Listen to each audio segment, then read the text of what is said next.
Chapter 4. They ride the wood under the mountains. When Ralph woke on the morrow it was broad day as far as the trees would have it so. He rose at once, and looked about for his fellow, but saw her not, and for some moments of time he thought he had but dreamed of her. But he saw that the fire had been quickened from its embers, and close by lay the hauberk and strange-fashioned helm, and the sword of the damsel, and presently he saw her coming through the trees barefoot, with the green-sleeved silken surcoat hanging below the knees and her hair floating loose about her. She stepped lightly up to Ralph with a cheerful smiling countenance and a ruddy colour in her cheeks, but her eyes moist as if she could scarce keep back the tears for joy of the morning's meeting. He thought her fairer than erst, and made as if he would put his arms about her, but she held a little aloof from him, blushing yet more. Then she said in her sweet clear voice, "Hail fellow-farer. Now begins the day's work. I have been down yonder, and have found a bright woodland pool, to wash the night off me, and if thou wilt do in likewise and come back to me, I will dight our breakfast meantime, and will we speedily to the road." He did as she bade him, thinking of her all the while till he came back to her fresh and gay. Then he looked to their horses and gave them fodder gathered from the pool side, and so turned to Ursula and found her with the meat ready dight. So they ate and were glad. When they had broken their fast Ralph went to saddle the horses, and coming back found Ursula binding up her long hair. And she smiled on him and said, "Now we are for the road I must be an armed knight again, forsooth I unbound my hair e'en now and let my surcoat hang loose about me in token that thou wottest my secret. Soothly, my friend, it irks me that now we have met after a long while, I must needs be clad thus graceless. But need drave me to it, and with all the occasion that was given to me to steal this gay armour from a lad at Utterbol, the nephew of the Lord, who like his eame was half my lover, half my tyrant. Of all which I will tell thee hereafter, and what wise I must needs steer betwixt stripes and kisses these last days. But now let us arm and to horse. Yet first lo you, here are some tools that in thine hands shall keep us from sheer famine, as for me I am no archer, and forsooth no man-at-arms save in seeming." Therewith she showed him a short Turk bow and a quiver of arrows, which he took well pleased.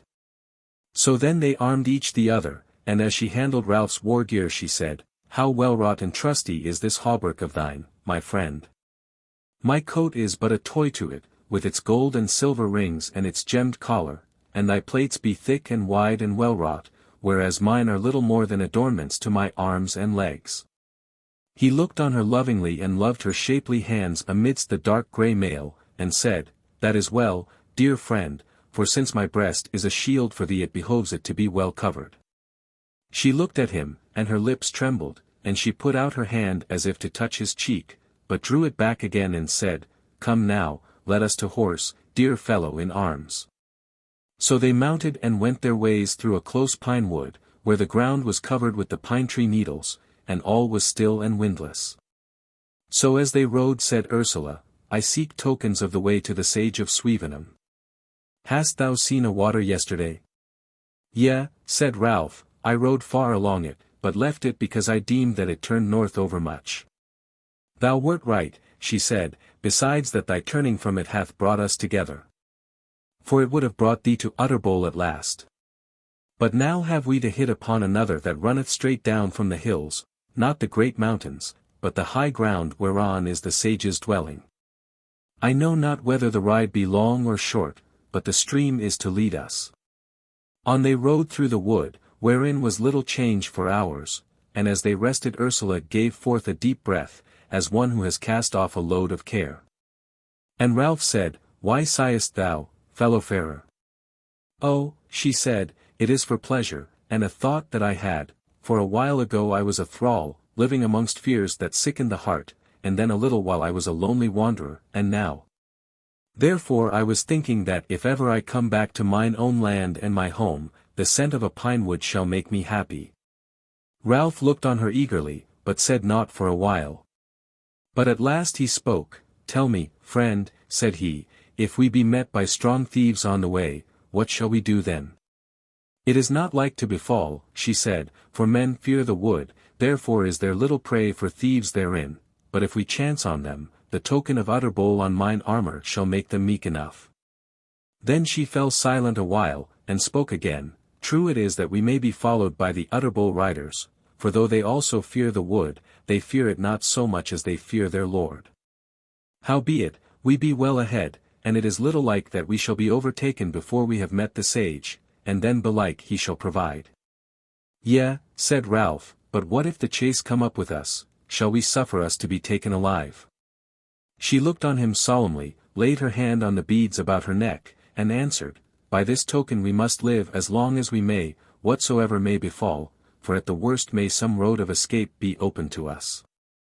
Yet oh, how far easier it were to die than to be led back to Utterbol. A while they rode in silence, both of them, but at last spake Ralph, but slowly and in a dull and stern voice, Maybe it were good that thou told me somewhat of the horrors and evil days of Utterbol. Maybe, she said, but I will not tell thee of them. Forsooth there are some things which a man may not easily tell to a man, be he never so much his friend as thou art to me.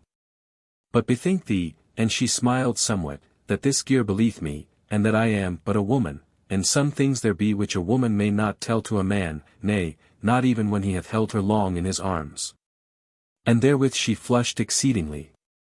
But he said in a kind voice, I am sorry that I asked thee, and will ask thee no more thereof. She smiled on him friendly, and they spake of other matters as they rode on. But after a while Ralph said, If it were no misease to thee to tell me how thou didst fall into the hands of the men of Utterbol, I were fain to hear the tale. She laughed outright, and said, Why wilt thou be forever harping on the time of my captivity, friend?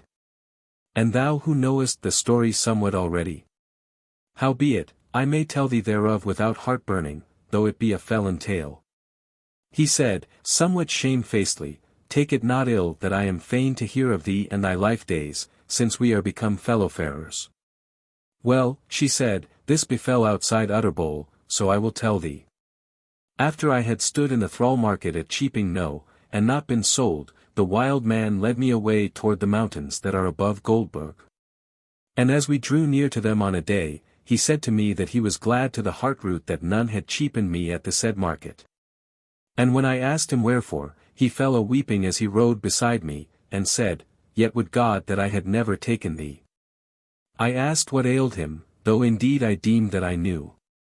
He said, This aileth me, that though thou art not of the blood wherein I am bound to wed, I love thee sorely, and would have thee to wife, and now I deem that thou wilt not love me again. I said that he guessed aright, but that if he would do friendly with me, I would be no less than a friend to him. That availeth little, quoth he, I would have thee be mine of thine own will. I said that might not be, that I could love but one man alone. Is he alive? Said he. Goodsooth, I hope so, said I, but if he be dead, then is desire of men dead within me. So we spake, and he was downcast and heavy of mood. But thenceforward was he no worse to me than a brother. And he proffered it to lead me back, if I would, and put me safely on the way to Whitwall, but, as thou wottest, I had need to go forward, and no need to go back. Thus we entered into the mountains of Goldburg, but one morning, when he arose, he was heavier of mood than his wont, and was restless withal, and could be steadfast neither in staying nor going, nor aught else. So I asked what ailed him, and he said, My end draweth nigh, I have seen my fetch, and am fey. My grave abideth me in these mountains. Thou hast been dreaming ugly dreams, said I, such things are of no import. And I spoke lightly, and strove to comfort him. He changed not his mood for all that, but said, This is ill for thee also, for thou wilt be worser without me than with me in these lands. Even so I deemed, and withal I was sorry for him, for though he were uncouth and ungainly, he was no ill man. So against my will I tumbled into the same like mood as his, and we both fared along drearily. But about sunset, as we came round a corner of the cliffs of those mountains, or ever we were where we happed upon a half-score of weaponed men, who were dighting a camp under a big rock thereby, but 4 there were with them who were still a horseback. So that when Bull Nosy, for that was his name, strove to flee away with me, it was of no avail. For the said horseman took us, and brought us before an evil-looking man, who, to speak shortly, was he whom thou hast seen, to wit, the Lord of Utterbol. He took no heed of Bull Nosy, but looked on me closely, and handled me as a man doth with a horse at a cheaping, so that I went nigh to smiting him, whereas I had a knife in my bosom, but the chaplet refrained me. To make a short tale of it, he bade Bull sell me to him, which Bull utterly nay said, standing stiff and stark before the Lord, and scowling on him. But the Lord laughed in his face and said, So be it, for I will take her without a price, and thank thee for sparing my gold. Then said Bull, If thou take her as a thrall, thou wert best take me also. Else shall I follow thee as a free man and slay thee when I may. Many are the days of the year, and on some one of them will betide the occasion for the knife. Thereat the Lord waxed very pale, and spake not, but looked at that man of his who stood by Bull with a great sword in his fist, and lifted up his hand twice, and let it fall twice, whereat that man stepped back one pace, and swung his sword, and smote Bull, and clave his skull. Then the colour came into the Lord's face again, and he said, Now, vassals, let us dine and be merry, for at least we have found something in the mountains. So they fell to and ate and drank, and victual was given to me also, but I had no will to eat, for my soul was sick and my heart was heavy, foreboding the uttermost evil. Withal I was sorry for Bull Nosy, for he was no ill man and had become my friend. So they abode there that night, leaving Bull lying like a dog unburied in the wilderness. And on the morrow they took the road to Utterbol, and went swiftly, having no baggage, and staying but for victual, and for rest every night. The Lord had me brought to him on that first evening of our journey, and he saw me privily and spake to me, bidding me do shameful things, and I would not, wherefore he threatened me grievously. And, I being alone with him, bade him beware lest I should slay him or myself. Thereat he turned pale, as he had done before Bull Nosy, yet sent for none to slay me, but only bade me back to my keepers. And so I came to Utterbol unscathed. And at Utterbol, said Ralph, what befell thee there? Ursula smiled on him, and held up her finger, yet she answered, Utterbol is a very great house in a fair land, and there are sundry roofs and many fair chambers. There was I brought to a goodly chamber amidst a garden, and women servants were given me who led me to the bath and clad me in dainty raiment, and gave me to eat and to drink, and all that I needed. That is all my tale for this time. Chapter 5. They come on the sage of Swevenham. Night was at hand before they came to the stream that they sought. They found it cleaving the pine wood, which held on till the very bank of it, and was thick again on the further side in a few yards space. The stream was high-banked and ran deep and strong. Said Ursula as they came up to it, We may not cross it, but it matters not, and it is tomorrow that we must ride up along it. So they abode there, and made a fire by the waterside, and watched there, turn and turn about, till it was broad day. Naught befell to tell of, save that twice in the night Ralph deemed that he heard a lion roar. They got to horse speedily when they were both awake, and rode up the stream, and began to go uphill, and by noon were come into a rough and shaggy upland, whence from time to time they could see the huge wall of the mountains. Which yet seemed to Ralph scarce nigher, if at all, than when he had beheld it ere he had come to Vale Turris. The way was rough day long, and now and again they found it hard to keep the stream in sight, as especially when it cleft a hill, and ran between sheer cliffs with no low shore on either side.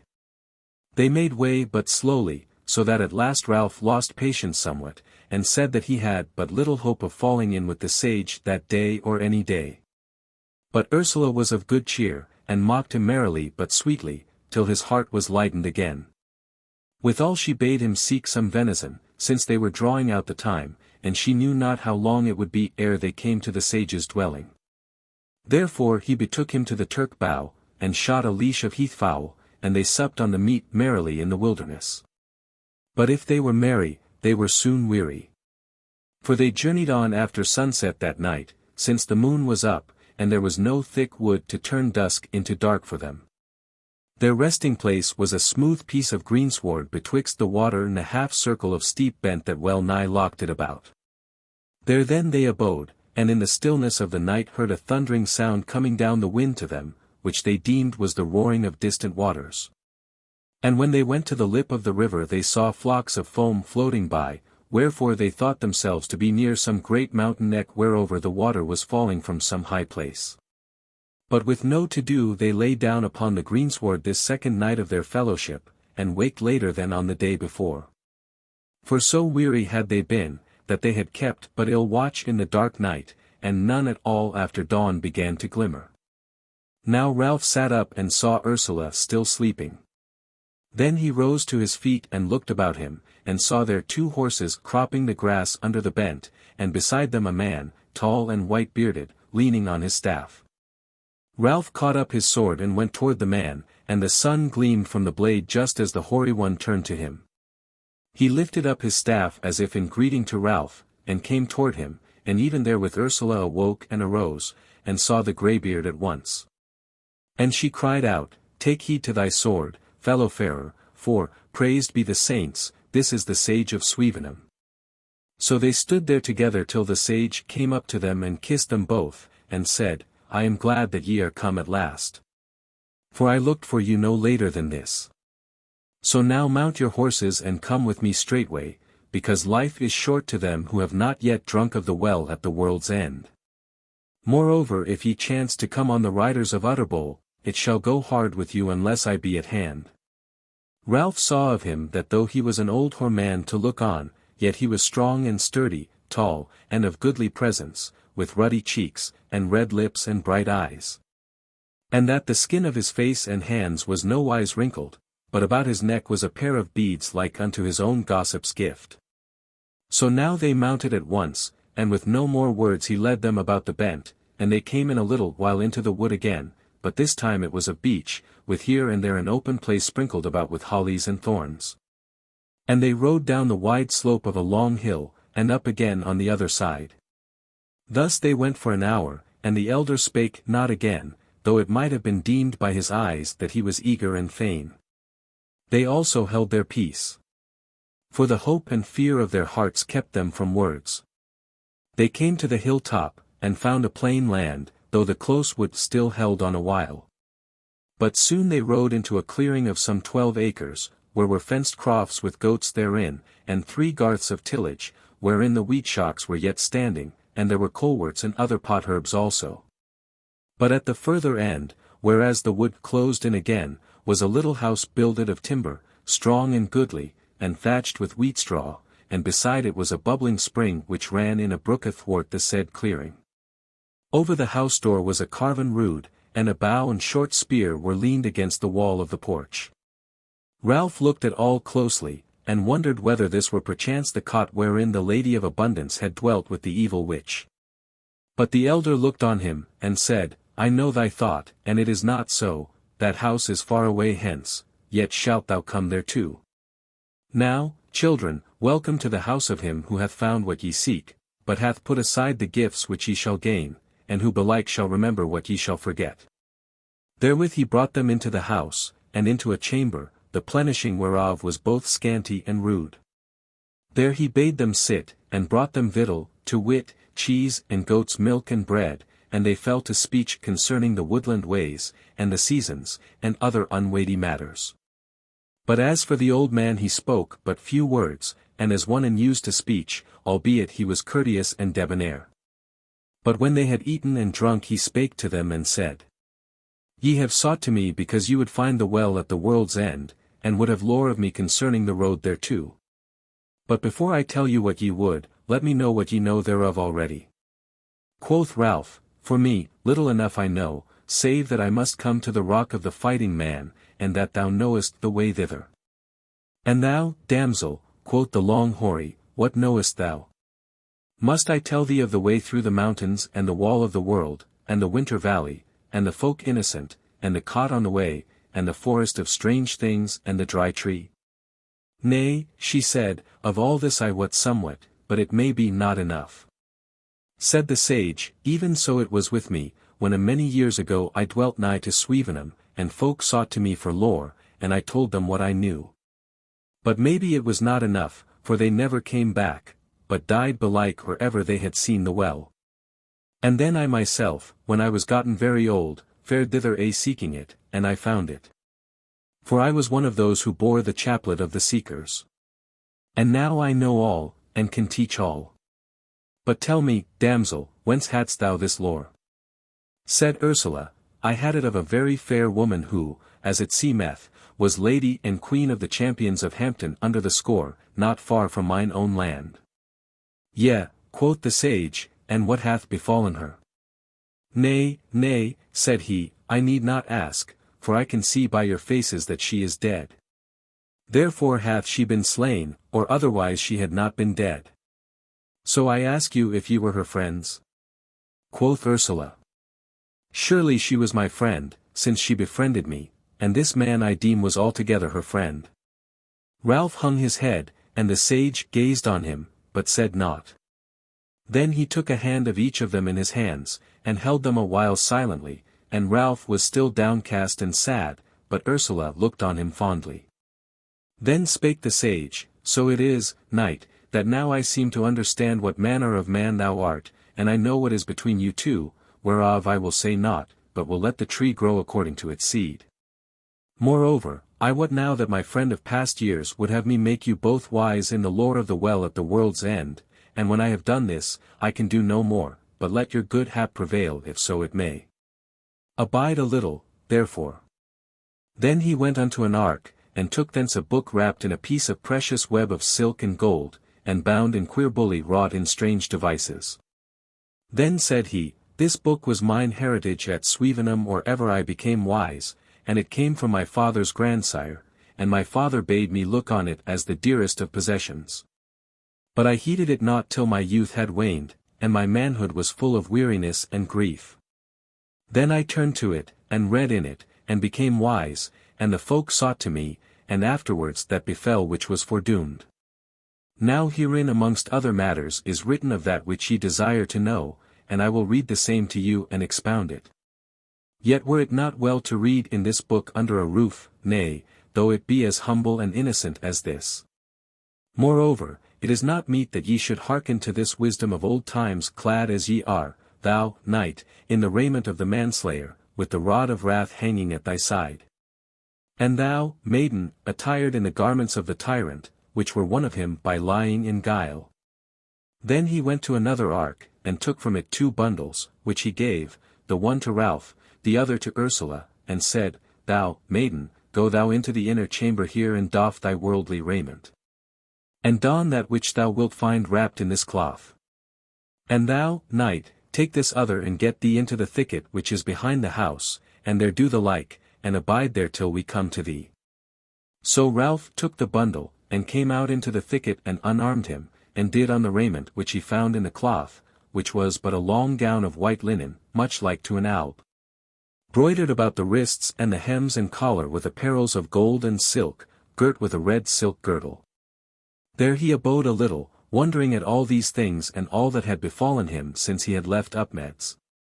Anon the 2 others came to him, and Ursula was clad in the same like raiment and the elder had the book in his hand. He smiled on Ralph and nodded friendly to him. As to Ursula, she flushed as red as a rose when she set eyes on him, for she said to herself that he was as one of the angels which she had seen painted in the choir of St. Mary's at Heightened. Chapter 6. Those 2 are learned lore by the sage of Swevenham. Now the sage led them through the wood till they came to a grassy lawn amidst of which was a table of stone, which it seemed to Ralph must be like to that whereon the witch-wife had offered up the goat to her devils as the Lady of Abundance had told him. And he changed countenance as the thought came into his mind. But the sage looked on him and shook his head and spake softly, In these wastes and wilds are many such like places, where of old time the ancient folks did worship to the gods of the earth as they imagined them, and whereas the lore in this book cometh of such folk, this is no ill place for the reading thereof. But if ye fear the book and its writers, who are dead long ago, there is yet time to go back and seek the well without my helping, and I say not but that ye may find it even thus. But if ye fear not, then sit ye down on the grass, and I will lay the book on this most ancient table, and read in it, and ye hearken heedfully.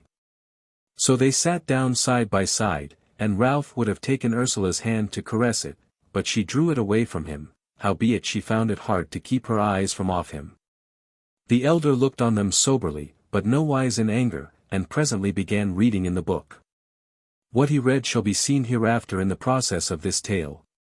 For the more part thereof had but to do with the way to the well at the world's end, all things concerning which were told out fully, both great and small.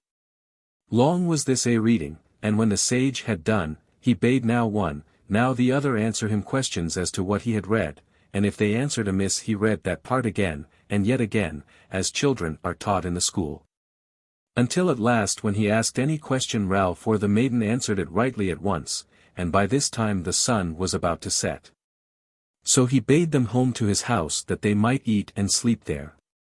But tomorrow, said he, I shall give you your last lesson from this book, and thereafter ye shall go your ways to the rock of the fighting man, and I look not for it that ye shall come to any harm on the way. But whereas I seem today to have seen the foes of Utterbol seeking you, I will lead you forth a little. So they went home to the house, and he made them the most cheer that he might, and spake to them in friendly and pleasant mood, so that they were merry.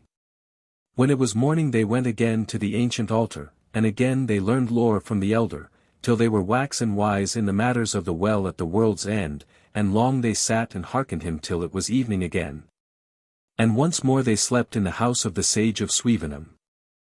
Chapter 7. An adventure by the way.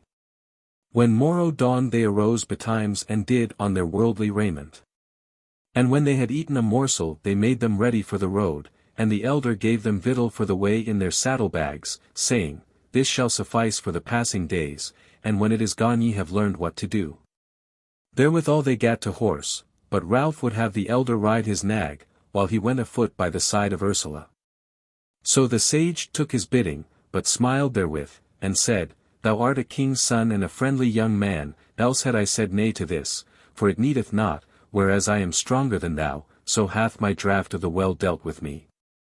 Thus then they went their ways, but Ralph noted of Ursula that she was silent and shy with him, and it irked him so much, that at last he said to her, My friend, doth aught ail me with thee?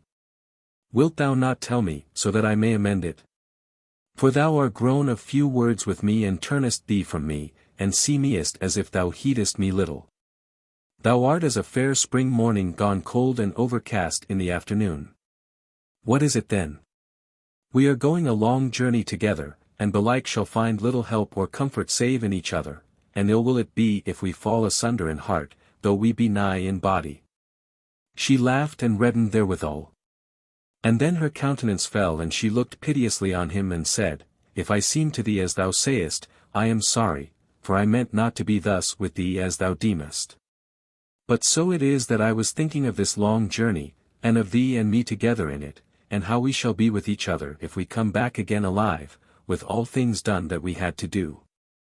She stayed her speech a while, and seemed to find it hard to give forth the word that was in her, but at last she said, Friend, thou must pardon me. But that which thou sawest in me, I also seemed to see in thee, that thou wert grown shy and cold with me, but now I know it is not so, since thou hast seen me wrongly, but that I have seen thee wrongly, as thou hast me. Therewith she reached her hand to him, and he took it and kissed it and caressed it while she looked fondly at him, and they fared on sweetly and happily together. But as this was a saying and a doing betwixt them, and a while after, they had heeded the elder little or not at all, though he rode on the right hand of Ralph. And for his part the old man said naught to them and made as if he heard them not, when they spake thuswise together. Now they rode the wood on somewhat level ground for a while, then the trees began to thin, and the ground grew broken. And at last it was very rugged, with high hills and deep valleys, and all the land populous of wild beasts, so that about sunset they heard thrice the roar of a lion. But ever the sage led them by winding ways that he knew, round the feet of the hills, along stream sides for the most part, and by passes over the mountain necks when they needs must, which was twice in the day. Dusk fell on them in a little valley, through which ran a stream bushed about its edges, and which for the rest was grassy and pleasant, with big sweet chestnut trees scattered about it. Now, quoth the elder, 2 things we have to beware of in this valley, the lions first, which, though belike they will not fall upon weaponed men, may well make an onslaught on your horses, if they win them, and the loss of the beasts were sore to you as now. But the second thing is the chase from Utterbol. As to the lions, if ye build up a big fire, and keep somewhat aloof from the stream and its bushes, and tether you horses anigh the fire, ye will have no harm of them. Yea, said Ralph, but if the riders of Utterbol are anigh us, shall we light a candle for them to show them the way? Said the sage, were ye by yourselves, I would bid you journey night long, and run all risk rather than the risk of falling into their hands. But whereas I am your guide, I bid you kindle your fire under yonder big tree, and leave me to deal with the men of Utterbol, only whatso I bid you, that do ye straightway. So be it, said Ralph, I have been bewrayed so oft of late, that I must needs trust thee, or all help shall fail me. Let us to work. So they fell to and built up a big bale and kindled it, and their horses they tethered to the tree. And by then they had done this, dark night had fallen upon them. So they cooked their victual at the fire, for Ralph had shot a hare by the way, and the sage went down to the stream and fetched them water in a leathern budget, for, said he, I know the beasts of the wood and they me.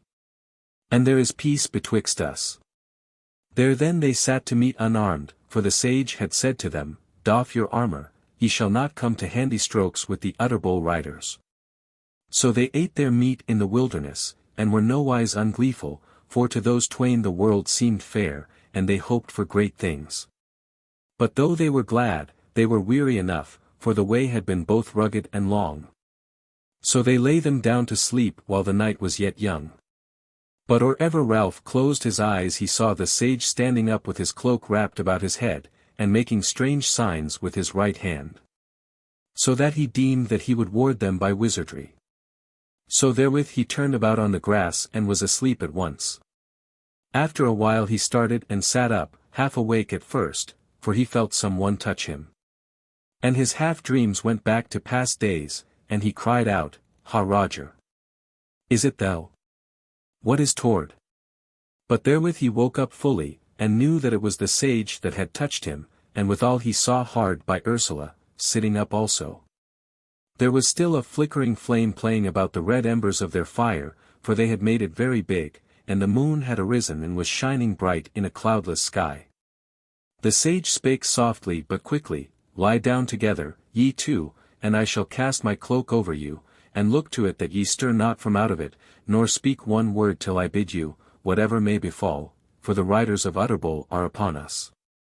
They did as he bade them, but Ralph got somewhat of an eye shot out of a corner of the cloak, and he could see that the sage went and stood up against the tree trunk holding a horse by the bridle, one on each side of him.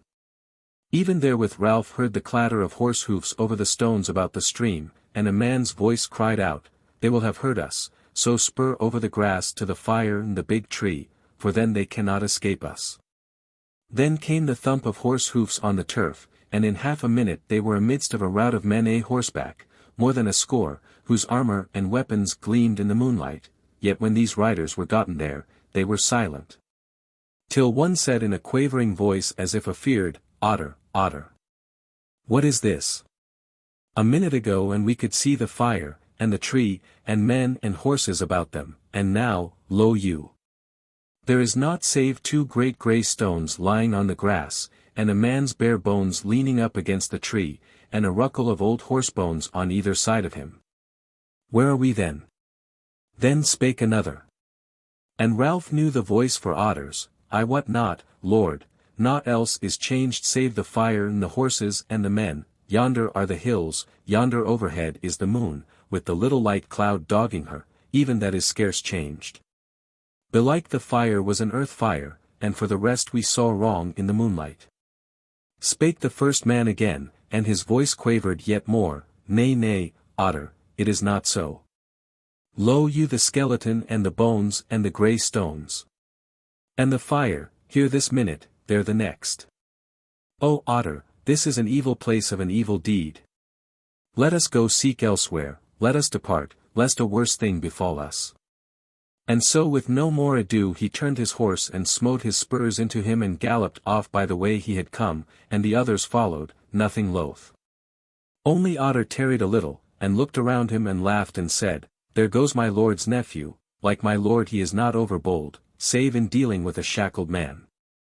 Well, for my part if those others have sunk into the earth, or gone up into the air, they are welcome to their wizardry, and I am glad of it. For I know not how I should have done to have seen my mate that out-tilted me made a gelded wretch of. And it would have irked me to see that fair woman in the hands of the tormentors, though forsooth I have oft seen such sights. Well, it is good, but better were it to ride with my mate than serve the devil and his nephew." Therewith he turned rein and galloped off after the others, and in a little while the sound of them had died off utterly into the night, and they heard but the voices of the wild things, and the wimbrel laughing from the hillsides. Then came the sage and drew the cloak from those two, and laughed on them and said, "Now may ye sleep soundly, when I have mended our fire. For ye will see no more of Utterbol for this time, and it yet lacks 3 hours of dawn, sleep ye then and dream of each other." Then they arose and thanked the sage with whole hearts and praised his wisdom. But while the old man mended the fire Ralph went up to Ursula and took her hand, and said, "Welcome to life, fellow-farer." And he gazed earnestly into her eyes, as though he would have her fall into his arms, but whereas she rather shrank from him, though she looked on him lovingly, if somewhat shyly, he but kissed her hand, and laid him down again. When he had seen her lying in her place. And therewith they fell asleep and slept sweetly. Chapter 8. They come to the sea of molten rocks. When they woke again the sun was high above their heads, and they saw the sage dighting their breakfast. So they arose and washed the night off them in the stream and ate hastily, and got to horse on a fair forenoon. Then they rode the mountain neck east from that valley, and it was a long slope of stony and barren mountain nigh waterless. And on the way Ursula told Ralph how the man who was scared by the wizardry last night was verily the nephew of the lord from whom she had stolen her armor by wheedling and a seeming promise. But, said she, his love lay not so deep but that he would have avenged him for my guile on my very body had he taken us. Ralph reddened and scowled at her word, and the sage led them into the other talk. So long was that fell, that they were nigh benighted ere they gained the topmost, or came to any pass. When they had come to a place where there was a little pool in a hollow of the rocks they made stay there, and slept safe, but ill lodged, and on the morrow were on their way betimes, and went toiling up the neck another 4 hours. And came to a long rocky ridge or crest that ran athwart it. And when they had come to the brow thereof, then were they face to face with the great mountains, which now looked so huge that they seemed to fill all the world save the ground whereon they stood. Cloudless was the day, and the air clean and sweet, and every nook and cranny was clear to behold from where they stood. There were great jutting nesses with straight-walled burgs at their topmost. And pyramids and pinnacles that no hand of man had fashioned, and awful clefts like long streets in the city of the giants who wrought the world. And high above all the undying snow that looked as if the sky had come down onto the mountains and they were upholding it as a roof. But clear as was the fashion of the mountains, they were yet a long way off, for betwixt them and the ridge whereon those fellows stood, stretched a vast plain, houseless and treeless, and as they beheld it thence grey and ungrassed, though indeed it was not wholly so, like a huge river or firth of the sea it seemed, and such indeed it had been once, to wit a flood of molten rock in the old days when the earth was a-burning. Now as they stood and beheld it, the sage spake, "Lo ye, my children, the castle and its outwork, and its dike that wardeth the land of the well at the world's end. Now from tomorrow, when we enter into the great sea of the rock molten in the ancient earth fires, there is no least peril of pursuit for you. Yet amidst that sea should ye perish belike, were it not for the wisdom gathered by a few. And they are dead now save for the book, and for me, who read it unto you. Now ye would not turn back were I to bid you, and I will not bid you. Yet since the journey shall be yet with grievous toil and much peril, and shall try the very hearts within you, were ye as wise as Solomon and as mighty as Alexander, I will say this much unto you. That if ye love not the earth and the world with all your souls, and will not strive all ye may to be frank and happy therein, your toil and peril aforesaid shall win you no blessing but a curse. Therefore I bid you be no tyrants or builders of cities for merchants and usurers and warriors and thralls, like the fool who builded Goldburg to be for a tomb to him, or like the thrallmasters of the Burg of the Four Friths, who even now, it may be, are pierced by their own staff or overwhelmed by their own wall. But rather I bid you to live in peace and patience without fear or hatred, and to succor the oppressed and love the lovely, and to be the friends of men, so that when ye are dead at last, men may say of you, they brought down heaven to the earth for a little while. What say ye, children? Then said Ralph, Father, I will say the sooth about mine intent, though ye may deem it little-minded. When I have accomplished this quest, I would get me home again to the little land of Upmeads, to see my father and my mother, and to guard its meadows from waste and its houses from fire-raising, to hold war aloof and walk in free fields. And see my children growing up about me, and lie at last beside my fathers in the choir of St. Lawrence. The dead would I love and remember, the living would I love and cherish, and earth shall be the well-beloved house of my fathers, and heaven the highest hall thereof. It is well, said the sage, all this shalt thou do and be no little heart, though thou do no more. And thou, maiden? She looked on Ralph and said, I lost, and then I found, and then I lost again. Maybe I shall find the lost once more. And for the rest, in all that this man will do, I will help, living or dead, for I know naught better to do. Again it is well, said the sage, and the lost which was verily thine shalt thou find again, and good days and their ending shall betide thee. Ye shall have no shame in your lives and no fear in your deaths. Wherefore now leave the road free before you. Then was he silent a while, neither spake the others aught, but stood gazing on the dark grey plain, and the blue wall that rose beyond it, till at last the sage lifted up his hand and said, Look yonder, children, to where I point. And ye shall see how there thrusteth out a ness from the mountain wall, and the end of it stands like a bastion above the lava sea, and on its sides and its head are streaks ruddy and tawny, where the earth fires have burnt not so long ago, see ye? Ralph looked and said, Yea, father, I see it, and its rifts and its ridges, and its crannies. Quoth the sage, Behind that nest shall ye come to the rock of the fighting man, which is the very gate of the mountains. And I will not turn again nor bid you farewell till I have brought you thither. And now time presses. For I would have you come timely to that cavern, whereof I have taught you, before ye fall on the first days of winter, or ye shall be hard bestead. So now we will eat a morsel, and then use diligence that we may reach the beginning of the rock sea before nightfall. So did they, and the sage led them down by a slant way from off the ridge, which was toilsome but nowise perilous.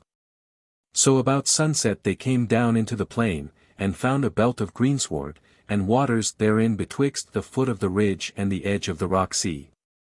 And as for the said sea, though from afar it looked plain and unbroken, now that they were close to, and on a level with it, they saw that it rose up into cliffs, broken down in some places, and in others were rising high into the air, 100 foot. It might be. Sometimes it thrust out into the green shore below the fell, and otherwhile drew back from it as it had cooled ages ago.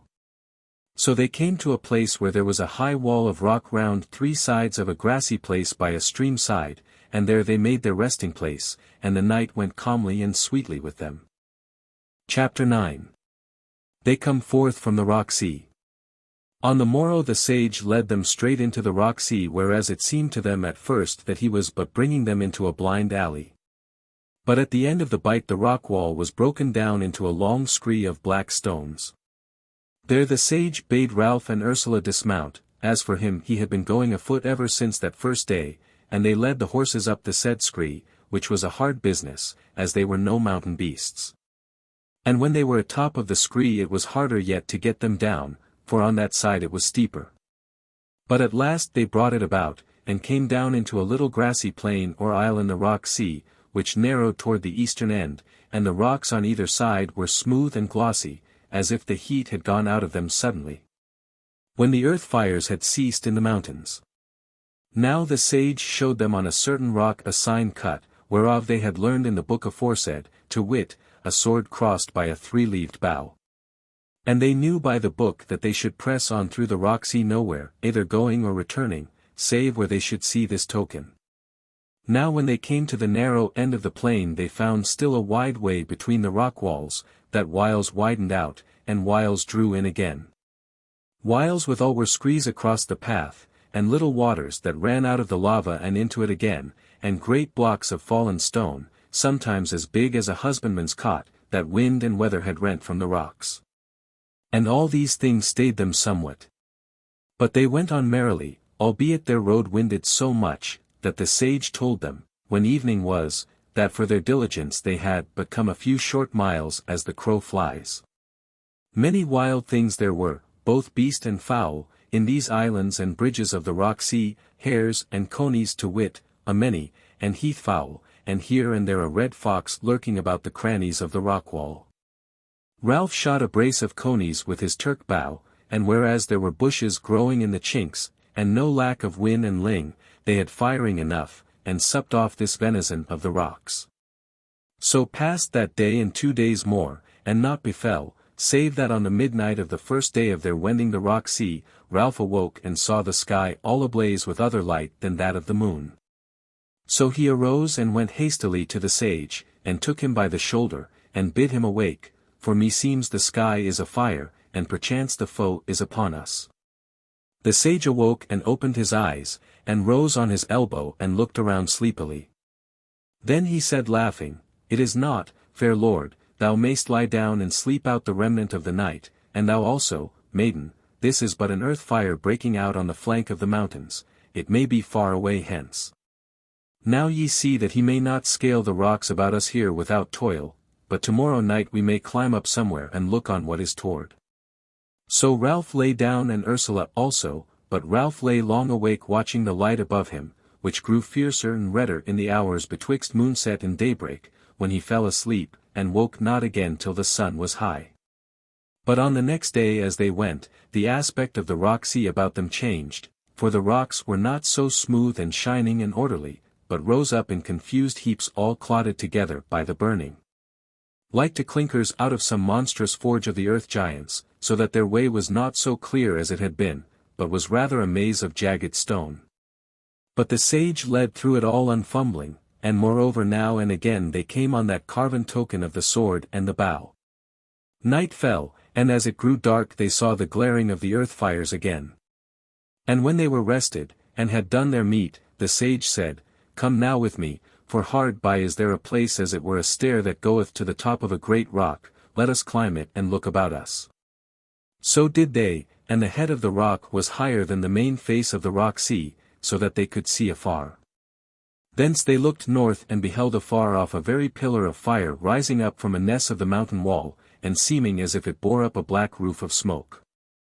And the huge wall gleamed grey, because of its light, and it cast a ray of light across the rock sea as the moon doth over the waters of the deep, withal there was the noise as of thunder in the air.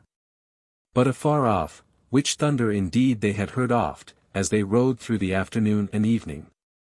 Spake the sage, "It is far away, yet if the wind were not blowing from us, we had smelt the smoke, and the sky had been darkened by it.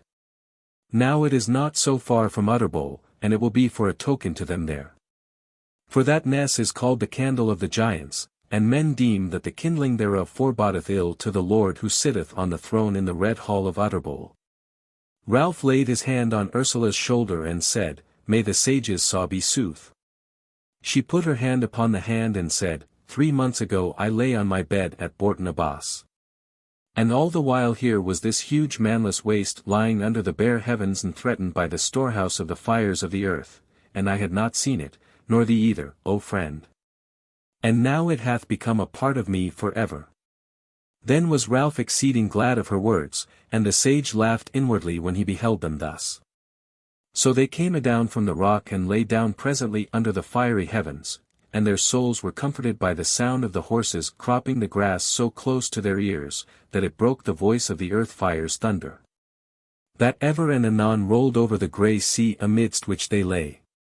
On the morrow they still rode the lava like to clinkers, and it rose higher about them, till suddenly nigh sunset it ended at a turn of their winding road, and naught lay betwixt them and that mighty ness of the mountains, save a wide grassy plain.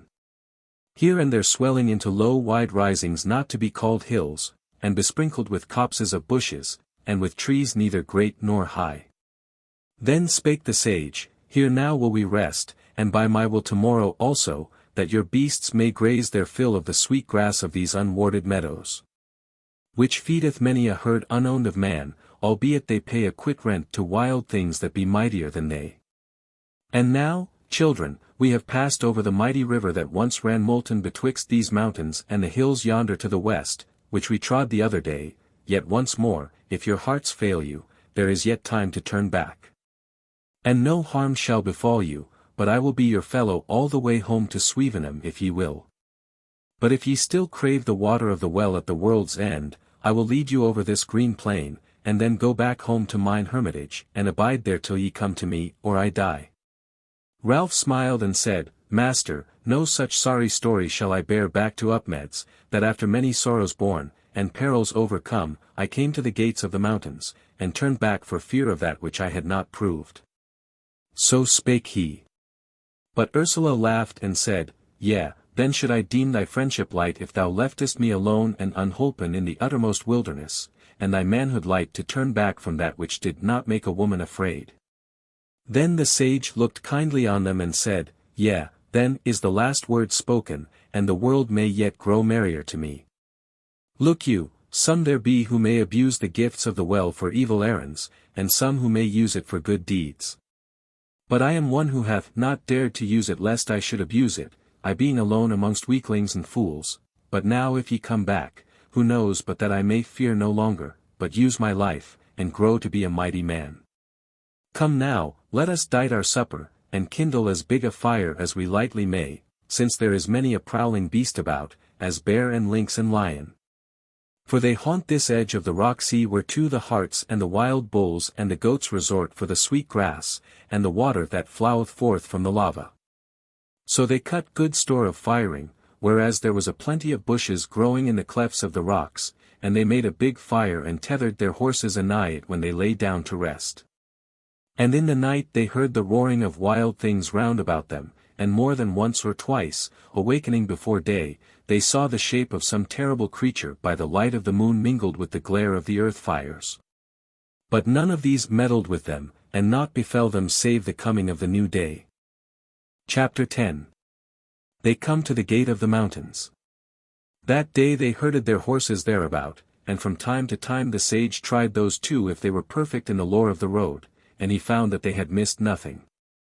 They lay down in the selfsame place again that night, and arose betimes on the morrow and went their ways over the plain as the sage led, till it was as if the mountains and their terror hung over their very heads.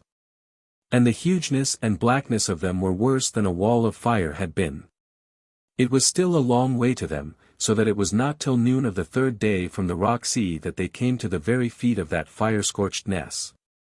And wonderful indeed it seemed to them that anything save the eagles could have aught to tell of what lay beyond it. There were no foothills or downs betwixt the plain and the mountains, naught save a tumble of rocks that had fallen from the cliffs, piled up strangely, and making a maze through which the sage led them surely.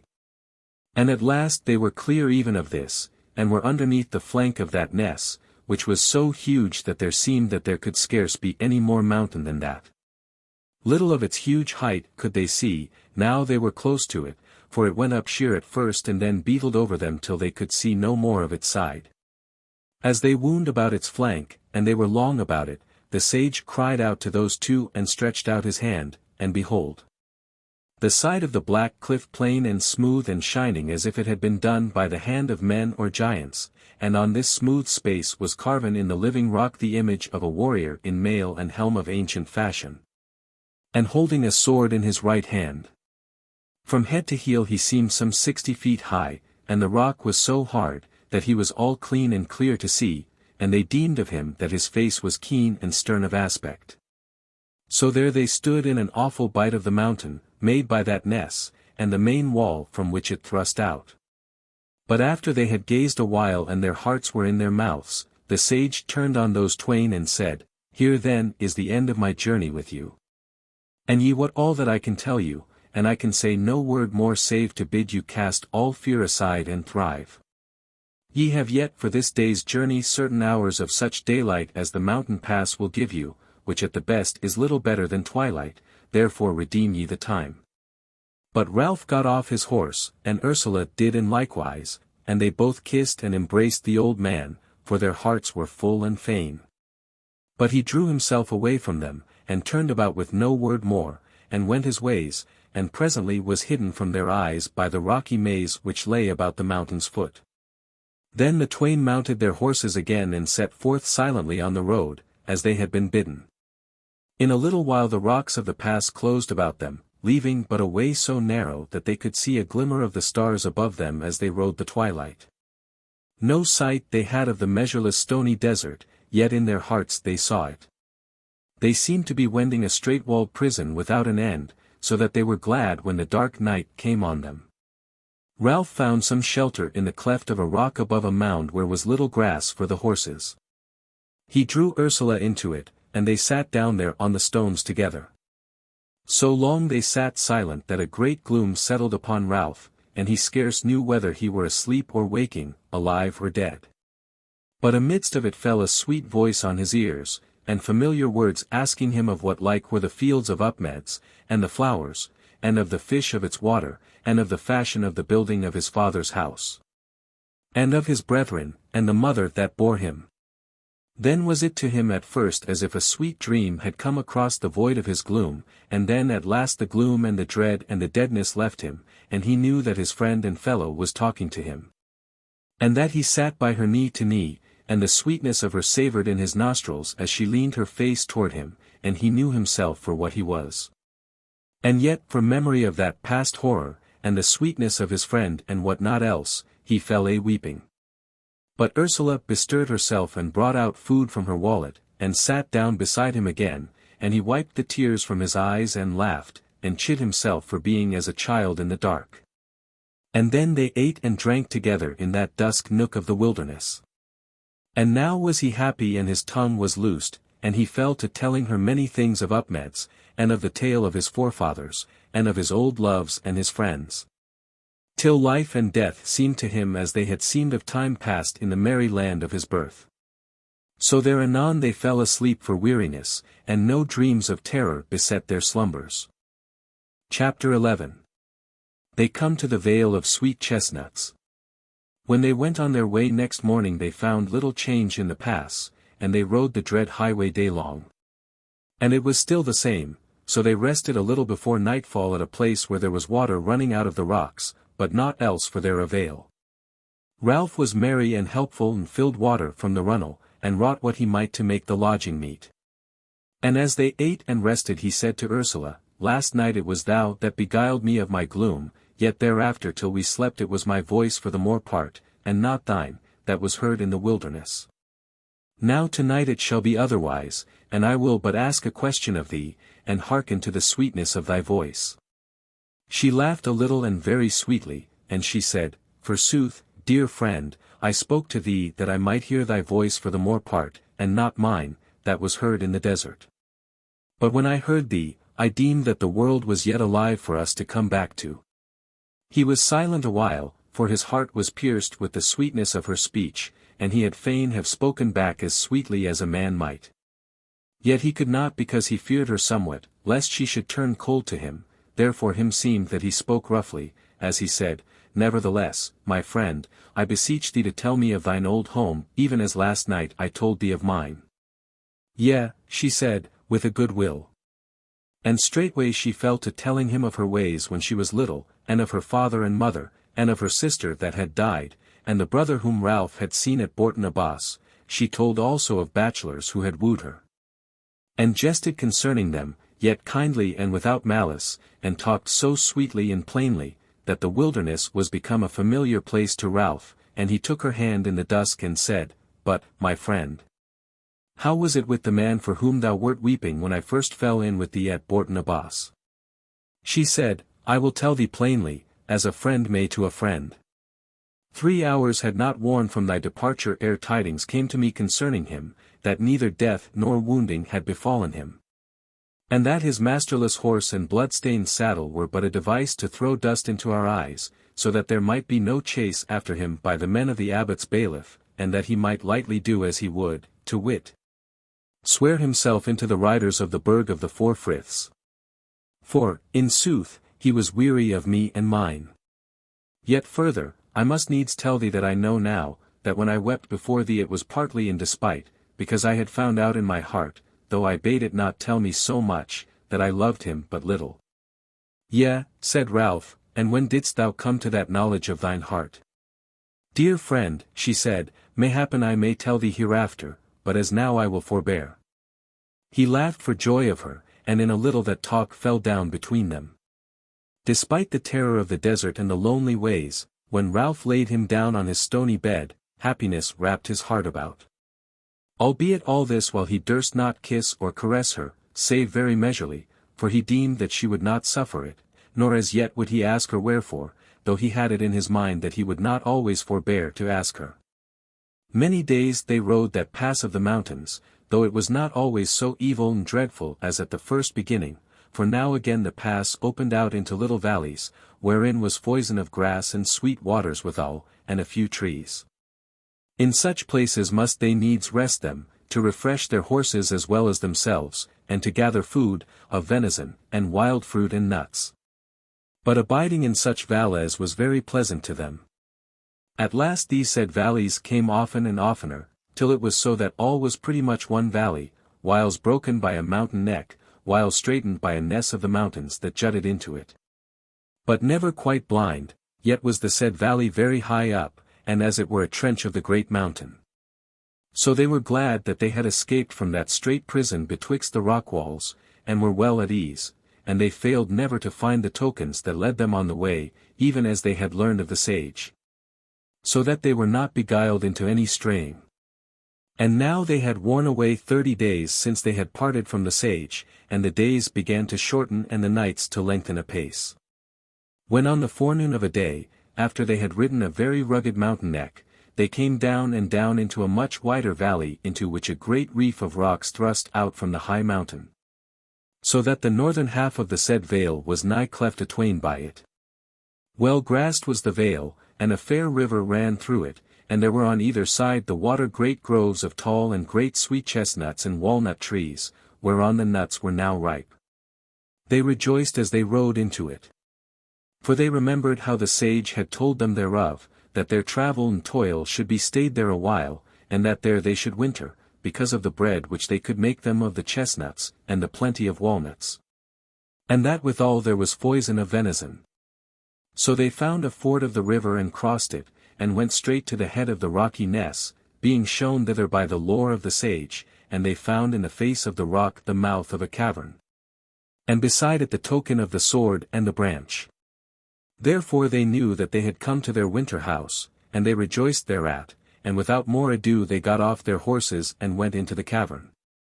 The entry thereof was low, so that they must needs creep into it, but within it was a rock hall, high, clean and sweet-smelling. There then they dight their dwelling, doing all they might to be done with their work before the winter was upon them. The day after they had come there they fell to on the ingathering of their chestnut harvest, and they dried them, and made them into meal, and the walnuts they gathered also. Withal they hunted the deer, both great and small. Amongst which Ralph, not without some peril, slew 2 great bears, of which beasts, indeed, there was somewhat more than enough, as they came into the dale to feed upon the nuts and the berry trees. So they soon had good store of peltries for their beds and their winter raiment, which Ursula fell to work on deftly, for she knew all the craft of needlework, and, shortly to tell it, they had enough and to spare of victual and raiment. Chapter 12. Winter amidst of the mountains. In all this they had enough to be busy with, so that time hung not heavy on their hands, and the shadow of the quest was nowise burdensome to them. Since they wot that they had to abide the wearing of the days till spring was come with fresh tidings. Their labour was nowise irksome to them, since Ralph was deft in all manner of sports and crafts, such as up-country folk follow, and though he were a king's son, he had made a doughty yeoman, and as for Ursula, she also was country-bred. Of a lineage of field folk, and knew all the manners of the fields. Withal in whatsoever way it were, they loved each other dearly, and all kind of speech flowed freely betwixt them. Sooth to say, Ralph, taking heed of Ursula, deemed that she were fain to love him bodily, and he wot well by now, that, whatever had befallen, he loved her, body and soul. Yet still was that fear of her naysay lurking in his heart, if he should kiss her, or caress her, as a man with a maid. Therefore he forbore, though desire of her tormented him grievously at whiles. They wore their armour but little now, save when they were about some journey wherein was peril of wild beasts. Ursula had dight her some due woman's raiment betwixt her knight's surcoat and doeskins which they had gotten, so that it was not unseemly of fashion. As for their horses, they but seldom backed them, but used them to draw stuff to their rock house on sledges, which they made of tree boughs. So that the beasts grew fat, feeding on the grass of the valley in the wild oats withal, which grew at the upper end of the bight of the valley, toward the northern mountains, where the ground was sandy. No man they saw, nor any signs of man, nor had they seen any save the sage, since those riders of Utterbol had vanished before them into the night. So wore autumn into winter, and the frost came, and the snow, with prodigious winds from out of the mountains, yet was not the weather so hard but that they might go forth most days, and come to no hurt if they were wary of the drifts. And forsooth needs must they go abroad to take venison for their livelihood. So the winter wore also amidst sweet speech and friendliness betwixt the two, and they lived still as dear friends, and not as lovers. Seldom they spoke of the quest, for it seemed to them now a matter over great for speech. But now they were grown so familiar each to each that Ursula took heart to tell Ralph more of the tidings of Utterbol, for now the shame and grief of her bondage there was but as a story told of another, so far away seemed that time from this. But so grievous was her tale that Ralph grew grim thereover, and he said, "By St. Nicholas, it were a good deed, once we are past the mountains again, to ride to Utterbol and drag that swine and Whittle from his hall and slay him, and give his folk a good day. But then there is thou, my friend, and how shall I draw thee into deadly strife?" "Nay," she said, "whereso thou ridest thither will I, and one fate shall lie on us both. We will think thereof and ask the sage of it when we return. Who knows what shall have befallen then? Remember the lighting of the candle of Utterbol that we saw from the rock sea, and the boating thereof." So Ralph was appeased for that time. Oft also they spake of the little lands whence they came, and on a time amidst of such talk Ursula said, "But alas, friend, why do I speak of all this, when now save for my brother, who loveth me but after a fashion?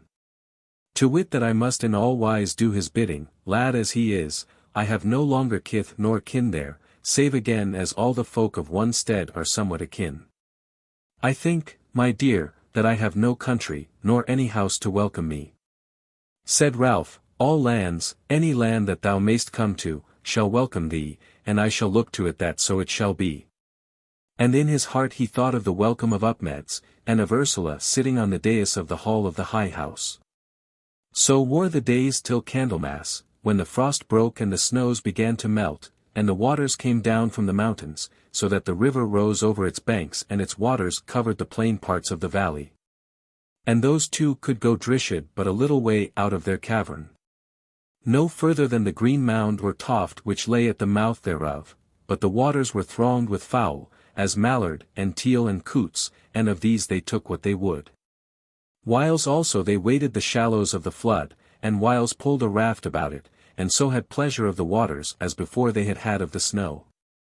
But when at last the very spring was come, and the grass began to grow after the showers had washed the plain of the waterborne mud, and the snowdrop had thrust up and blossomed, and the celandine had come.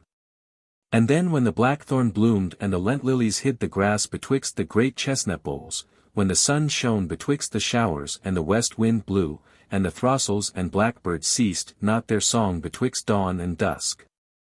Then began Ralph to say to himself, that even if the well at the world's end were not, and all that the sage had told them was but a tale of Swevenham, yet were all better than well if Ursula were but to him a woman beloved rather than a friend. And whiles he was pensive and silent, even when she was by him, and she noted it and forbore somewhat the sweetness of her glances, and the caressing of her soft speech, though oft when he looked on her fondly, the blood would rise to her cheeks. And her bosom would heave with the thought of his desire, which quickened hers so sorely, that it became a pain and grief to her. Chapter 13. Of Ursula and the Bear. It befell on a fair sunny morning of spring, that Ralph sat alone on the toft by the rock house, for Ursula had gone down the meadow to disport her and to bathe in the river. Ralph was fitting the blade of a dagger to a long ashen shaft, to make him a strong spear, for with the waxing spring the bears were often in the meadows again. And the day before they had come across a family of the beasts in the sandy bight under the mountains, to wit a carle, and a queen with her cubs. The beasts had seen them but afar off, and whereas the men were two and the sun shone back from their weapons, they had forborne them. Although they were fierce and proud in those wastes, and could not away with creatures that were not of their kind. So because of this Ralph had bidden Ursula not to fare abroad without her sword, which was sharp and strong, and she no weakling withal. He bethought him of this just as he had made an end of his spear shaping, so therewith he looked aside and saw the said sword hanging to a bough of a little quicken tree, which grew hard by the door. Fear came into his heart therewith, so he arose and strode down over the meadow hastily bearing his new spear, and girt with his sword.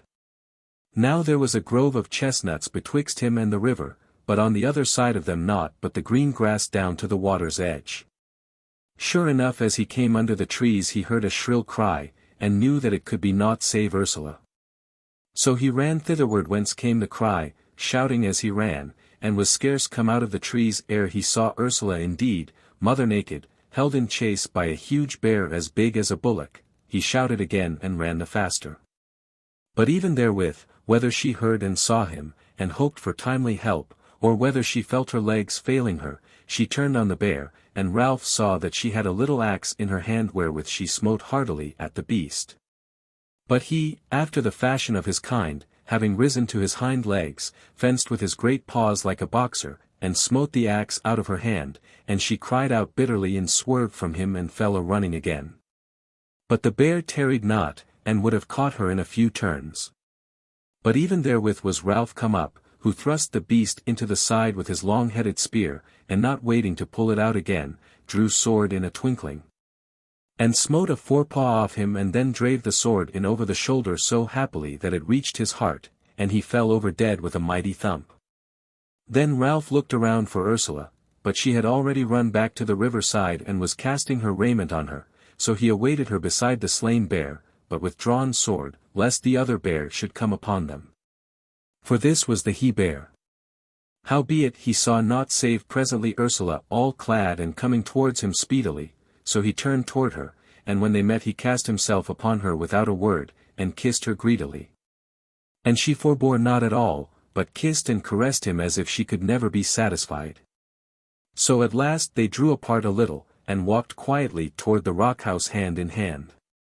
And on the way she told him that even as she came up onto the bank from the water she saw the bear coming down on her as fast as he could drive, and so she but caught up her axe, and ran for it. Yet I had little hope, dear friend, she said, but that thou shouldst be left alone in the wilderness.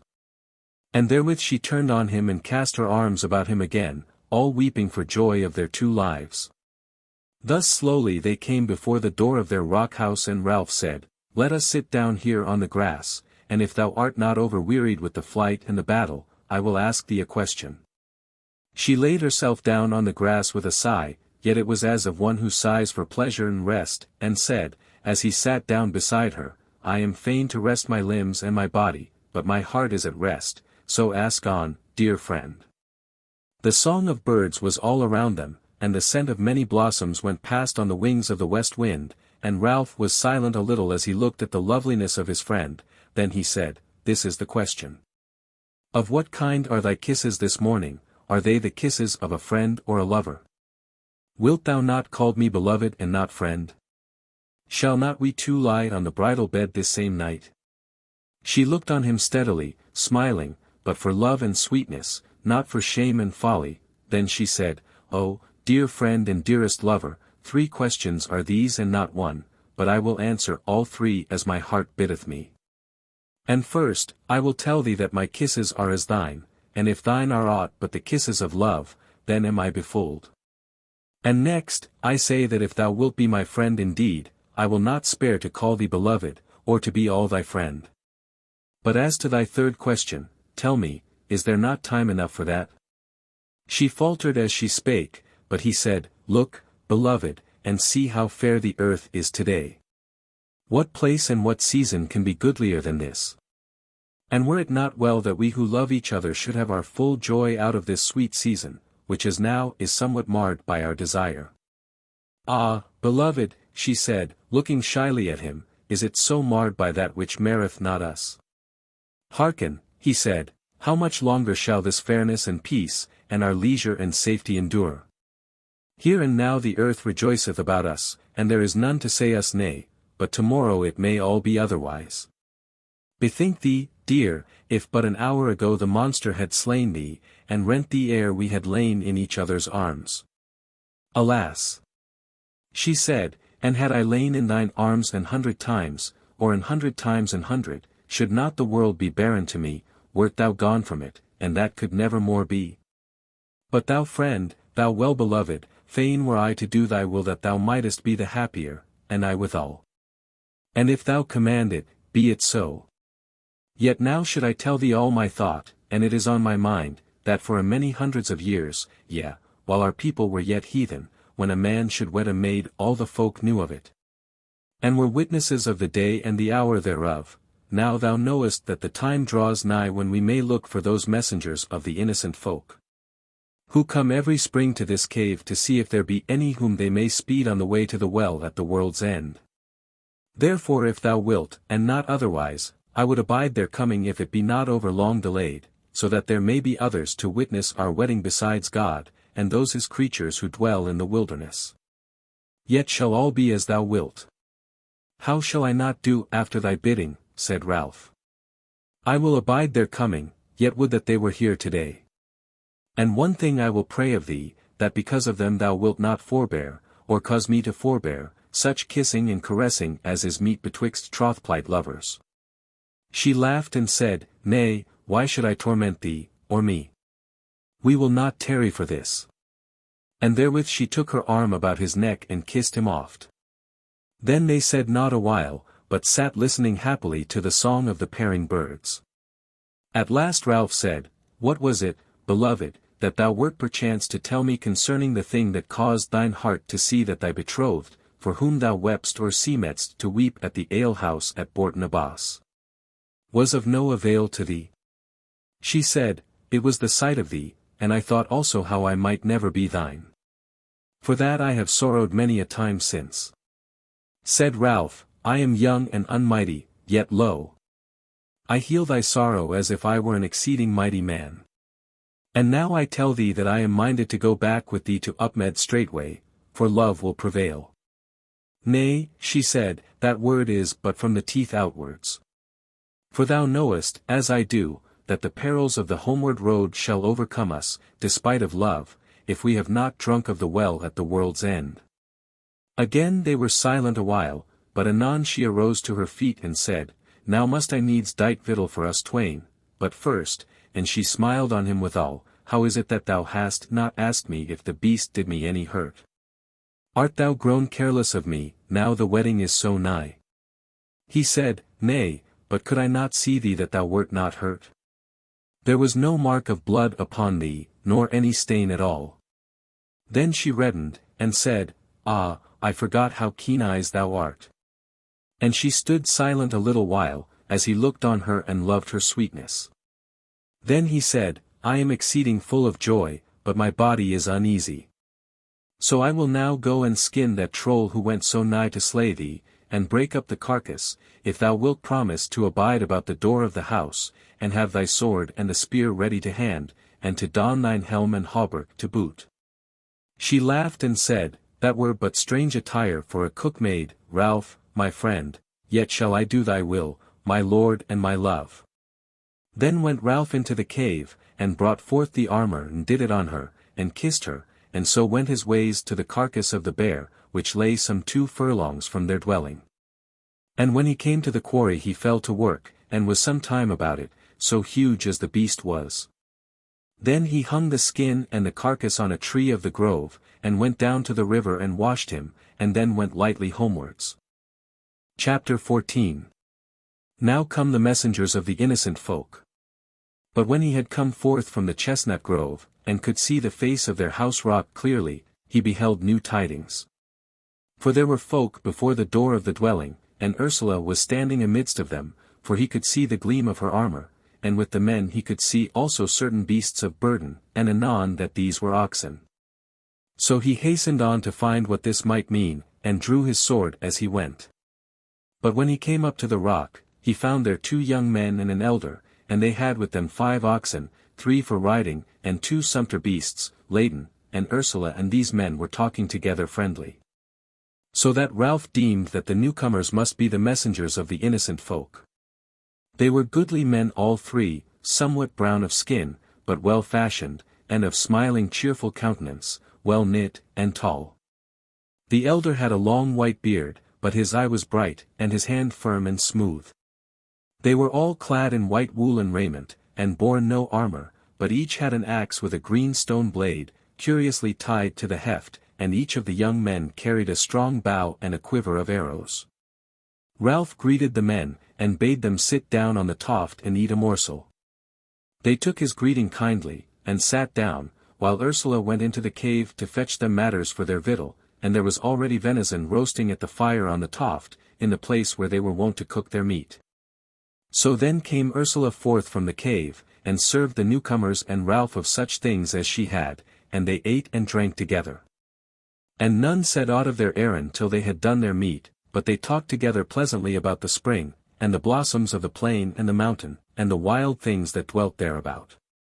But when the meal was over, the newcomers rose to their feet, and bowed before Ralph and Ursula, and the elder took up the word and said, Ye fair people, have ye any errand in the wilderness, or are ye chance-comers who have strayed thus far, and know not how to return? Father, said Ralph, we have come a long way on an errand of life or death, for we seek the well at the world's end. And see ye the token thereof, the pair of beads which we bear, either of us, and the fashion whereof ye know. Then the elder bowed to them again, and said, It is well, then is this our errand with you, to be your way-leaders as far as the house of the sorceress, where ye shall have other help. Will ye set out on the journey today? In 1 hour shall we be ready. Nay, said Ralph, we will not depart till tomorrow morn, if it may be so. Therewith I bid you sit down and rest you, while ye hearken a word which I have to say to you. So they sat down again, and Ralph arose and took Ursula by the hand, and stood with her before the elder, and said, This maiden, who is my fellow-farer in the quest, I desire to wed this same night. And she also desireth me, therefore I would have you as witnesses hereto. But first ye shall tell us if our wedding and the knowing each other carnally shall be to our hurt in the quest, for if that be so, then shall we bridle our desires and perform our quest in their despite. The old man smiled upon them kindly, and said, Nay, son, we hear not that it shall be the worse for you in any wise that ye shall become one flesh. And right joyful it is to us, not only that we have found folk who seek to the well at the world's end, but also that there is such love as I perceive there is betwixt such goodly and holy folk as ye be. For hither we come year by year according to the behest that we made to the fairest woman of the world, when she came back to us from the well at the world's end. And it is many and many a year ago since we found any seekers after the well dwelling here. Therefore have we the more joy in you. And we have brought hither matters good for you, as raiment, and meal, and wine, on our sumpter beasts, therefore as ye have feasted us this morning, so shall we feast you this even. And if ye will, we shall build for you in the grove yonder such a bower as we build for our own folk on the night of the wedding. Ralph ye said this, and thanked them. So then the elder cried, Up, my sons, and show your deftness to these dear friends. Then the young men arose, not loath, and when they had hoppled their oxen and taken the burdens from off them, they all went down the meadow together into the chestnut grove, and they fell to and cut willow boughs, and such like wood, and drave stakes and wove the twigs together. And Ralph and Ursula worked with them as they bade, and they were all very merry together, because for those 2 wanderers it was a great delight to see the faces of the children of men once more after so many months, and to hold converse with them. While for their part the young men marvelled at Ursula's beauty, and the pith and goodliness of Ralph. By then it was nigh evening. They had made a very goodly wattled bower, and roofed it with the skins that were in the cave, and hung it about with garlands, and strewn flowers on the floor thereof.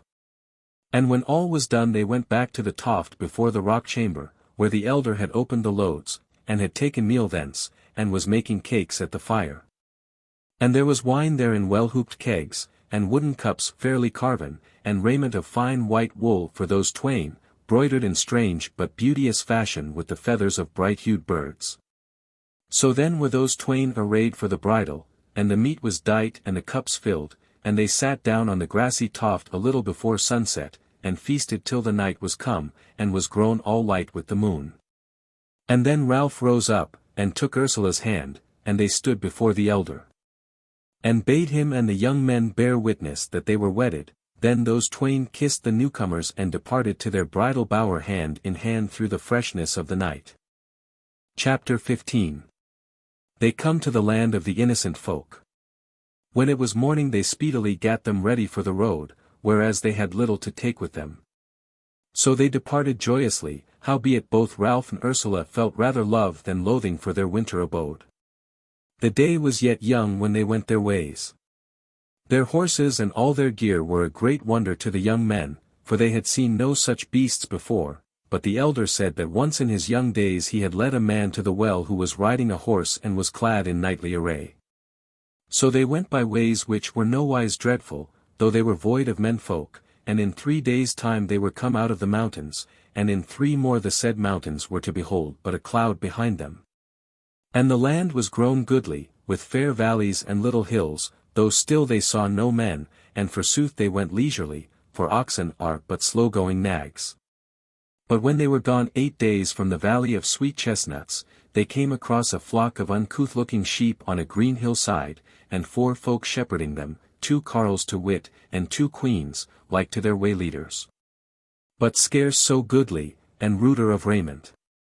These men greeted them kindly, and yet with more worship than fellowship, and they marvelled exceedingly at their horses and weapons.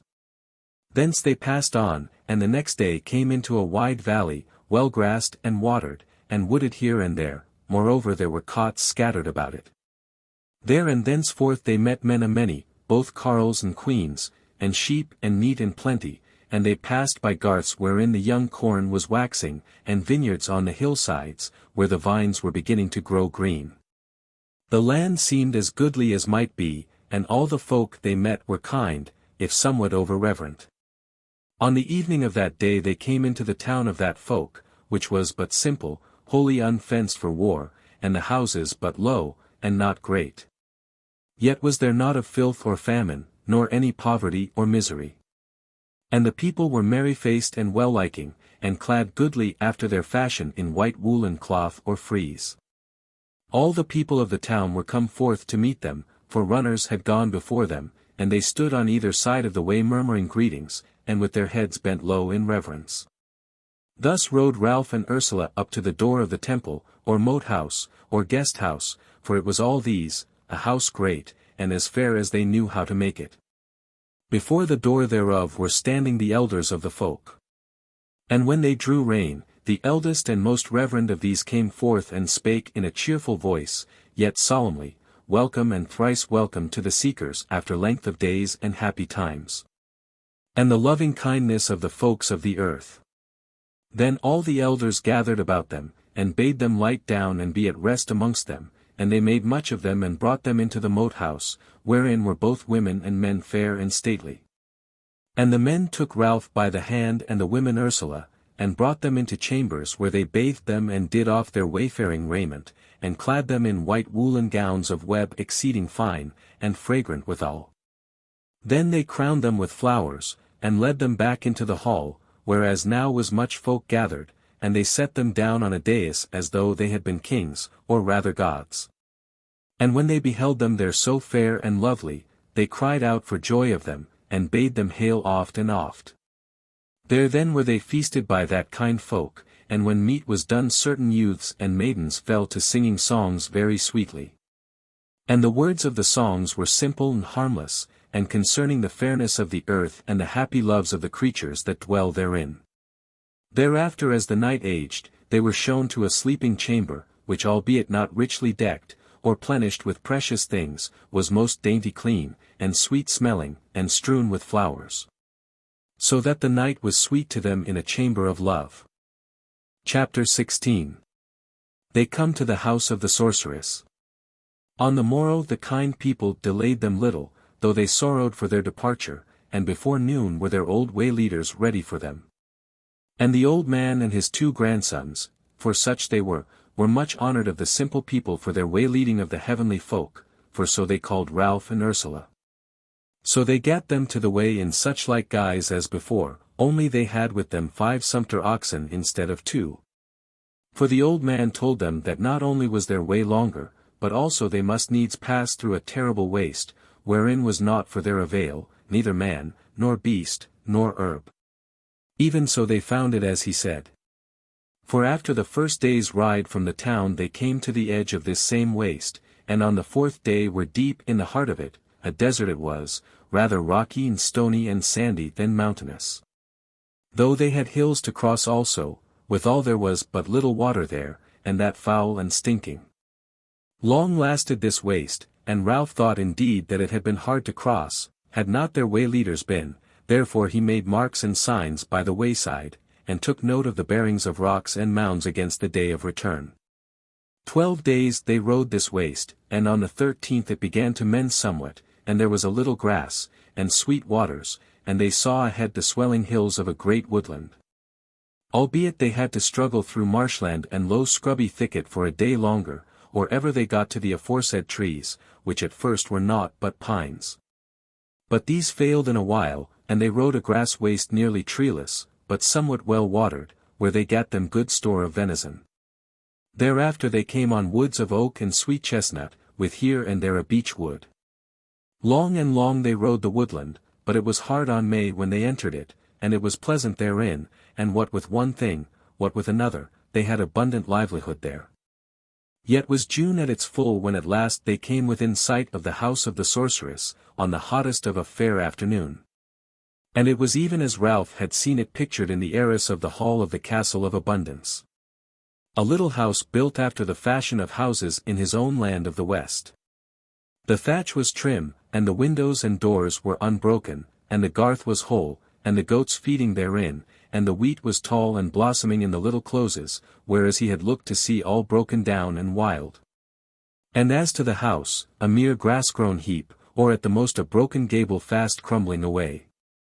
Then waxed his heart sore with the memory of that past time, and the sweetness of his short-lived love, though he refrained him all he might, yet forsooth Ursula looked on him anxiously, so much his face was changed by the thoughts of his heart. But the elder of the way-leaders saw that he was moved, and deemed that he was wondering at that house so trim and orderly amidst the wildwood, so he said, Here also do we after our behest to that marvellous and lovely lady. That we suffer not this house to go to ruin, ever are some of our folk here, and every year about this season we send 2 or more to take the places of those who have dwelt in the house year long, so ever is there someone to keep all things trim. But as to strangers, I have never in my life seen any seeker of the well herein, save once, and that was an old hoar man like to me, save that he was feebler in all wise than I be. Now Ralph heard him talking, yet noted his words but little. For it was with him as if all the grief of heart which he had penned back for so long a while swelled up within him and burst its bounds. And he turned toward Ursula and their eyes met, and she looked shy and anxious on him and he might no longer refrain himself, but put his hands to his face, for they had now drawn rein at the garth gate, and brake out a weeping. And wept long for the friend whose feet had worn that path so often, and whose heart, though she were dead, had brought them thither for their thriving. And for love and sorrow of him Ursula wept also. But the old man and his grandsons turned their heads away from his weeping, and got off their horses, and went up to the house door, whereby were now standing a carle and a queen of their people. But Ralph slowly gat off his horse and stood by Ursula who was on the ground already, but would not touch her, for he was ashamed. But she looked on him kindly and said, Dear friend, there is no need for shame. For though I be young, I know how grievous it is when the dead that we have loved come across our ways, and we may not speak to them, nor they to us. So I will but bid thee be comforted and abide in thy love for the living and the dead. His tears brake out again at that word, for he was but young, and for a while there was a lull in the strife that had beset his days. But after a little he looked up, and dashed the tears from his eyes and smiled on Ursula and said, "The tale she told me of this place, the sweetness of it came back upon me, and I might not forbear. She said, 'O friend, thou art kind, and I love thee.'" So then they joined hands and went through the garth together, and up to the door, where stood the wardens, who, when they saw them turning thither, came speedily down the path to them, and would have knelt in worship to them. But they would not suffer it, but embraced and kissed them, and thanked them many times for their welcome. The said wardens, both carle and queen, were goodly folk of middle age, stalwart, and kind of face. So then they went into the house together, and entered into the selfsame chamber, where of old the Lady of Abundance had sickened for fear of the sorceress sitting naked at her spell-work. Great joy they made together, and the wardens set meat and drink before the guests, and they ate and drank and were of good cheer. But the elder who had brought them from Chestnut Dale said, "Dear friends, I have told you that these two young men are my grandchildren, and they are the sons of this man and woman whom ye see, for the man is my son. And so it is, that amongst us the care of the quest of the well at the world's end hath for long been the heritage of our blood, going with us from father to son. Therefore is it not wonderful, though I have been sundry times at this house, and have learned about the place all that may be learned. For my father brought me hither when I was yet a boy. That time it was that I saw the last man of whom we know for sure that he drank of the water of the well, and he was that old hoar man like unto me, but, as I said, far weaker in all wise. But when he came back to us from the well he was strong and stalwart, and a better man than I am now, and I heard him tell his name to my father, that he was called the Sage of Swevenham. Ralph looked on Ursula and said, "Yea, father, and it was through him that we had our lore concerning the way hither, and it was he that bade us abide your coming in the rock house of the Vale of Sweet Chestnuts." "Then he is alive still," said the elder. Said Ralph, "Yea, and as fair and strong an old man as ye may lightly see." "Yea, said the elder, "and yet 50 years ago his course seemed run." Then said Ralph, "Tell me, father, have none of your own folk sought to the well at the world's end?" "Nay, none," said the elder. Said Ralph, "That is strange, whereas ye are so nigh thereto, and have such abundant lore concerning the way." "Son," said the elder, "true it is that the water of that well shall cause a man to thrive in all ways, and to live through many generations of men, maybe, in honor and good liking, but it may not keep any man alive forever. For so have the gods given us the gift of death lest we weary of life. Now our folk live well and hale, and without the sickness and pestilence, such as I have heard oft befall folk in other lands, even as I heard the Sage of Swevenham say, and I wondered at his words. Of strife and of war also we know naught, nor do we desire aught which we may not easily attain to.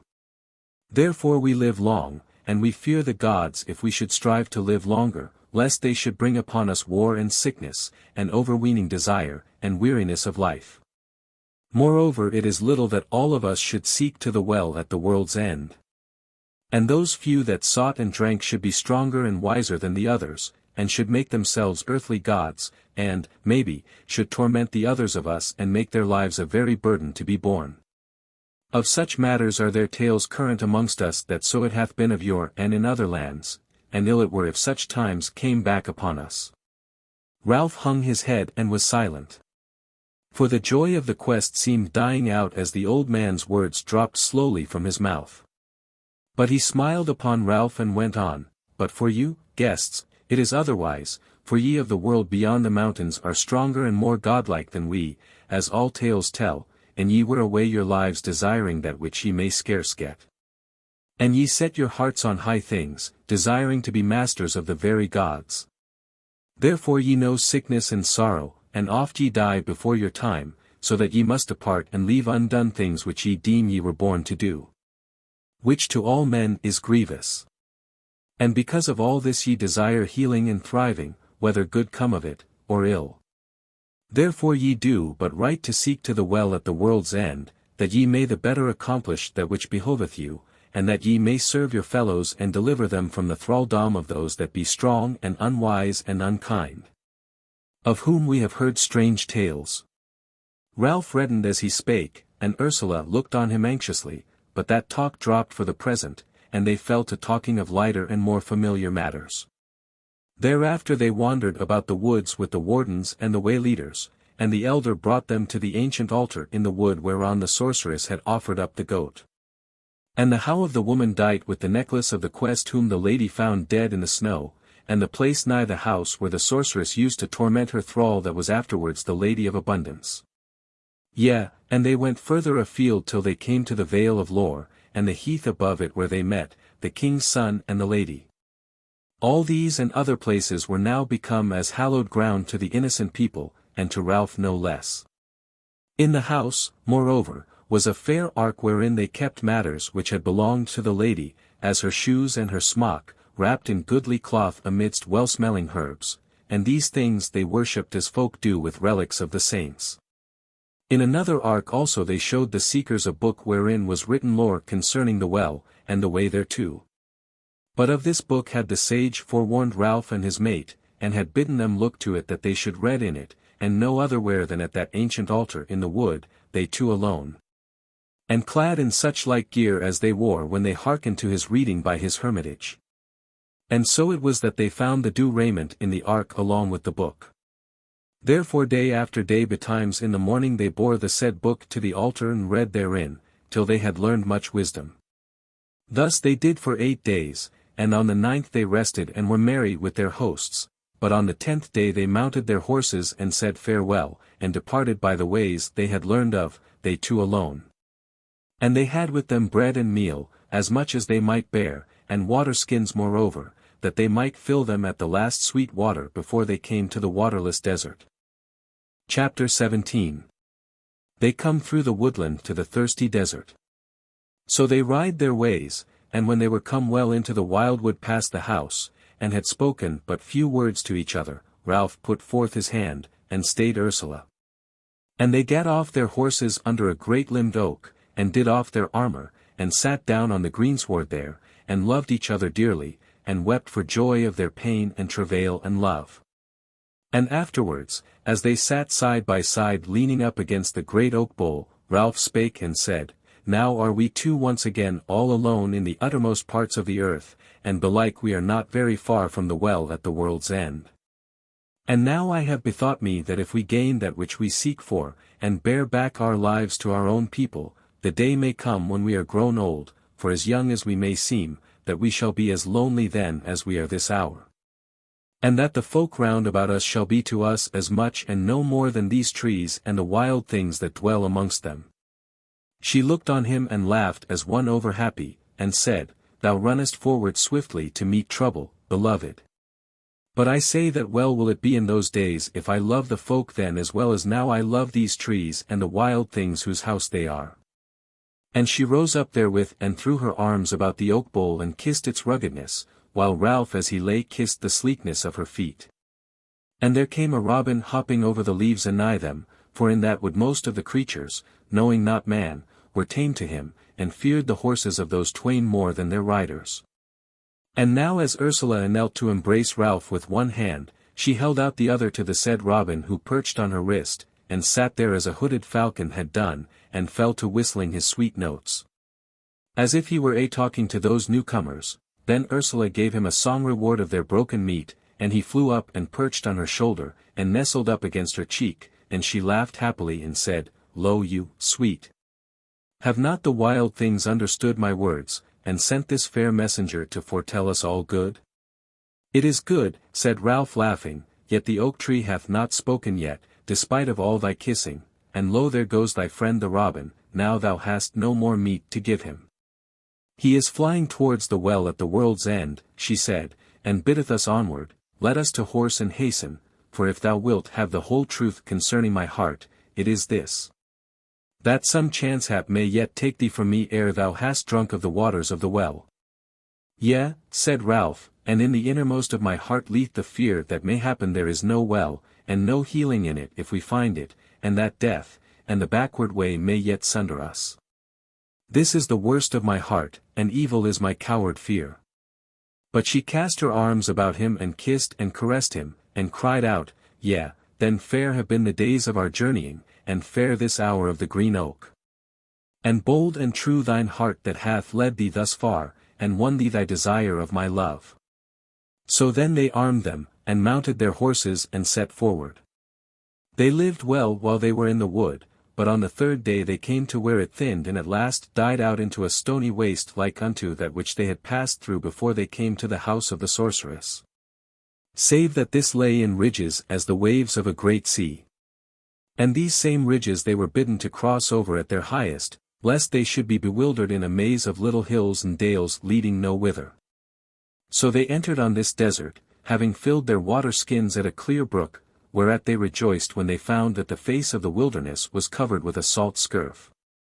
And that naught grew there save a sprinkling of small sage bushes. Now on the second day of their riding this ugly waste, as they came up over the brow of one of these stony ridges, Ralph the farsighted cried out suddenly, Hold! For I see a man weaponed. Where is he, quoth Ursula, and what is he about? Said Ralph, He is up yonder on the swell of the next ridge, and by seeming is asleep leaning against a rock. Then he bent the Turk bow and set an arrow on the string and they went on warily. When they were down at the foot of the ridge Ralph hailed the man with a lusty cry, but gat no answer of him. So they went on up the bent, till Ralph said, Now I can see his face under his helm, and it is dark and the eyes are hollow, I will off horse and go up to him afoot, but do thou, beloved, sit still in thy saddle. But when he had come nigher, he turned and cried out to her, The man is dead, come anigh. So she went up to him and dismounted, and they both together stood over the man, who was lying up against a big stone like one at rest. How long he had lain there none knows but God, for in the saltness of the dry desert the flesh had dried on his bones without corrupting, and was as hardened leather. He was in full armor of a strange and ancient fashion, and his sword was girt to his side, neither was there any sign of a wound about him. Under a crag anigh him they found his horse, dead and dry like to himself.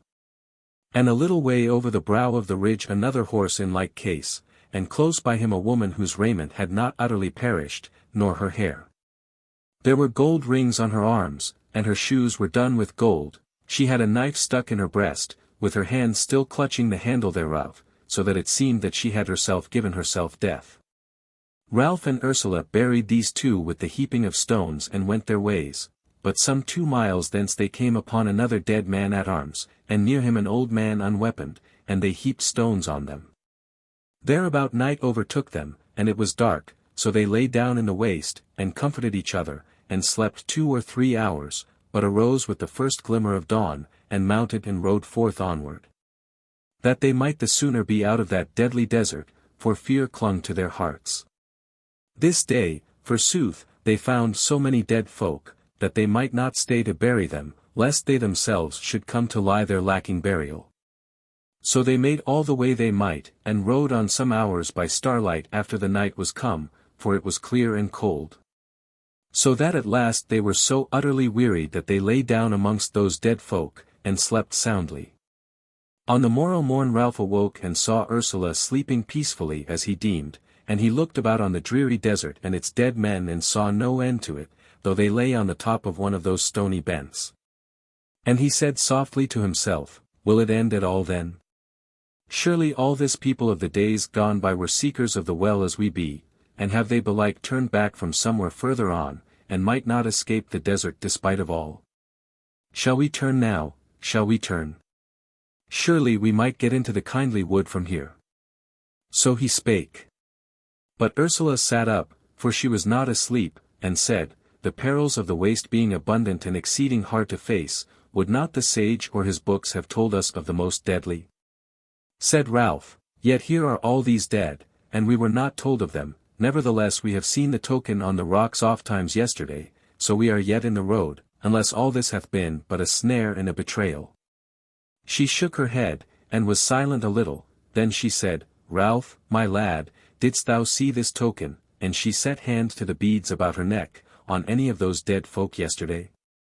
Nay, said Ralph, though sooth to say I looked for it. And I in likewise, she said, for indeed I had misgivings as the day grew old, but now I say, let us on in the faith of that token and the kindness of the sage, and the love of the innocent people. Yea, and thy luck, O lad of the green fields far away, that hath brought thee unscathed so far from Upmeads. So they mounted and rode forth, and saw more and more of the dead folk. And ever and anon they looked to them to note if they wore the beads like to them, but saw none so dight. Then Ursula said, Yea, why should the sage and the books have told us aught of these dead bodies, that are but as the plenishing of the waste? Like to the flowers that are cast down before the bier of a saint on a holy day to be trodden under foot by the churls and the vicars of the close. Forsooth had they been alive now, with swords to smite withal, and hands to drag us into captivity, it had been another matter, but against these I feel bold. Ralph sighed, and said, Yea, but even if we die not in the waste, yet this is piteous. So many lives passed away, so many hopes slain. Yea, she said, but do not folk die there in the world behind us? I have seen sights far worser than this at Utterbol, little while as I was there. Moreover I can note that this army of dead men has not come all in one day or 1 year, but in a long, long while, by 1 and 2 and 3. For hast thou not noted that their raiment and wargear both, is of many fashions, and some much more perished than other, long as things last in this dry waste? I say that men die as in the world beyond, but here we see them as they lie dead, and have lain for so long. He said, I fear neither the waste nor the dead men if thou fearest not, beloved, but I lament for these poor souls. And I also, said she, therefore let us on, that we may come to those whose grief we may heal. Chapter 18. They come to the dry tree. Presently as they rode they had before them one of the greatest of those land waves, and they climbed it slowly, going afoot and leading their horses. But when they were but a little way from the brow they saw, over a gap thereof, something, as it were huge horns rising up into the air beyond the crest of the ridge. So they marvelled, and drew their swords, and held them still a while, misdoubting if this were perchance some terrible monster of the waste, but whereas the thing moved not at all, they plucked up heart and fared on. So came they to the brow and looked over it into a valley, about which on all sides went the ridge, save where it was broken down into a narrow pass on the further side. So that the said valley was like to one of those theatres of the ancient Roman folk, whereof are some to be seen in certain lands. Neither did those desert benches lack their sitters, for all down the sides of the valley sat or lay children of men, some women, but most men folk, of whom the more part were weaponed, and some with their drawn swords in their hands. Whatever semblance of moving was in them was when the eddying wind of the valley stirred the rags of their raiment, or the long hair of the women. But a very midmost of this dreary theatre rose up a huge and monstrous tree, whose topmost branches were even the horns which they had seen from below the hill's brow. Leafless was that tree and lacking of twigs, and its bole upheld but some 50 of great limbs, and as they looked on it, they doubted whether it were not made by men's hands rather than grown up out of the earth. All round about the roots of it was a pool of clear water, that cast back the image of the valley side and the bright sky of the desert, as though it had been a mirror of burnished steel. The limbs of that tree were all behung with blazoned shields and knights' helms, and swords, and spears, and axes, and hauberks, and it rose up into the air some 100 feet above the flat of the valley. For a while they looked down silently onto this marvel, then from both their lips at once came the cry, the dry tree. Then Ralph thrust his sword back into his sheath and said, Meseems I must needs go down amongst them. There is naught to do us harm here, for all these are dead like the others that we saw. Ursula turned to him with burning cheeks and sparkling eyes, and said eagerly, Yea, let us go down, else might we chance to miss something that we ought to wot of.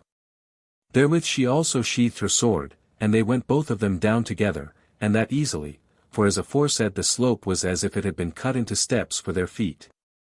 And as they passed by the dead folk, for whom they had often to turn aside, they noted that each of the dead leathery faces was drawn up in a grin as though they had died in pain, and yet beguiled, so that all those visages looked somewhat alike. As though they had come from the workshop of one craftsman. At last Ralph and Ursula stood on the level ground underneath the tree, and they looked up at the branches, and down to the water at their feet. And now it seemed to them as though the tree had verily growth in it, for they beheld its roots, that they went out from the mound or islet of earth into the water, and spread abroad therein, and seemed to waver about. So they walked around the tree, and looked up at the shields that hung on its branches, but saw no blazon that they knew, though they were many and diverse, and the armor also and weapons were very diverse of fashion. Now when they were come back again to the place where they had first stayed, Ralph said, I thirst, and so belike dost thou, and here is water good and clear, let us drink then, and so spare our water-skins, for belike the dry desert is yet long. And therewith he knelt down that he might take of the water in the hollow of his hand. But Ursula drew him back, and cried out in terror, O Ralph, do it not.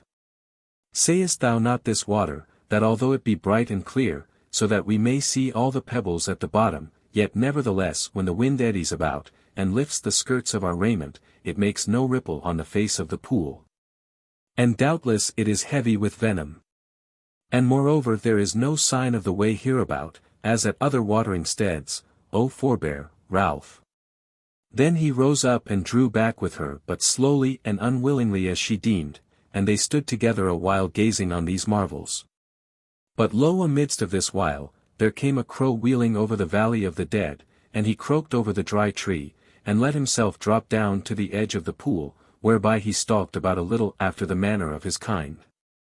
Then he thrust his neb into the water and drank, and thereafter took wing again, but ere he was many feet off the ground he gave a grievous croak, and turning over in the air fell down stark dead close to the feet of those twain. And Ralph cried out but spake no word with meaning therein. Then said Ursula, Yea, thus are we saved from present death. Then she looked in Ralph's face, and turned pale and said hastily, O my friend, how is it with thee? But she waited not for an answer, but turned her face to the bent whereby they had come down, and cried out in a loud, shrill voice, O Ralph, Ralph! Look up yonder to the ridge whereby we left our horses, look, look! There glitters a spear and stirreth. And lo, a helm underneath the spear, tarry not, let us save our horses. Then Ralph let a cry out from his mouth, and set off running to the side of the slope, and fell to climbing it with great strides, not heeding Ursula. But she followed close after, and scrambled up with foot and hand and knee, till she stood beside him on the top, and he looked around wildly and cried out, Where? Where are they? Nowhere, she said, it was naught but my word to draw thee from death, but praise to the saints that thou art come alive out of the accursed valley. He seemed not to hearken, but turned about once, and beat the air with his hands, and then fell down on his back, and with a great wail she cast herself upon him, for she deemed at first that he was dead. But she took a little water from one of their skins, and cast it into his face, and took a flask of cordial from her pouch, and set it to his lips, and made him drink somewhat thereof. So in a while he came to himself and opened his eyes and smiled upon her, and she took his head in her hands and kissed his cheek, and he sat up and said feebly, Shall we not go down into the valley? There is naught there to harm us. We have been down there already, she said, and well it is that we are not both lying there now. Then he got to his feet, and stretched himself, and yawned like one just awakened from long sleep. But she said, Let us to horse and begone. It is early hours to slumber, for those that are seeking the well at the world's end.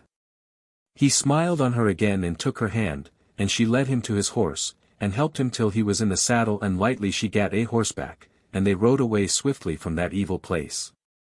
And after a while Ralph was himself again, and remembered all that had happened till he fell down on the brow of the ridge. Then he praised Ursula's wisdom and valiancy till she bade him forbear lest he weary her. Albeit she drew up close to him and kissed his face sweetly. Chapter 19. They come out of the thirsty desert. Past the valley of the dry tree they saw but few dead men lying about, and soon they saw never another, and, though the land was still utterly barren, and all cast up into ridges as before, yet the salt slime grew less and less, and before nightfall of that day they had done with it, and the next day those stony waves were lower. And the next again the waste was but a swelling plain, and here and there they came on patches of dwarf willow, and other harsh and scanty herbage, whereof the horses might have a bait, which they sore needed. For now was their fodder done, but both men and horses were sore athirst. For, as carefully as they had hoarded their water, there was now but little left, which they durst not drink till they were driven perforce, lest they should yet die of drought. They journeyed long that day, and whereas the moon was up at night tide they lay not down till she was set. And their resting place was by some low bushes, whereabout was rough grass mingled with willow herb, whereby Ralph judged that they drew nigh to water, so or ever they slept, they and the horses all but emptied the water-skins. They heard some sort of beasts roaring in the night, but they were too weary to watch, and might not make a fire. When Ralph awoke in the morning he cried out that he could see the woodland. And Ursula arose at his cry and looked where he pointed, and sure enough there were trees on a rising ground some 2 miles ahead, and beyond them, not very far by seeming, they beheld the tops of great dark mountains. On either hand moreover, nigh on their right hand, far off on their left, ran a reef of rocks, so that their way seemed to be as between 2 walls. And these said reefs were nowise like those that they had seen of late, but black and, as to their matter, like to the great mountains by the rock of the fighting man, but as the reefs ran eastward they seemed to grow higher. Now they mounted their horses at once and rode on, and the beasts were as eager as they were, and belike smelt the water. So when they had ridden but 3 miles, they saw a fair little river before them winding about exceedingly, but flowing eastward on the whole. So they spurred on with light hearts and presently were on the banks of the said river, and its waters were crystal clear, though its sands were black, and the pink-blossomed willow herb was growing abundantly on the sandy shores. Close to the water was a black rock, as big as a man, whereon was graven the sign of the way, so they knew that there was no evil in the water, wherefore they drank their fill and watered their horses abundantly. And on the further bank was there abundance of good grass. So when they had drunk their fill, for the pleasure of the cool water they waded the ford barefoot, and it was scarce above Ursula's knee. Then they had great joy to lie on the soft grass and eat their meat, while the horses tore eagerly at the herbage close to them. So when they had eaten, they rested a while, but before they went further they despoiled them, one after other, and bathed in a pool of the river to wash the foul wilderness off them. Then again they rested and let the horses yet bite the grass, and departed not from that pleasant place till it was 2 hours after noon. As they were lying there Ralph said he could hear a great roar like the sound of many waters, but very far off, but to Ursula it seemed naught but the wind waxing in the boughs of the woodland anigh them. Chapter 20. They come to the ocean sea. Being come to the wood they went not very far into it that day, for they were minded to rest them after the weariness of the wilderness. They feasted on a hare which Ralph shot, and made a big fire to keep off evil beasts, but none came nigh them, though they heard the voices of certain beasts as the night grew still. To be short, they slept far into the morrow's morn, and then, being refreshed, and their horses also, they rode strongly all day, and found the wood to be not very great.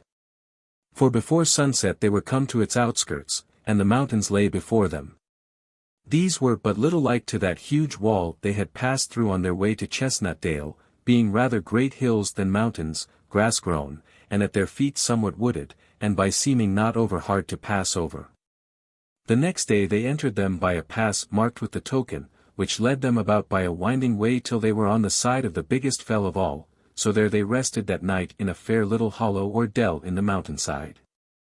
There in the stillness of the night both Ursula, as well as Ralph, heard that roaring of a great water, and they said to each other that it must be the voice of the sea, and they rejoiced thereat. For they had learned by the sage and his books that they must needs come to the verge of the ocean sea, which girdles the earth about. So they arose betimes on the morrow, and set to work to climb the mountain, going mostly afoot. And the way was long, but not craggy or exceeding steep, so that in 5 hours' time they were at the mountain top, and coming over the brow beheld beneath them fair green slopes besprinkled with trees, and beyond them, some 3 or 4 miles away, the blue landless sea, and on either hand of them was the sea also, so that they were nigh hand at the ending of a great ness, and there was naught beyond it. And naught to do if they missed the well, but to turn back by the way they had come. Now when they saw this they were exceedingly moved and they looked on one another, and each saw that the other was pale, with glistening eyes, since they were to come to the very point of their doom. And that it should be seen whether there were no such thing as the well in all the earth, but that they had been chasing a fair-hued cloud. Or else their quest should be achieved and they should have the world before them, and they happy and mighty, and of great worship amidst all men. Little they tarried, but gat them down the steep of the mountain, and so lower and lower till they were come to ground nigh level. And then at last it was but thus, that without any great rock wall or girdle of marvellous and strange land, there was an end of earth, with its grass and trees and streams, and a beginning of the ocean, which stretched away changeless. And it might be for ever. Where the land ended there was but a cliff of less than 100 feet above the eddying of the sea. And on the very point of the ness was a low green toft with a square stone set atop of it, whereon as they drew nigh they saw the token graven, yea on each face thereof. Then they went along the edge of the cliff a mile on each side of the said toft, and then finding naught else to note, naught save the grass and the sea, they came back to that place of the token, and sat down on the grass of the toft. It was now evening, and the sun was setting beyond them, but they could behold a kind of stair cut in the side of the cliff, and on the first step whereof was the token done, wherefore they knew that they were bidden to go down by the said stair. But it seemed to lead no whither, save straight into the sea. And whiles it came into Ralph's mind that this was naught but a mock, as if to bid the hapless seekers cast themselves down from the earth, and be done with it for ever. But in any case they might not try the adventure of that stair by the failing light, and with the night long before them. So when they had hoppled their horses, and left them to graze at their will on the sweet grass of the meadow, they laid them down behind the green toft, and, being forwearied, it was no long time ere they twain slept fast at the uttermost end of the world. Chapter 21. Now they drink of the well at the world's end. Ralph awoke from some foolish morning dream of Upmeads, wondering where he was, or what familiar voice had cried out his name. Then he raised himself on his elbow, and saw Ursula standing before him with flushed face and sparkling eyes, and she was looking out seaward, while she called on his name. So he sprang up and strove with the slumber that still hung about him, and as his eyes cleared he looked down, and saw that the sea, which last night had washed the face of the cliff, had now ebbed far out, and left bare betwixt the billows and the cliff some half-mile of black sand, with rocks of the like hue rising out of it here and there. But just below the place where they stood, right up against the cliff, was builded by man's hand of huge stones a garth of pound, the wall whereof was some 7 feet high, and the pound within the wall of 40 feet space end long in overthwart. And the said pound was filled with the waters of a spring that came forth from the face of the cliff as they deemed, though from above they might not see the issue thereof. But the water ran seaward from the pound by some way unseen, and made a wide stream through the black sand of the foreshore, but ever the great basin filled somewhat faster than it voided, so that it ran over the lip on all sides, making a thin veil over the huge ashlar stones of the garth. The day was bright and fair with no wind, save light airs playing about from the westward ort, and all things gleamed and glittered in the sun. Ralph stood still a moment, and then stretched abroad his arms, and with a great sob cast them round about the body of his beloved, and strained her to his bosom as he murmured about her, the well at the world's end. But she wept for joy as she fawned upon him, and let her hands beat upon his body. But when they were somewhat calmed of their ecstasy of joy, they made ready to go down by that rocky stair. And first they did off their armor and other gear, and when they were naked they did on the hallowed raiment which they had out of the ark in the house of the sorceress. And so clad gat them down the rock-hewn stair, Ralph going first, lest there should be any broken place. But naught was amiss with those hard black stones, and they came safely to a level place of the rock, whence they could see the face of the cliff. And how the waters of the well came gushing forth from a hollow therein in a great swelling wave as clear as glass. And the sun glistened in it and made a foam bow about its edges. But above the issue of the waters the black rock had been smoothed by man's art, and thereon was graven the sword and the bow, and above it these words, to wit: Ye who have come a long way to look upon me, drink of me. If ye deem that ye be strong enough in desire to bear length of days, or else drink not. But tell your friends and the kindreds of the earth how ye have seen a great marvel. So they looked long and wondered, and Ursula said, Deemest thou, my friend, that any have come thus far and forborne to drink? Said Ralph, Surely not even the exceeding wise might remember the bitterness of his wisdom as he stood here. Then he looked on her and his face grew bright beyond measure, and cried out, O love, love! Why tarry we? For yet I fear lest we be come too late, and thou die before mine eyes ere yet thou hast drunken. Yea, she said, and I also fear for thee, though thy face is ruddy and thine eyes sparkle, and thou art as lovely as the captain of the Lord's hosts. Then she laughed, and her laughter was as silver bells rung tunably, and she said, But where is the cup for the drinking? But Ralph looked on the face of the wall, and about the height of his hand saw square marks thereon, as though there were an ambry, and amidst the square was a knop of latten, all green with the weather and the salt spray. So Ralph set his hand to the knop and drew strongly, and lo it was a door made of a squared stone hung on brazen hinges, and it opened easily to him, and within was a cup of goldsmith's work, with the sword and the bow done thereon. And round about the rim writ this posy, The strong of heart shall drink from me. So Ralph took it and held it aloft so that its pure metal flashed in the sun, and he said, This is for thee, sweetling.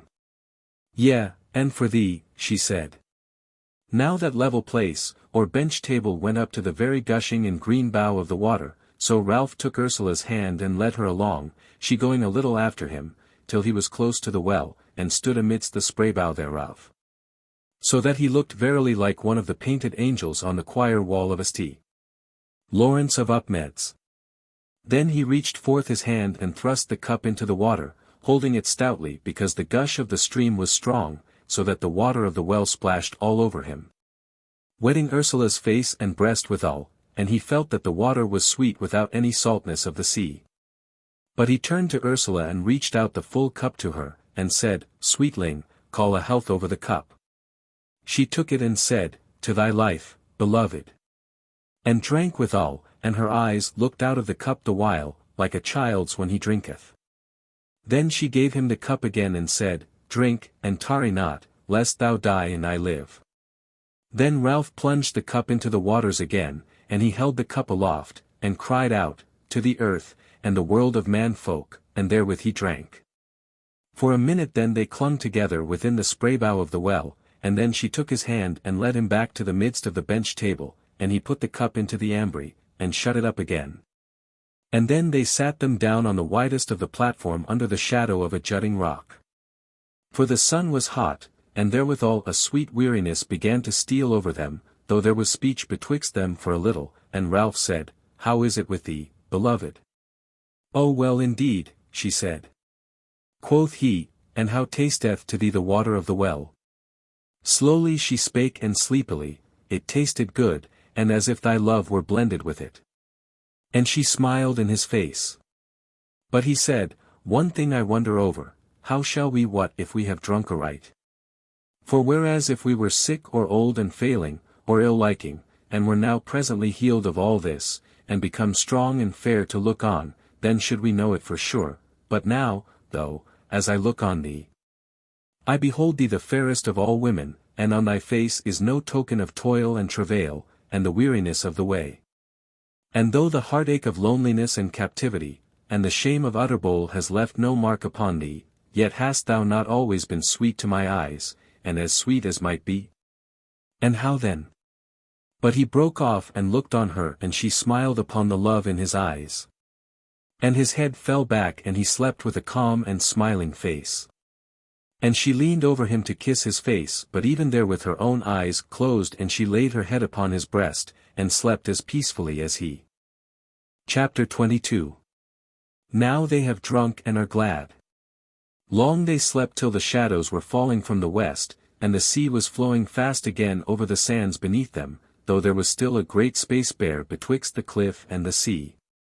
Then spake Ursula as if Ralph had but just left speaking, and she said, Yea, dear lord, and I also say, that, lovely as thou art now, never hast thou been aught else but lovely to me. But tell me, hast thou had any scar of a hurt upon thy body? For if now that we're gone, surely it should be a token of the renewal of thy life. But if it be not gone, then there may yet be another token. Then he stood upon his feet, and she cried out, Oh, but thou art fair and mighty, who now shall dare gainsay thee? Who shall not long for thee? Said Ralph, Look, love. How the sea comes over the sand like the creeping of a sly wood snake. Shall we go hence and turn from the ocean sea without wetting our bodies in its waters? Let us go, she said. So they went down on to the level sands, and along the edges of the sweet water stream that flowed from the well. And Ralph said, Beloved, I will tell thee of that which thou hast asked me. When I was but a lad of 16 winters there rode men a-lifting into Upmeads, and Nicholas Longshanks, who is a wise man of war, gathered force and went against them. And I must needs ride beside him. Now we came to our above, and put the thieves to the road, but in the hurley I got a claw from the war beast, for the stroke of a sword sheared me off somewhat from my shoulder, belike thou hast seen the scar and loathed it. It is not loathsome, she said, for a lad to be a bold warrior, nor for a grown man to think lightly of the memory of death drawn near for the first time. Yea, I have noted it, but let me see now what has befallen with it. As she spoke they were come to a salt pool in a rocky bight on their right hand, which the tide was filling speedily, and Ralph spake, See now, this is the bath of the water of the ocean sea. So they were speedily naked and playing in the water, and Ursula took Ralph by the arm and looked to his shoulder and said, O my lad of the pale edges, where is gone thy glory?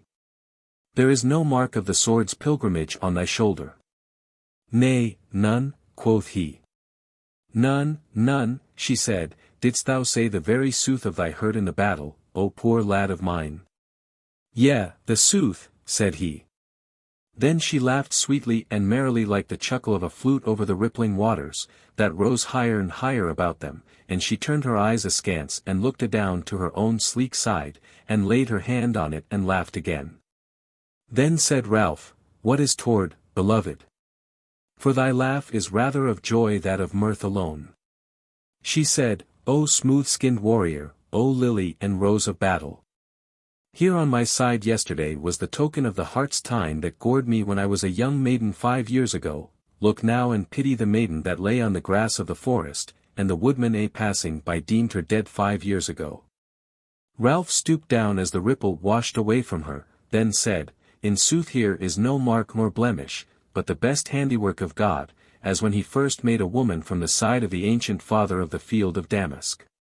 But lo you love, how swift the tide cometh up, and I long to see thy feet on the green grass, and I fear the sea, lest it stir the joy over strongly in our hearts and we be not able to escape from its waves. So they went up from out of the water, and did on the hallowed raiment fragrant with strange herbs, and passed joyfully up the sand towards the cliff and its stair.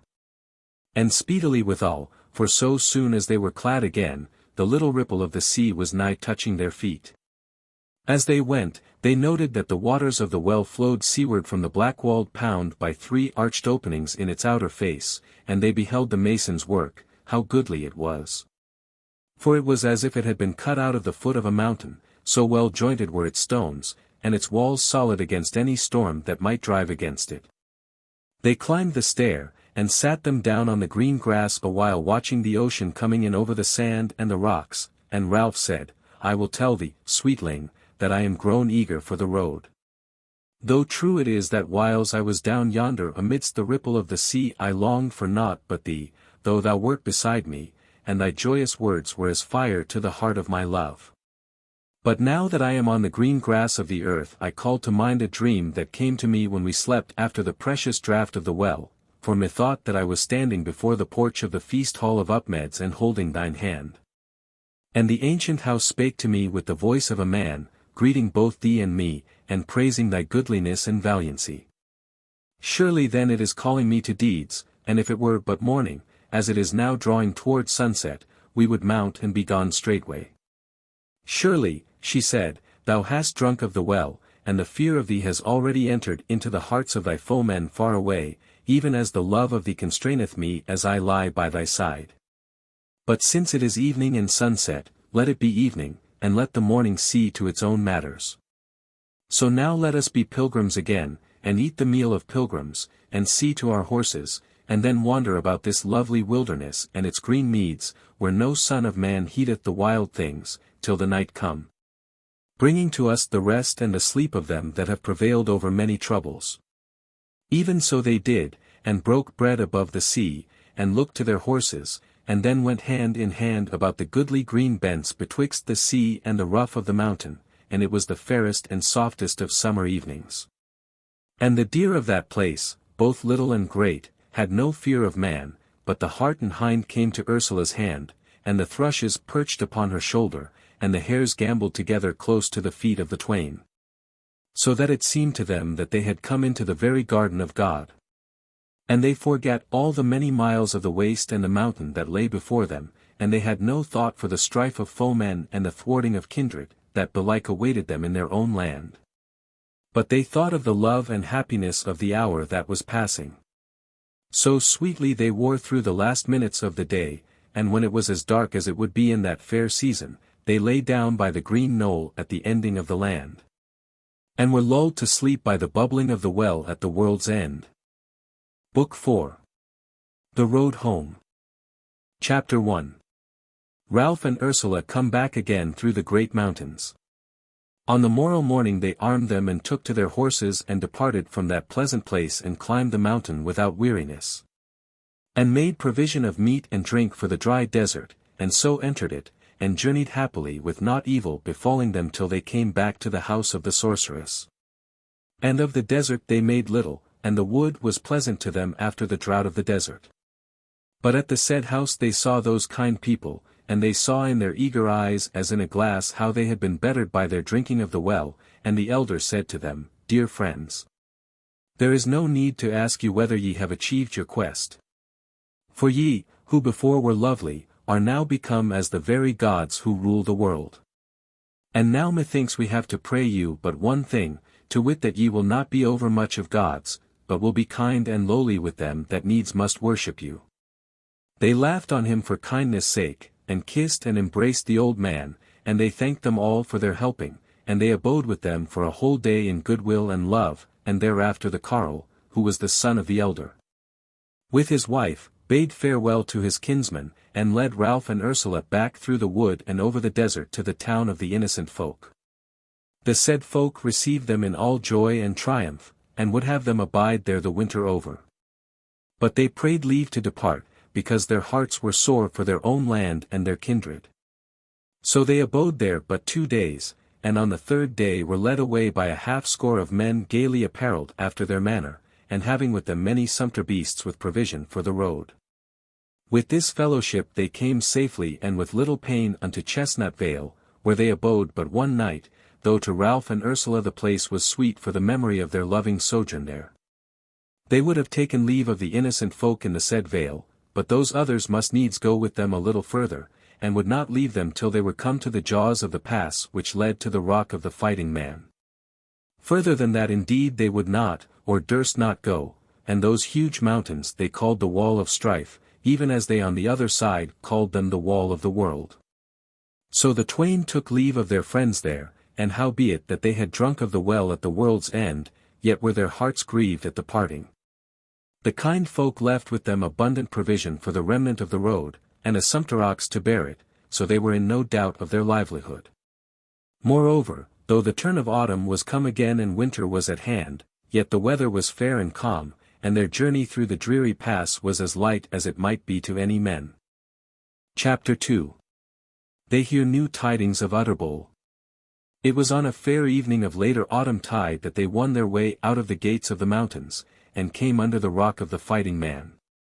There they kissed and comforted each other in memory of the terror and loneliness wherewith they had entered the mountains that other time, though, sooth to say, it was to them now like the reading of sorrow in a book.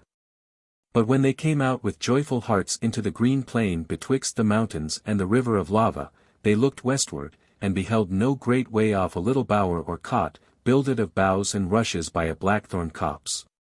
And as they rode toward it they saw a man come forth therefrom, and presently saw that he was hoary, a man with a long white beard.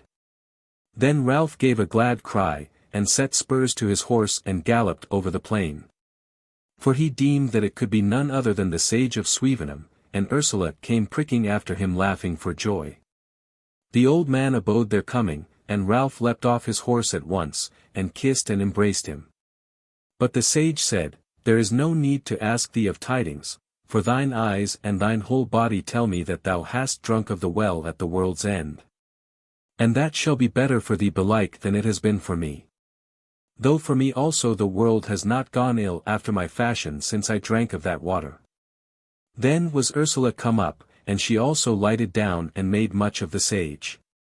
But he said, Hail, daughter! It is sweet to see thee so, and to what that thou art in the hands of a mighty man, for I know that Ralph thy man is minded for his father's house, and the deeds that abide him there, and I think we may journey a little way together. For as for me, I would go back to Swevenham to end my days there, whether they be long or short. But Ralph said, As for that, thou mayst go further than Swevenham, and as far as Upmeads, where there will be as many to love and cherish thee as at Swevenham. The old man laughed a little, and reddened withal, but answered nothing. Then they untrussed their sumpter beast, and took meat and drink from his burden, and they ate and drank together, sitting on the green grass there, and the twain made great joy of the sage, and told him the whole tale. And he told them that he had been abiding there since the spring tide, lest they might have turned back without accomplishing their quest, and then mayhappen he should have been at hand to comfort them, or the one of them left. If so it had befallen. But, quoth he, since ye have verily drunk of the well at the world's end, ye have come back no later than I looked for you. That night they slept in the bower there, and on the morrow betimes, the sage drove together 3 or 4 milch goats that he pastured there, and went their ways over the plain, and so in due time entered into the lava sea. But the first night that they lay there, though it was moonless and somewhat cloudy, they saw no glare of the distant earth fires which they had looked for. And when on the morrow they questioned the sage thereof, he said, The earth fires ceased about the end of last year, as I have heard tell. But sooth it is that the foreboding of the giant's candle was not for naught. For there hath verily been a change of masters at Utterbol. Yea, said Ralph, for better or worse. Said the sage, It could scarce have been for worse, but if rumour runneth right it is much for the better. Hearken how I learned thereof. One fair even of late March, a little before I set off hither, as I was sitting before the door of my house, I saw the glint of steel through the wood, and presently rode up a sort of knights and men at arms, about a score. And at the head of them a man on a big red roan horse, with his surcoat blazoned with a white bull on a green field. He was a man black-haired, but blue-eyed, not very big, but well knit and strong, and looked both doughty and knightly. And he wore a gold coronet about his basnet, so not knowing his blazonry, I wondered who it was that durst be so bold as to ride in the lands of the Lord of Utterbol. Now he rode up to me and craved a drink of milk, for he had seen my goats. So I milked 2 goats for him, and brought whey for the others, whereas I had no more goats in milk at that season. So the bull knight spake to me about the woodland, and wherefore I dwelt there apart from others. Somewhat rough in his speech he was, yet rather jolly than fierce, and he thanked me for the bever kindly enough, and said, I deem that it will not avail to give thee money, but I shall give thee what may be of avail to thee. Ho, Gervase! Give me one of those scrolls. So a squire hands him a parchment and he gave it me, and it was a safe conduct to the bearer from the Lord of Utterbol. But whereas I saw that the seal bore not the bear on the castle wall, but the bull, and that the superscription was unknown to me, I held the said scroll in my hand and wondered, and the knight said to me, Yea, look long at it. But so it is, though thou trow it not, that I am verily Lord of Utterbol, and that by conquest, so that belike I am mightier than he was, for that mighty runagate have I slain. And many there be who deem that no mishap, heathen though I be. Come thou to Utterbol and see for thyself if the days be not changed there, and thou shalt have a bellyful of meat and drink, and honour after thy deserving. So they rested a while, and then went their ways. To Utterbol I went not, but ere I departed to come hither 2 or 3 carles strayed my way, as whiles they will, who told me that this which the knight had said was naught but the sooth, and that great was the change of days at Utterbol. Whereas all men there, both bond and free, were as merry as they deserved to be, or belike merrier.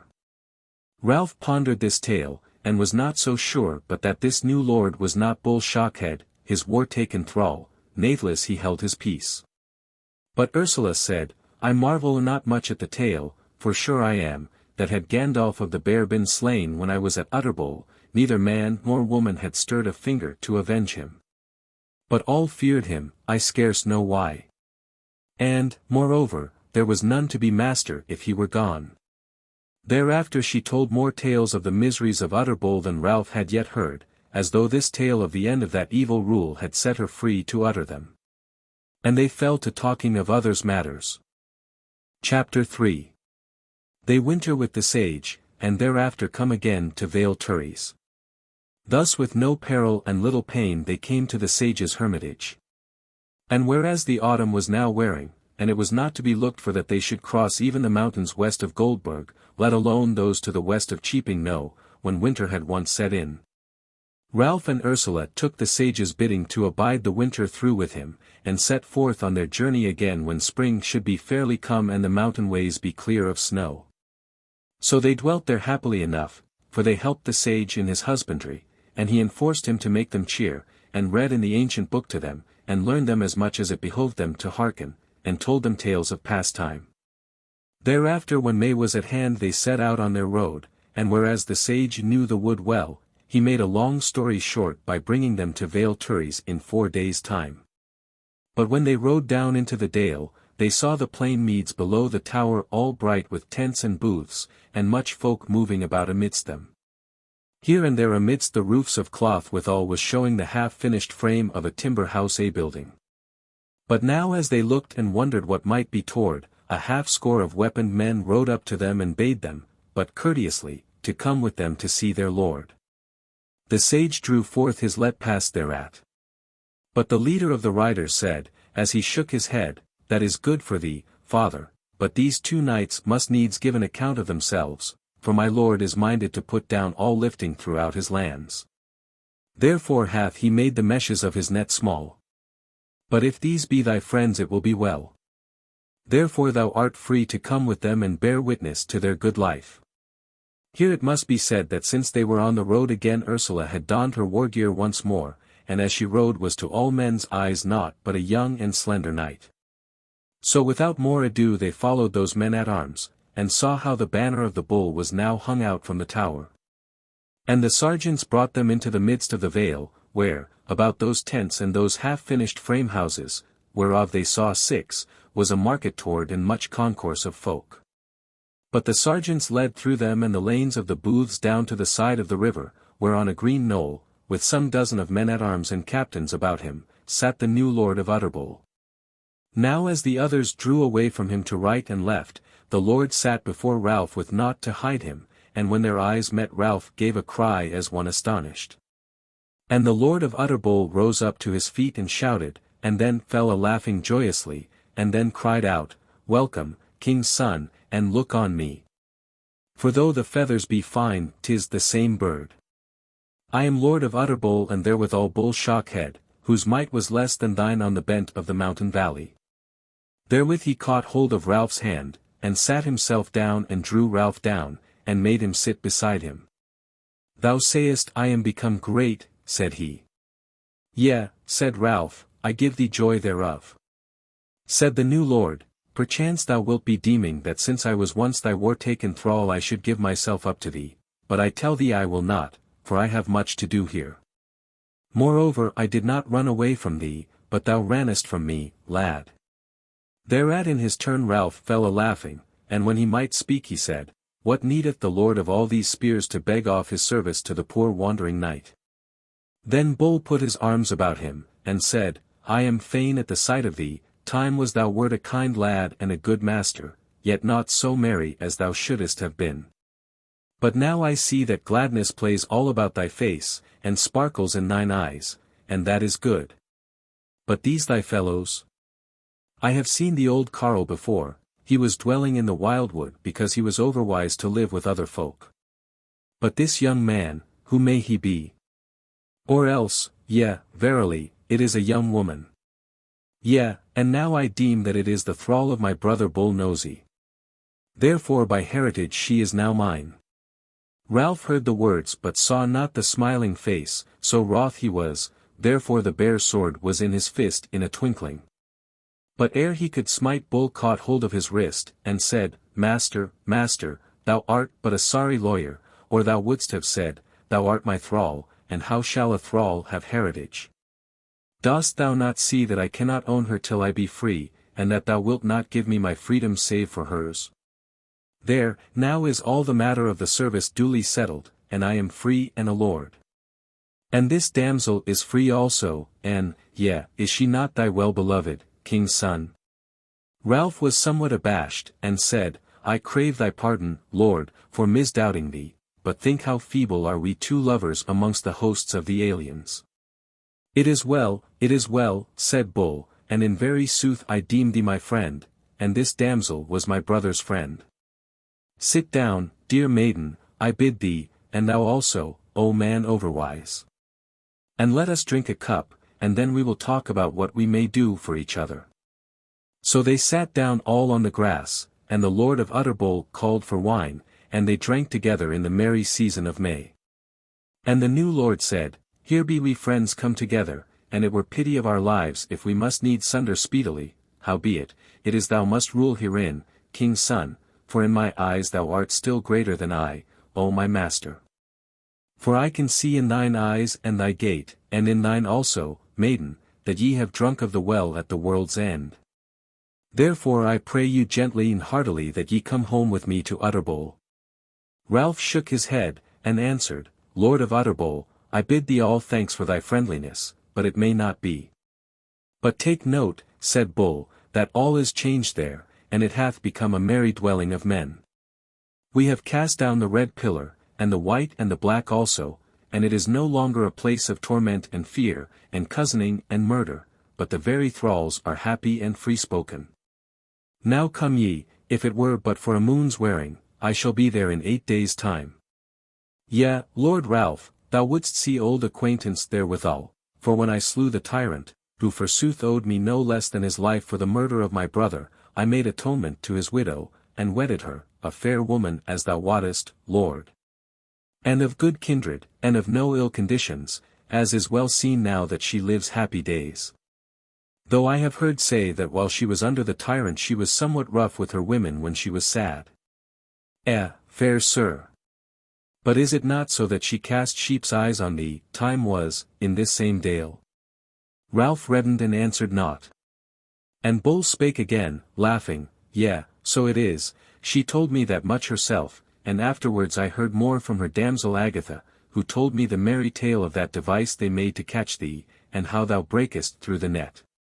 Forsooth, though this she told me not, I deemed that she would have had the same gift of thee as her mistress would.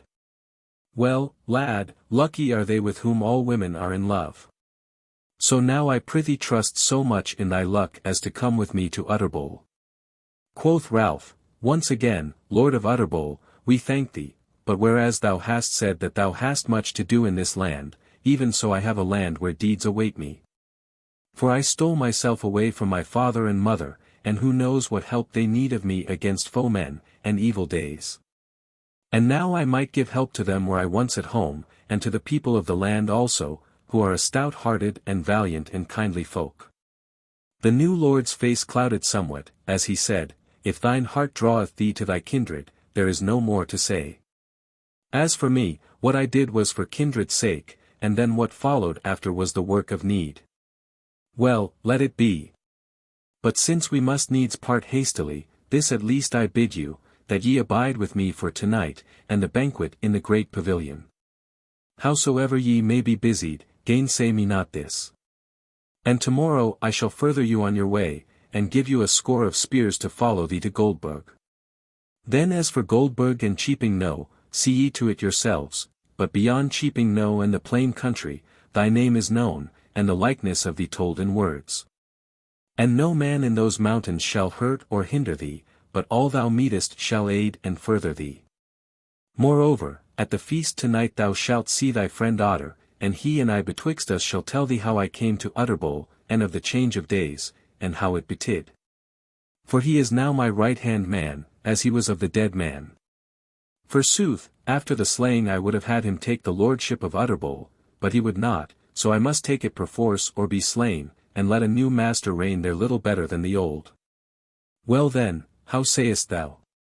Or wilt thou run from me without leave taking, as thou didst erewhile at Goldburg? Ralph laughed at his word, and said that he would not be so churlish this time, but would take his bidding with a good heart. And thereafter they fell to talking of many things. But Ralph took note of Bull, that now his hair and beard were trim and his raiment goodly, for all his rough speech and his laughter and heart-whole gibes and mocking, his aspect and bearing was noble and knightly. Chapter 4. A feast in the Red Pavilion. So in a while they went with him to the tower, and there was woman's raiment of the best gotten for Ursula, and afterwards at nightfall they went to the feast in the Red Pavilion of Utterbol, which a while ago the now slain Lord of Utterbol had let make. And it was exceeding rich with broidery of pearl and gems, since forsooth gems and fair women were what the late lord had lusted for the most, and have them he would at the price of howsoever many tears and groans. But that pavilion was yet in all wise as it was wont to be, saving that the bull had supplanted the bear upon the castle wall. Now the wayfarers were treated with all honour and were set upon the high seat, Ralph upon the right hand of the lord, and Ursula upon his left, and the sage of Swevenham out from her. But on Ralph's right hand was at first a void place, whereto after a while came Otter, the old captain of the guard. He came in hastily, and as though he had but just taken his armour off, for his raiment was but such as the men-at-arms of that country were wont to wear under their war gear, and was somewhat stained and worn. Whereas the other knights and lords were arrayed grandly in silks and fine cloth embroidered and begemmed. Otter was fain when he saw Ralph, and kissed and embraced him, and said, Forsooth, I saw by thy face, lad, that the world would be soft before thee, and now that I behold thee I know already that thou hast won thy quest. And the gods only know to what honour thou shalt attain. Ralph laughed for joy of him, and yet said soberly, As to honour, meseems I covet little world's goods, save that it may be well with my folk at home. Nevertheless as the words were out of his mouth his thought went back to the tall man whom he had first met at the churchyard gate of Netherton, and it seemed to him that he wished his thriving, yea, and in a lesser way. He wished the same to Roger of the Ropewalk, whereas he deemed that both of these, each in his own way, had been true to the lady whom he had lost. Then Otter fell a talking to him of the change of days at Utterbol, and how that it was the Lord's intent that a cheaping town should grow up in the dale of the tower, and that the wilderness beyond it should be tilled and builded. And, said he, if this be done, and the new Lord live to see it, as he may, being but young of years, he may become exceedingly mighty, and if he hold on in the way whereas he now is, he shall be well beloved also. So they spake of many things, and there was minstrelsy and diverse joyance, till at last the Lord of Utterbol stood up and said, Now bring in the bull, that we may speak some words over him, for this is a great feast. Ralph wondered what bull this might be whereof he spake. But the harps and fiddlers, and all instruments of music struck up a gay and gallant tune, and presently there came into the hall 4 men richly attired, who held up on spears a canopy of bawdekin, under which went a man-at-arms helmed, and clad in bright armour, who held in his hands a great golden cup fashioned like to a bull, and he bore it forth unto the dais, and gave it into the hands of the Lord. Then straightway all the noise ceased, and the glee and clatter of the hall, and there was dead silence. Then the Lord held the cup aloft and said in a loud voice, Hail, all ye folk! I swear by the bull, and they that made him, that in 3 years' time or less I will have purged all the lands of Utterbol of all strong thieves and cruel tyrants, be they big or little, till all be peace betwixt the mountains and the mark of Goldburg. And the wilderness shall blossom like the rose. Or else shall I die in the pain. Therewith he drank of the cup, and all men shouted. Then he sat him down and bade hand the cup to Otter. And Otter took the cup and looked into the bowl and saw the wave of wine, and laughed and cried out, As for me, what shall I swear but that I will follow the bull through thick and thin, through peace and unpeace, through grief and joy. This is my oath swearing. And he drank mightily and sat down. Then turned the Lord to Ralph and said, And thou who art my master, wilt thou not tell thy friends and the gods what thou wilt do? No great matter, belike, said Ralph. But if ye will it, I will speak out my mind thereon. We will it, said the lord. Then Ralph arose and took the cup and lifted it and spake, This I swear, that I will go home to my kindred, yet on the road will I not gainsay help to any that craveth it. So may All Hallows help me. Therewith he drank, and Bull said, This is well said, O happy man. But now that men have drunk well, do ye three and Otter come with me into the tower, whereas the chambers are dight for you, that I may make the most of this good day wherein I have met thee again. So they went with him, and when they had sat down in the goodliest chamber of the tower, and they had been served with wine and spices, the new lord said to Ralph, And now, my master, wilt thou not ask somewhat concerning me? Yea, said Ralph, I will ask thee to tell the tale of how thou camest into thy lordship. Said the lord, This shall ye hear of me with Otter to help me out. Hearken. Chapter 5. Bull telleth of his winning of the lordship of Utterbol. When thou rannest away from me, and left me alone at Goldburg, I was grieved. Then Clement Chapman offered to take me back with him to his own country, which, he did me to wit, lieth hard by thine, but I would not go with him, since I had an inkling that I should find the slayer of my brother and be avenged on him. So the Chapmen departed from Goldburg after that Clement had dealt generously by me for thy sake.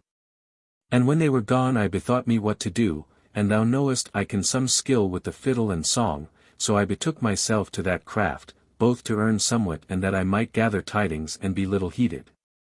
Till within a while folk got to know me well, and would often send for me to their merrymakings, where they gave me fiddler wages, to wit, meat, drink, and money.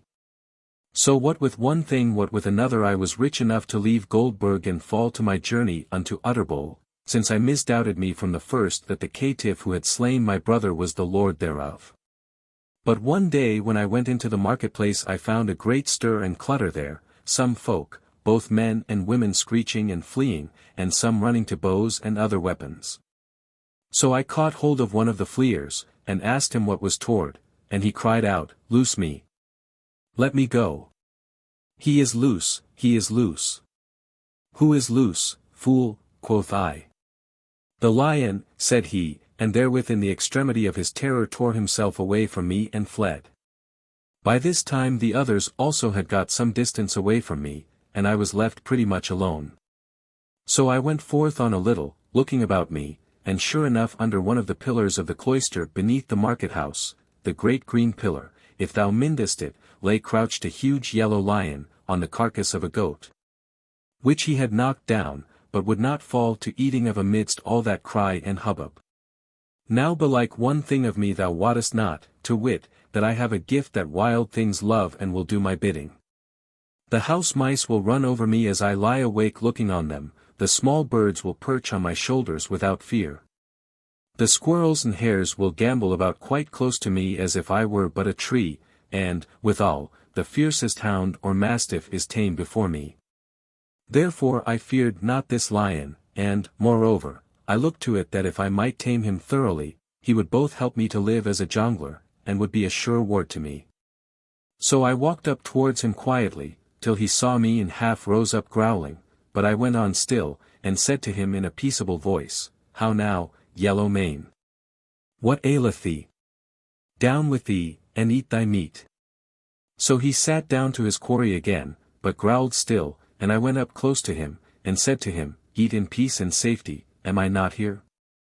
And therewith I held out my bare hand unclenched to him, and he smelt to it, and straightway began to be peaceable, and fell to tearing the goat, and devouring it, while I stood by speaking to him friendly. But presently I saw weapons glitter on the other side of the square place, and men with bended bows. The Yellow King saw them also, and rose up again and stood growling. Then I strove to quiet him, and said, These shall not harm thee. Therewith the men cried out to me to come away, for they would shoot, but I called out, Shoot not yet. But tell me, does any man own this beast? Yea, said one, I own him, and happy am I that he doth not own me. Said I, Wilt thou sell him? Yea, said he, if thou livest another hour to tell down the money.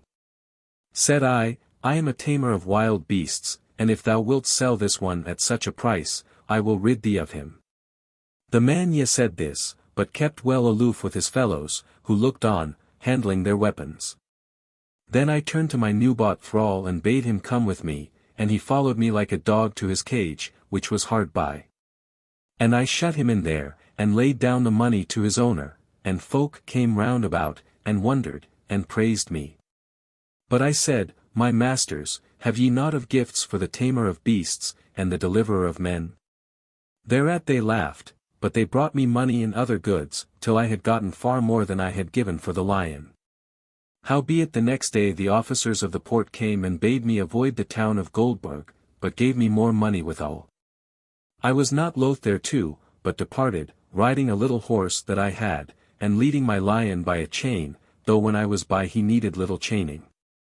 So that without more ado I took the road to Utterbol, and wheresoever I came, I had what was to be had that I would, neither did any man fall on me, or on my lion.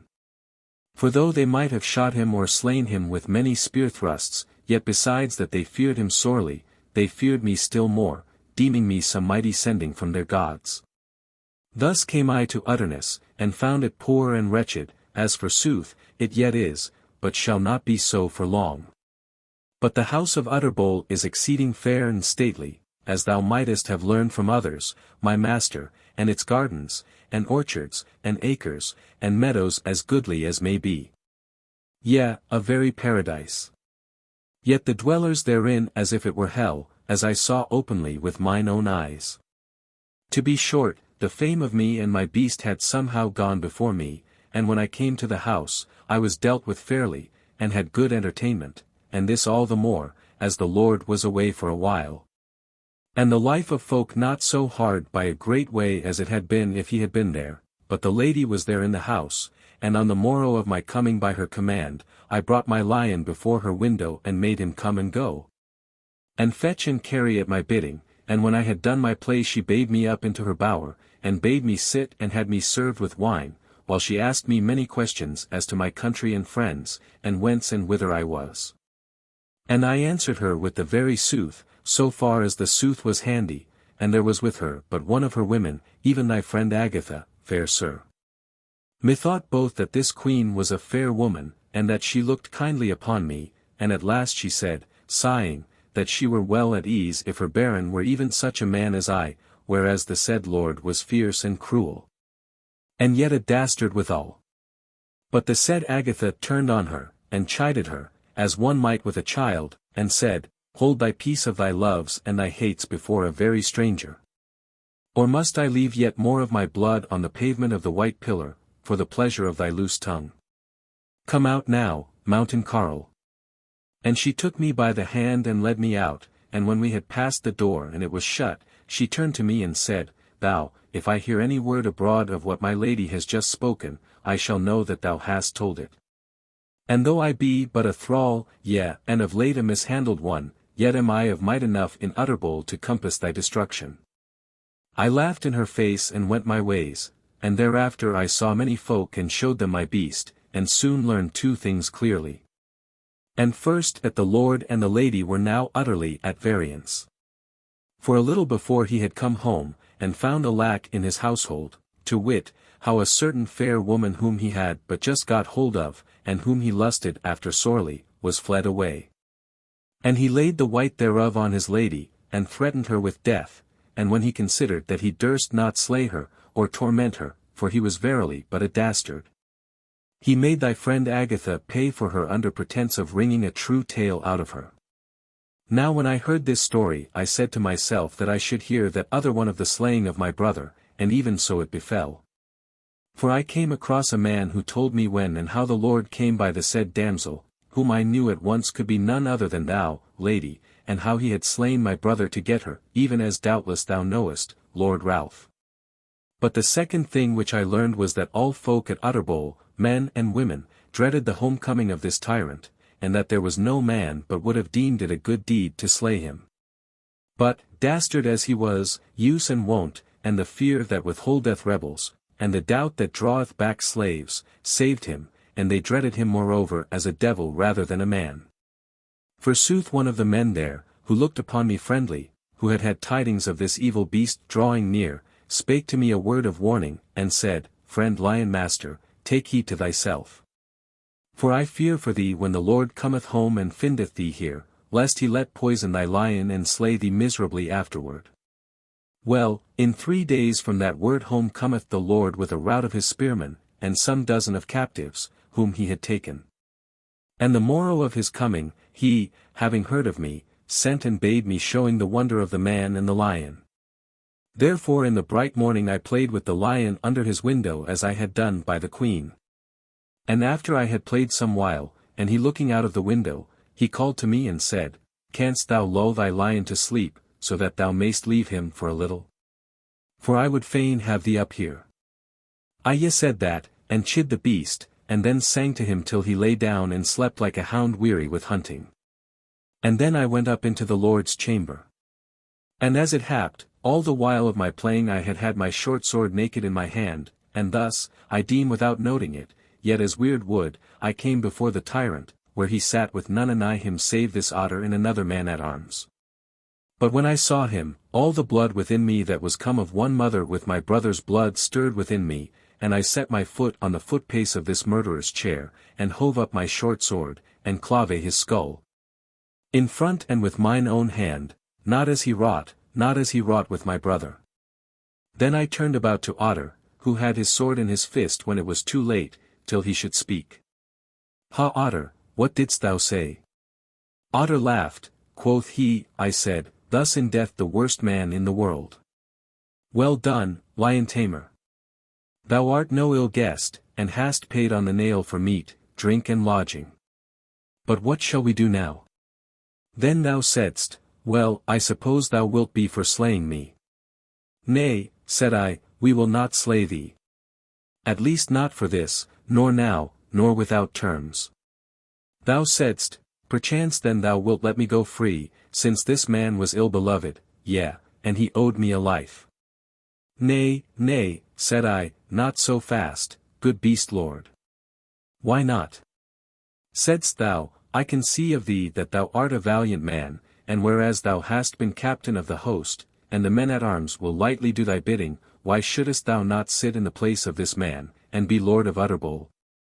Nay, nay, said I, it will not do, hearken thou rather, for here I give thee the choice of 2 things, either that thou be lord of Utterbol, or that we slay thee here and now. For we be 2 men all armed. Thou didst seem to ponder it a while, and then saidst at last, Well, I set not out on this journey with any such like intent, yet will I not wrestle with weird. Only I forewarn thee that I shall change the days of Utterbol. It will not be for the worse then, quoth I, so now go wake up thy lion, and lead him away to his den, and we will presently send him this carrion for a reward of his jonglery. Gramercy, butcher, saidst thou, I am not for thy flesh meat today. I was forewarned that the poor beast should be poisoned at this man's homecoming, and so will he be if he eat of this dastard, he will not outlive such a dinner. Thereat we all laughed heartily. Said Bull, so I went to lead away the lion when thou hadst bidden me return in an hour's wearing, when all should be ready for my lordship. And thou wert not worse than thy word, for when I came into that court again, there were all the men-at-arms assembled, and the free carles, and the thralls. And the men-at-arms raised me on a shield, set a crowned helm on my head, and thrust a great sword into my hand, and hailed me by the name of the Bull of Utterbol, Lord of the Waste and the Wildwood, and the Mountainside, and then thou, Otter, wert so simple as to kneel before me and name thyself my man, and take the girding on of sword at my hand. Then even as I went in to my lady and told her the end of my tale, and in 3 minutes she lay in my arms, and in 3 days in my bed as my wedded wife.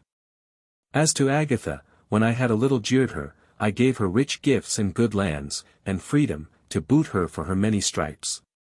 And lo there, king's son and sweet lady, the end of all my tale. Quoth Otter, saving this, that even already thou hast raised up Utterbol from hell to earth, and yet meseemeth thou hast goodwill to raise it higher. Bull reddened at his word, and said, Tush, man.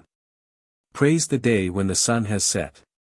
Then he turned to Ralph and said, Yet couldst thou at whiles put in a good word for me here and there amongst the folks that thou shalt pass through on thy ways home, I were fain to know that I had a well-speaking friend abroad.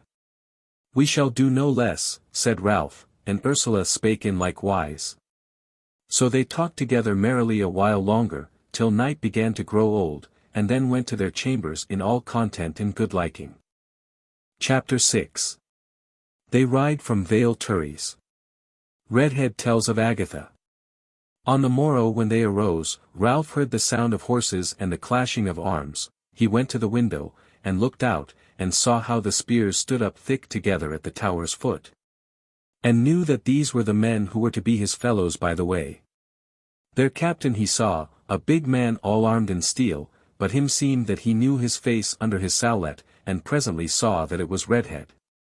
He was glad thereof, and clad himself hastily, and went out adoors, and went up to him and hailed him, and Redhead leapt off his horse, and cast his arms about Ralph, and made much of him, and said, It is good for sore eyes to see thee, Lord.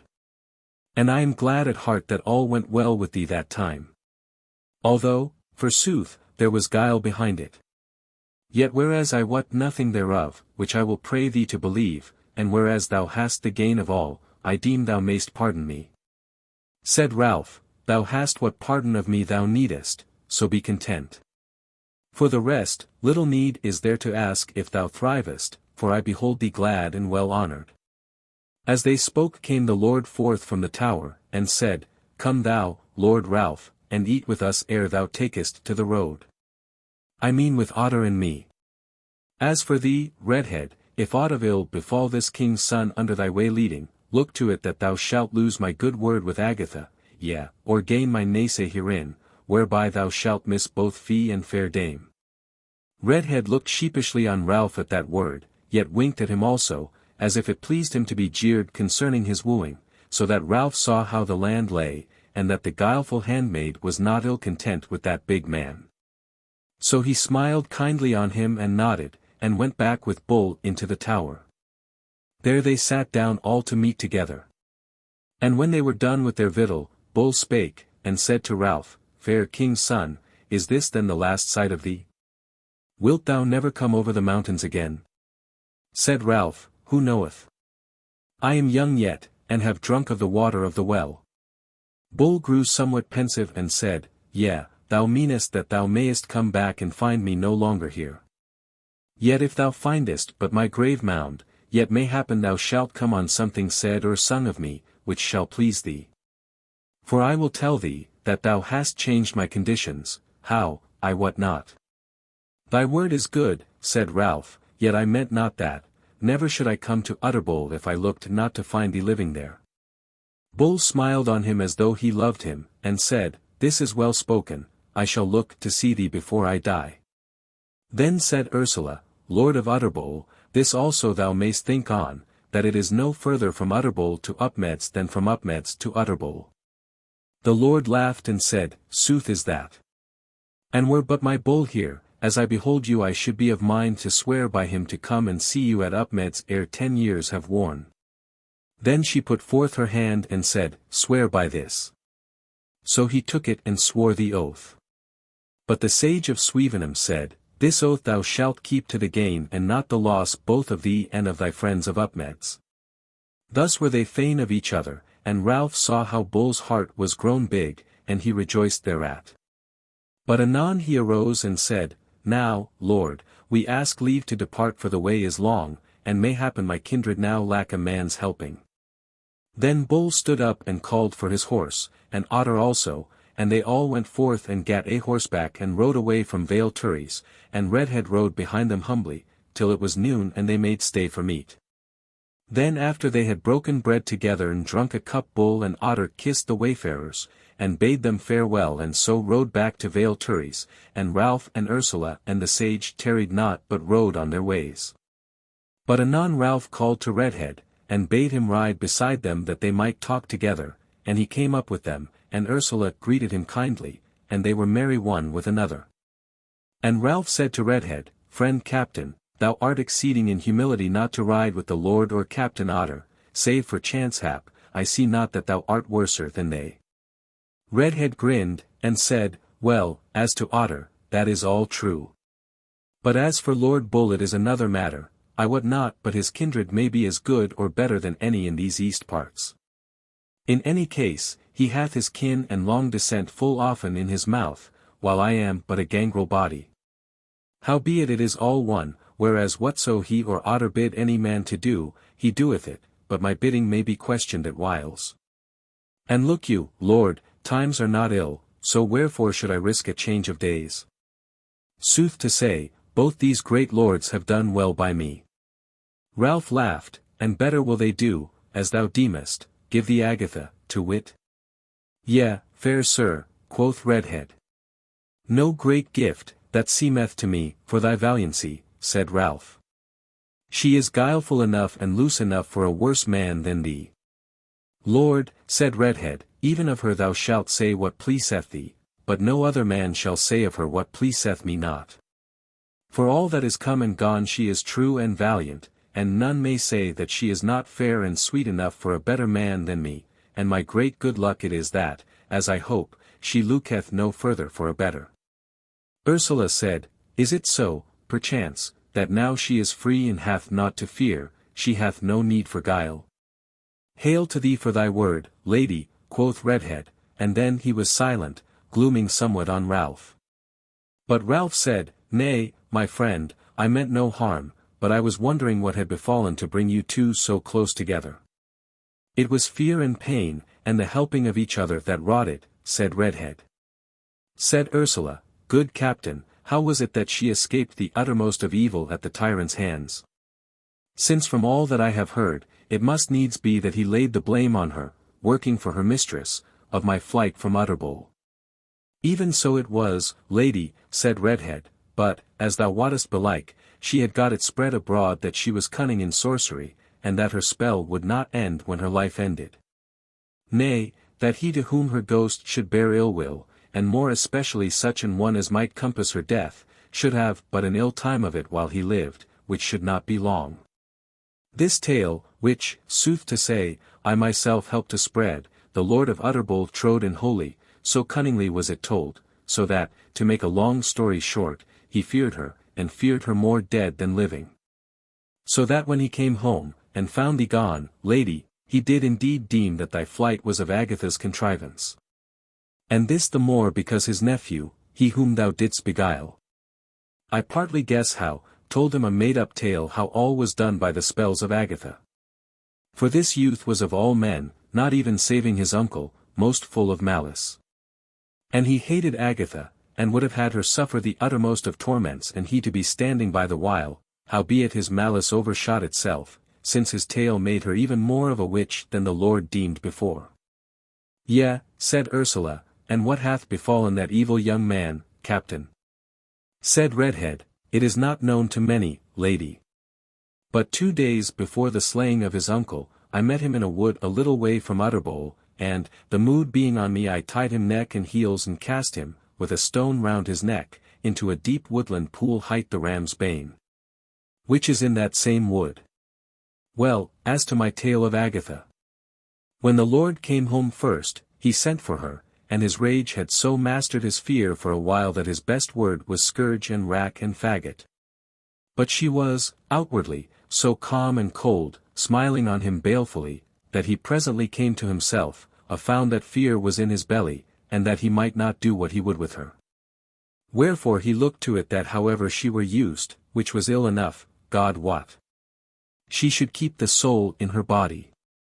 And at last the fear so mounted into his head that he made peace with her, and even craved forgiveness of her and gave her gifts. She answered him sweetly indeed, yet so as he, and all others who were bystanding, of whom I was one, might well see that she deemed she owed him a day in harvest. As for me, he heeded me not, and I lay low all I might. And in any wise we wore the time till the great day of deliverance. Therewith dropped the talk about Agatha, when they had bidden him all luck in his life. Forsooth, they were fain of his words, and of his ways withal. For he was a valiant man, and brisk, and one who forgat no benefit, and was trusty as steel, merry-hearted withal, and kind and ready of speech despite his uplandish manners, which a life not a little rude had thrust on him. Chapter 7. Of their riding the waste, and of a battle thereon. They slept in no house that night nor for many nights after, for they were now fairly on the waste. They bore with them a light tent for Ursula's lodging benights, and the rest of them slept on the field as they might, or should they come to a thicket or shaw, they would lodge them there softly. Victual and drink failed them not, for they bore what they needed on sumpter horses, and shot some venison on the way withal. They saw but few folk. For the most part naught save a fowler of the waste, or a peat cutter, who stood to look on the men-at-arms going by, and made obeisance to the token of Utterbol. But on a time, the 5th day of their journey, they saw, in the morning, spears not a few standing up against a thicket side in the offing. Redhead looked under the sharp of his hand, and laughed as though he were glad, and said, I know not clearly what these may be, but it looketh like war. Now, knight, this is best to do, hold with thee 3 of our best men, so that ye may safeguard the lady, and I with the others will prick on and look into this. Nay, said Ralph, thou mayst yet be apaid of a man's aid. And if there be strokes on sail in the cheaping stead yonder, I will deal along with thee. Leave thy 3 men with the lady, and let us on, we shall soon be back. Nay once more, dear lord, quoth Ursula, I fear to be left alone of thee, and it is meet that thou free me from fear. I will ride with you, but 3 horse-lengths behind, so as not to hinder you. I have been worse bestead than this shall be. It is good, quoth Redhead, let her ride with us, for why should she suffer the pain of fear in the lonely waste? But let her do on a hauberk over her coats, and steel coif over her head, for shaft and bolt will ofttimes go astray. Even so they did, and rode forward, and presently they saw the spearmen that they were somewhat more than their company, and that they were well mounted on black horses and clad in black armor. Then they drew rein for a while and Redhead scanned them again and said, Yea, these are the men of the brother of thy hot wooer, Lady Ursula, whom I cooled in the ram's bane, but a man well nigh as old as his uncle. Though he hath not made men tremble so sore, albeit he be far the better man, a good warrior, a wise leader, a reaver and lifter well wrought at all points. Well, 'tis not unlike that we shall have to speak to his men again, either outgoing or homecoming, so we had best kill as many of these as we may now. Do on thy sowlet, my lord, and thou, Michael Green, shake out the bull. And thou, our noise, blow a point of war that they may be warned. God to aid. But they be ready and speedy.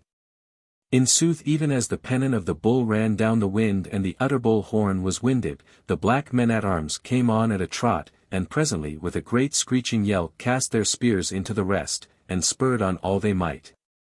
While a half-score of bowmen who had come out of the thicket bent their bows and fell a-shooting. But now the men of Utterbol spurred to meet the foe, and as Redhead cast his spear into the rest, he said to Ralph, Glad am I that thy lady is anear to see me, for now I worship her.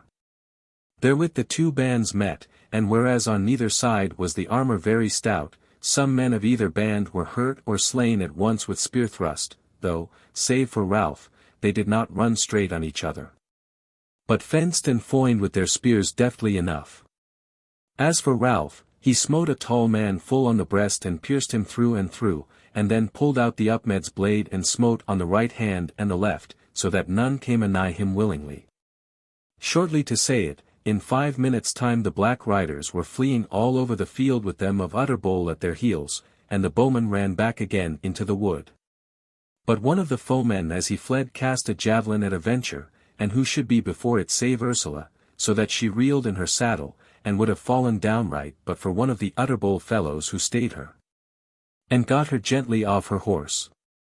This Ralph saw not, for he followed far in the chase, and was coming back somewhat slowly along with Redhead, who was hurt, but not sorely. So when he came up, and saw Ursula sitting on the grass with 4 or 5 men about her, he sickened for fear. But she rose up and came slowly and pale-faced to meet him, and said, Fear not, beloved, for steel kept out steel, I have no scratch or point or edge on me. So therewith he kissed her, and embraced her, and was glad. The Utterbol riders had slain 16 of their foemen, for they took none to mercy, and 4 of their band were slain outright, and 6 hurt, but not grievously. So they tarried a while on the field of deed to rest them and tend their wounded men, and so rode on again heedfully. But Redhead spake, "It is good to see thee tilting, king's son. I doubt me I shall never learn thy downright thrust. Dost thou remember how sorry a job I made of it, when we met in the lists at Vale Turris that other day?" "Yea," said Ralph. "Thou were best let that flea stick on the wall. For today, at least, I have seen thee play at sharps deftly enough." Quoth Redhead, "Lord, it is not a 5 minutes scramble. That which trieth a man, is to fight and overcome, and straight have to fight with fresh foemen, and yet again, till ye long for dark night to cover you, yea, or even death." "Warrior-like and wisely thou speakest," said Ralph, "and whoever thou servest thou shalt serve well. And now once more I would it were me." Redhead shook his head at that word, and said, "I would it might be so, but it will not be so as now." Forth on they rode, and slept in a wood that night, keeping good watch, but saw no more of the black riders for that time. On a day thereafter when it was nigh evening, Ralph looked about, and saw a certain wood on the edge of a plain, and he stayed Ursula, and said, "Look round about, beloved. For this is the very field whereas I was betrayed into the hands of the men of Utterbol."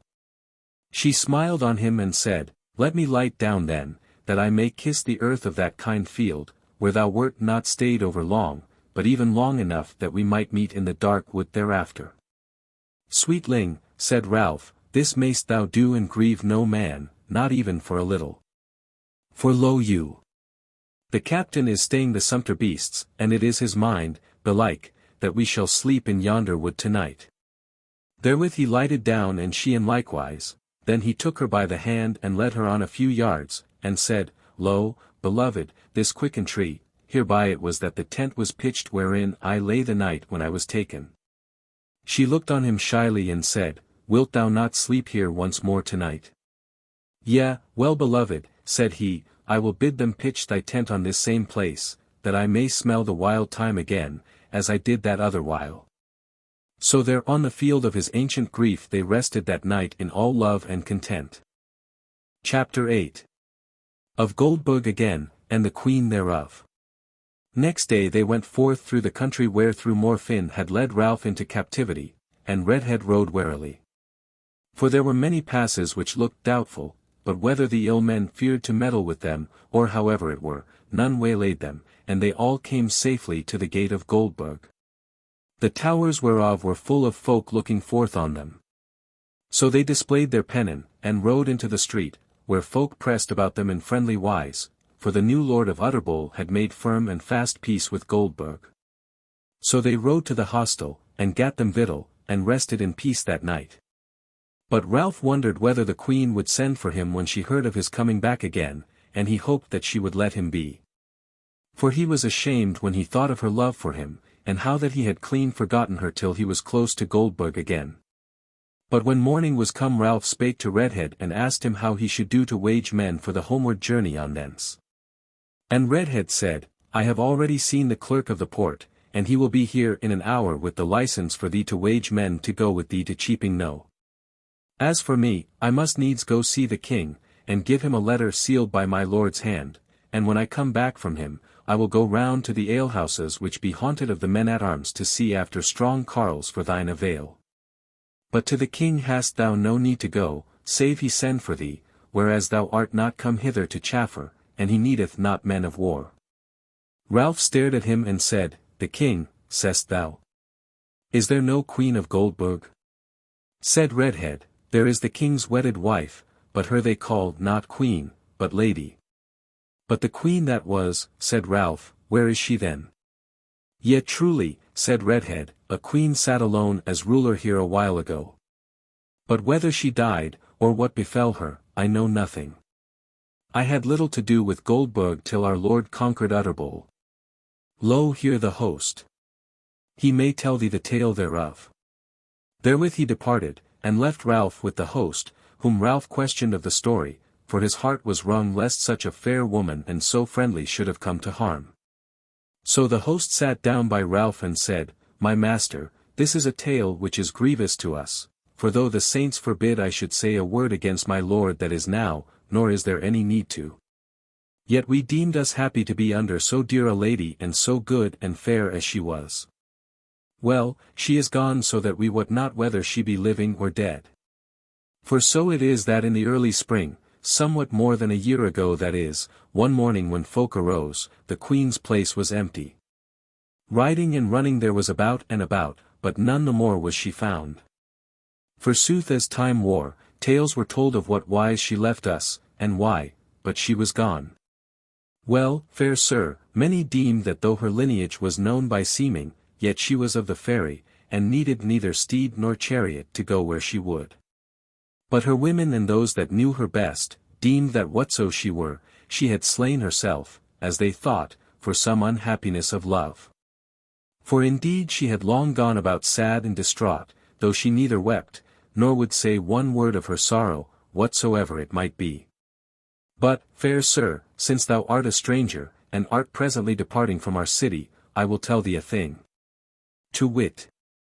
1 month or so after she had vanished away, I held talk with a certain old fisherman of our water, and he told me that on that same night of her vanishing, as he stood on the waterside handing the hawser of his bark, and the sail was all ready to be sheeted home, there came along the shore a woman going very swiftly, who, glancing about her, as if to see that there was none looking on or prying, came up to him, and prayed him in a sweet voice for instant passage down the water. Wrapped she was in a dark cloak and a cowl over her head, but as she put forth her hand to give him gold, he saw even by the light of his lantern that it was exceeding fair, and that great gems flashed from the finger rings, and that there was a great gold ring most precious on her arm. He yes said her asking, partly because of her gold, partly, as he told me, that he feared her, deeming her to be of the fairy. Then she stepped over his gangway of one board onto his boat, and as he held the lantern low down to light her, lest she should make a false step and fall into the water, he noted, quoth he, that a golden shoe all begemmed came out from under gown hem and that the said hem was broidered thickly with pearl and jewels. Small was his bark, and he alone with the woman, and there was a wind in the March night, and the stream is swift betwixt the quays of our city. So that by night and cloud they made much way down the water, and at sunrise were sailing through the great wood which lieth hence a 20 leagues seaward. So when the sun was risen she stood up in the forepart of the boat, and bade him turn the bark toward the shore, and even as the bows ran upon the sand, she leapt out and let the thicket cover her. Nor have any of Goldburg seen her since, or the queen. But for my part one deemed the woman to have been none other than the queen. Sayest thou then? She is gone, but the king Rainald her cousin reigns in her stead, a wise man, and a mighty, and no tyrant or skinner of the people. Ralph heard and pondered, and was exceeding sorry, and more had he been but for the joyousness which came of the water of the well. Howbeit he might not amend it, for even were he to seek for the queen and find her, it might well be worse than letting it be. For he knew, when he thought of her, that she loved him, and how would it be if she might not outwear her love, or endure the days of Goldburg, and he far away? This he said to himself, which he might not have said to any other soul. Chapter 9. They come to Cheaping Knowe once more. Of the king thereof. Toward evening comes Redhead, and tells Ralph how he hired him 12 men-at-arms to follow him well weaponed to Cheaping Knowe, withal he counselled him to take a good gift with him to that same town to buy the goodwill of the king there, who was a close-fist and a cruel lord. Afterwards they sat together in the court of that fair house before good wine, Ralph and Ursula, and Redhead and the sage of Swevenham, and spake of many things, and were merry and kind together. But on the morrow Redhead departed from Goldburg with his men, and he loath to depart, and they gave him farewell lovingly. Thereafter Ralph's new men came to him in the hostelry, and he feasted them and did well to them, so that they praised him much.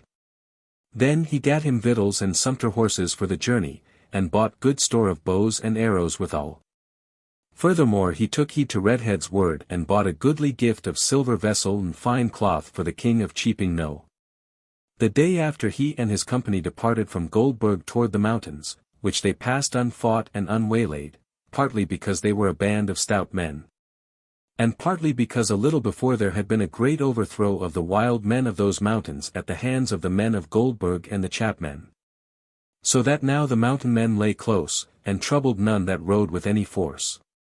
On the way they failed not to pass by the place where they had erst found Bull Nosy slain, there they saw his howe, heaped up exceeding high, covered in with earth, whereon the grass was now beginning to grow.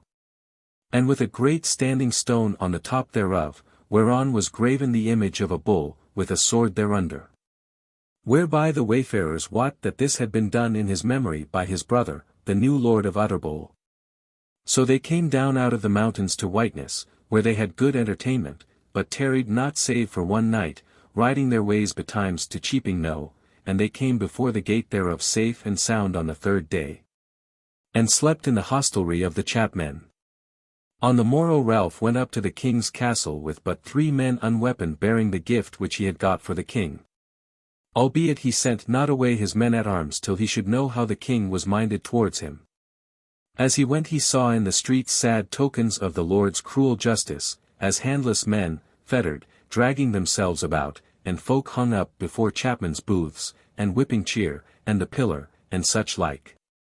But whereas he might not help he would not heed, but came right to the castle gate, and entered easily when he had told his errand, for gift-bearing men are not oftenest withstood. He was brought straightway into the great hall, where sat the king on his throne amidst the chiefs of the port, and his captains and sergeants, who were, so to say, his barons, though they were not barons of lineage, but masterful men who were wise to do his bidding. As he went up the hall he saw a sort of poor caitiffs, women as well as men, led away from the high place in chains by bailiffs and tipstaves, and he doubted not that these were for torments or maiming in death. And thought it were well might he do them some good. Being come to the king, he made his obeisance to him, and craved his goodwill and leave to wage men-at-arms to bring him through the mountains. The king was a tall man, a proper man of war. Long-legged, black-bearded, and fierce-eyed. Some word he had heard of Ralph's gift, therefore he was gracious to him. He spake and said, "Thou hast come across the mountains a long way, fair sir, prithee on what errand?" Answered Ralph, "For no errand, lord, save to fare home to mine own land." "Where is thine own land?" said the king, stretching out his legs and lying back in his chair. "West away, lord, many a mile," said Ralph. "Yea," quoth the king, "and how far didst thou go beyond the mountains?" "As far as Utterbol." Said Ralph, "Yet further, but not to Utterbol." "Ha," said the king, "who goeth beyond Utterbol must have a great errand. What was thine?"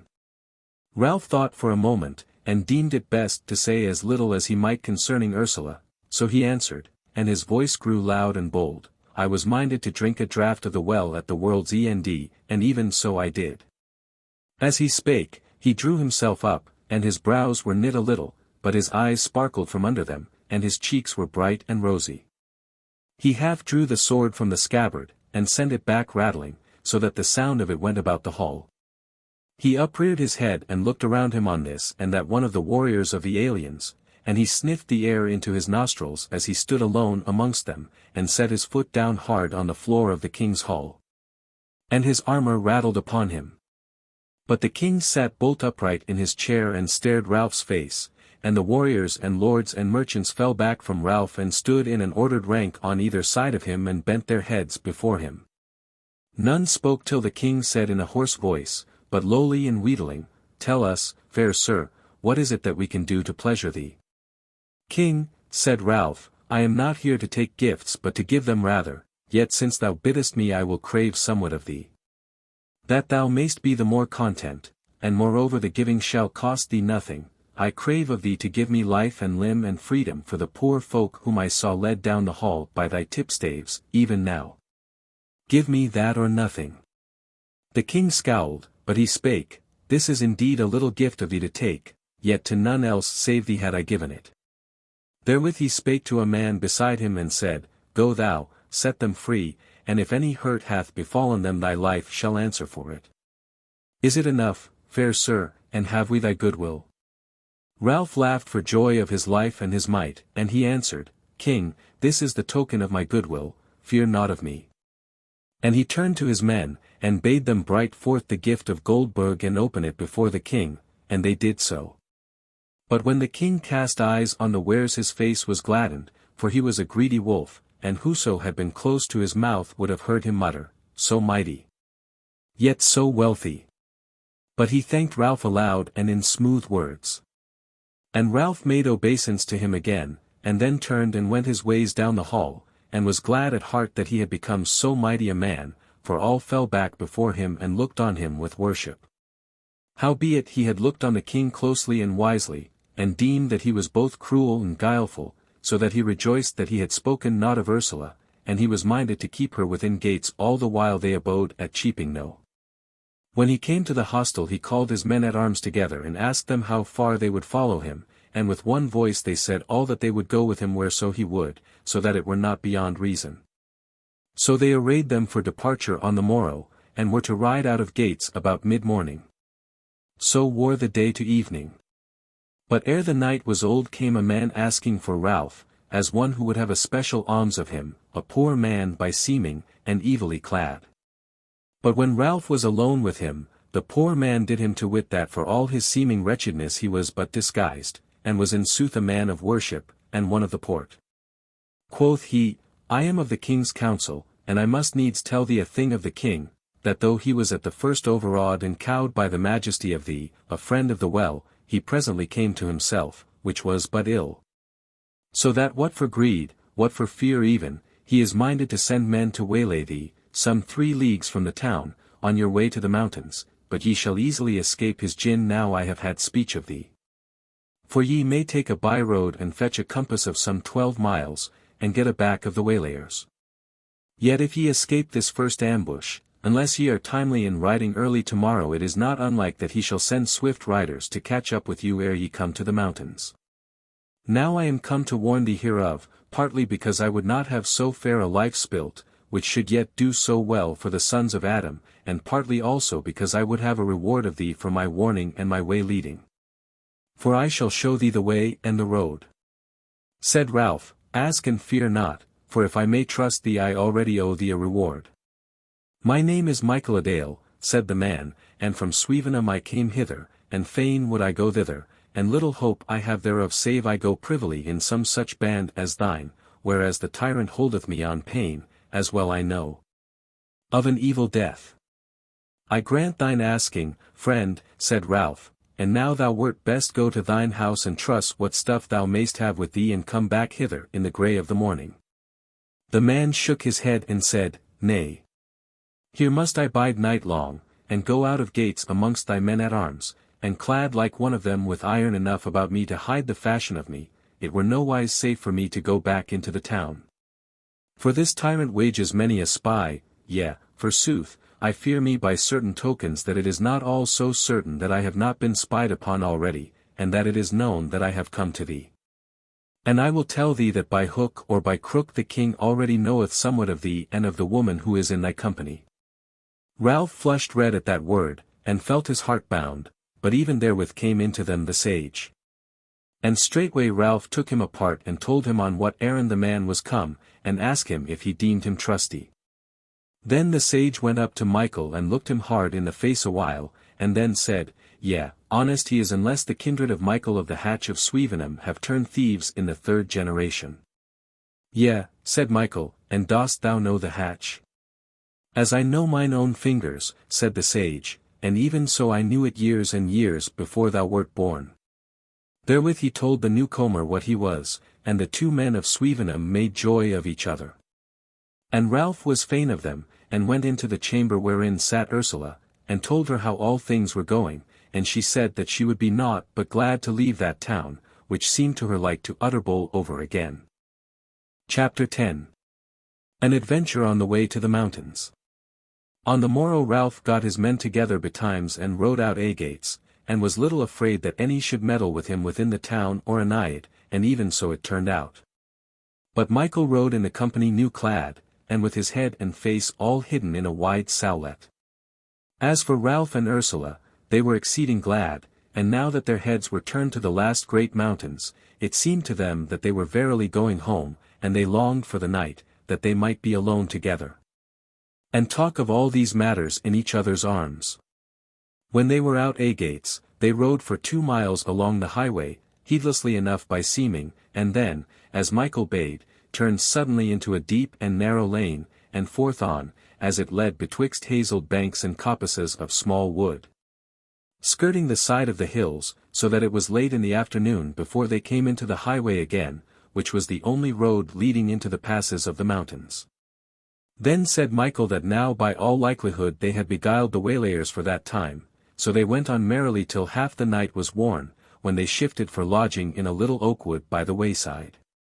There they lay not long, but were afoot betimes in the morning, and rode swiftly day long, and lay down at night on the wayside with the less dread because they were come so far without hurt. But on the 3rd day, somewhat after noon, when they were come up above the tilled upland and the land was rough and the ways steep, there lay before them a dark wood swallowing up the road. Thereabout Ralph deemed that he saw weapons glittering ahead, but was not sure, for as clear-sighted as he was. So he stayed his band, and had Ursula into the rearward, and bade all men look to their weapons, and then they went forward heedfully and in good order, and presently not only Ralph, but all of them could see men standing in the jaws of the pass with the wood on either side of them, and though at first they doubted if these were aught but mere strong thieves, such as any wayfarers might come on, they had gone but a little further when Michael knew them for the riders of Cheaping Knowe. Yea, said the sage of Swevenham, it is clear how it has been, when they found that we came not that first morning, they had an inkling of what had befallen, and went forward toward the mountains, and not back to Cheaping Knowe. And thus out went us while we were fetching that compass to give them the go-by, wherefore I deem that some great man is with them, else had they gone back to town for new orders. Well, said Ralph, then will they be too many for us, so now will I ride ahead and see if we may have peace. Said the sage, Yea, but be wary, for thou hast to do with the guileful. Then Ralph rode on alone till he was come within hail of those waylayers. Then he thrust his sword into the sheath, and cried out, Will any of the warriors in the wood speak with me, for I am the captain of the wayfarers? Then rode out from those men a very tall man, and 2 with him, one on either side, and he threw back the sallet from his face, and said, Wayfarer, all we have weapons in our hands. And we so many that thou and thine will be in regard of us as the pips to the apple. Wherefore, yield ye. Quoth Ralph, Unto whom then shall I yield me? Said the other, To the men of the King of Cheaping Knowe. Then spake Ralph, What will ye do with us when we are yolden? Shall we not pay ransom and go our ways? Yea, said the tall man, and this is the ransom, that ye give up into my hands my dastard who hath bewrayed me, and the woman who wendeth in your company. Ralph laughed. For by this time he knew the voice of the king, yea, and the face of him under his sallet. So he cried back in answer, and in such wise as if the words came rather from his luck than from his youth, Ho, Sir King! Beware, beware!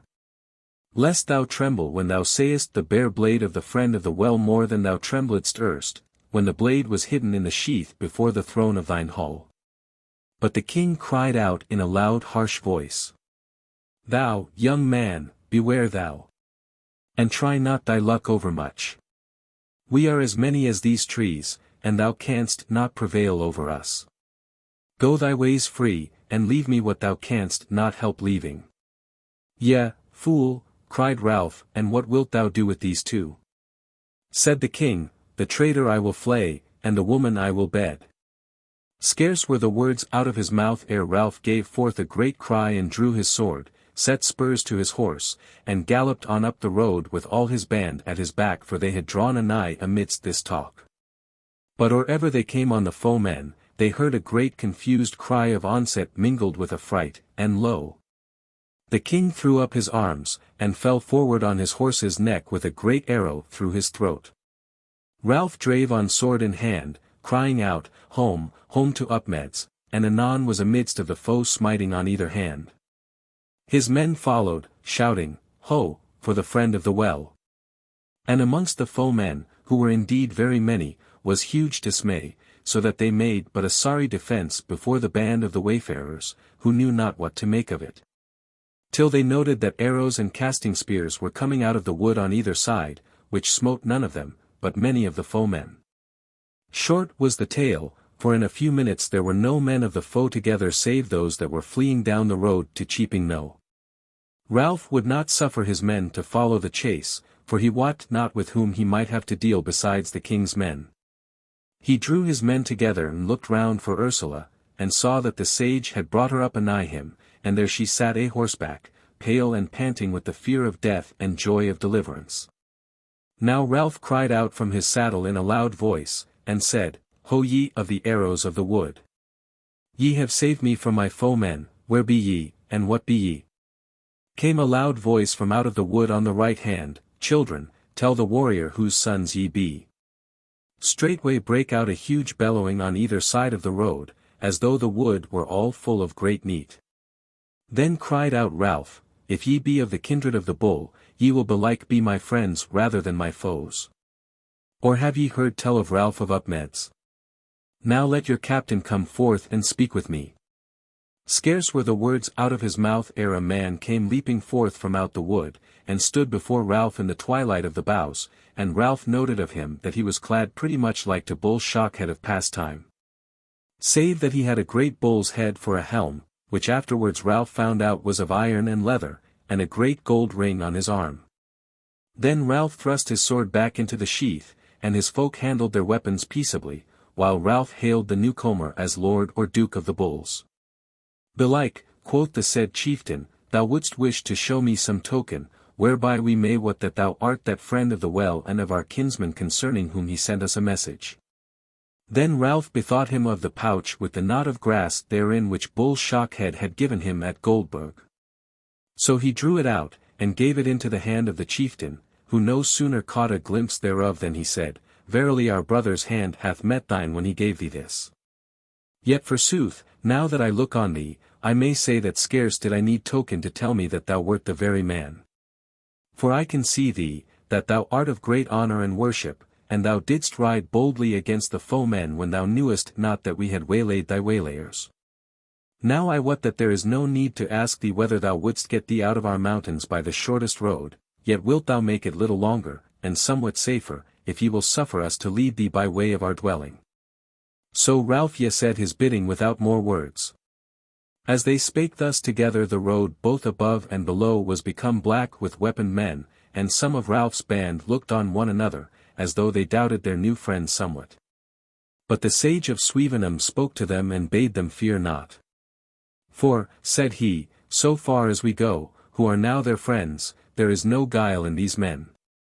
The bull captain heard him and said, Thou sayest sooth, old man. And I shall tell thee that scarce had a band like thine come safe through the mountains, save by great good luck, without the leave of us. For the fool with the crown that leath their dead had of late days so stirred up the folks of the fells through his grimness and cruelty that we have been minded to stop everything bigger than a cur-dog that might seek to pass by us. For at least so long as yonder rascal should live. But ye be welcome, so now let us to the road, for the day weareth.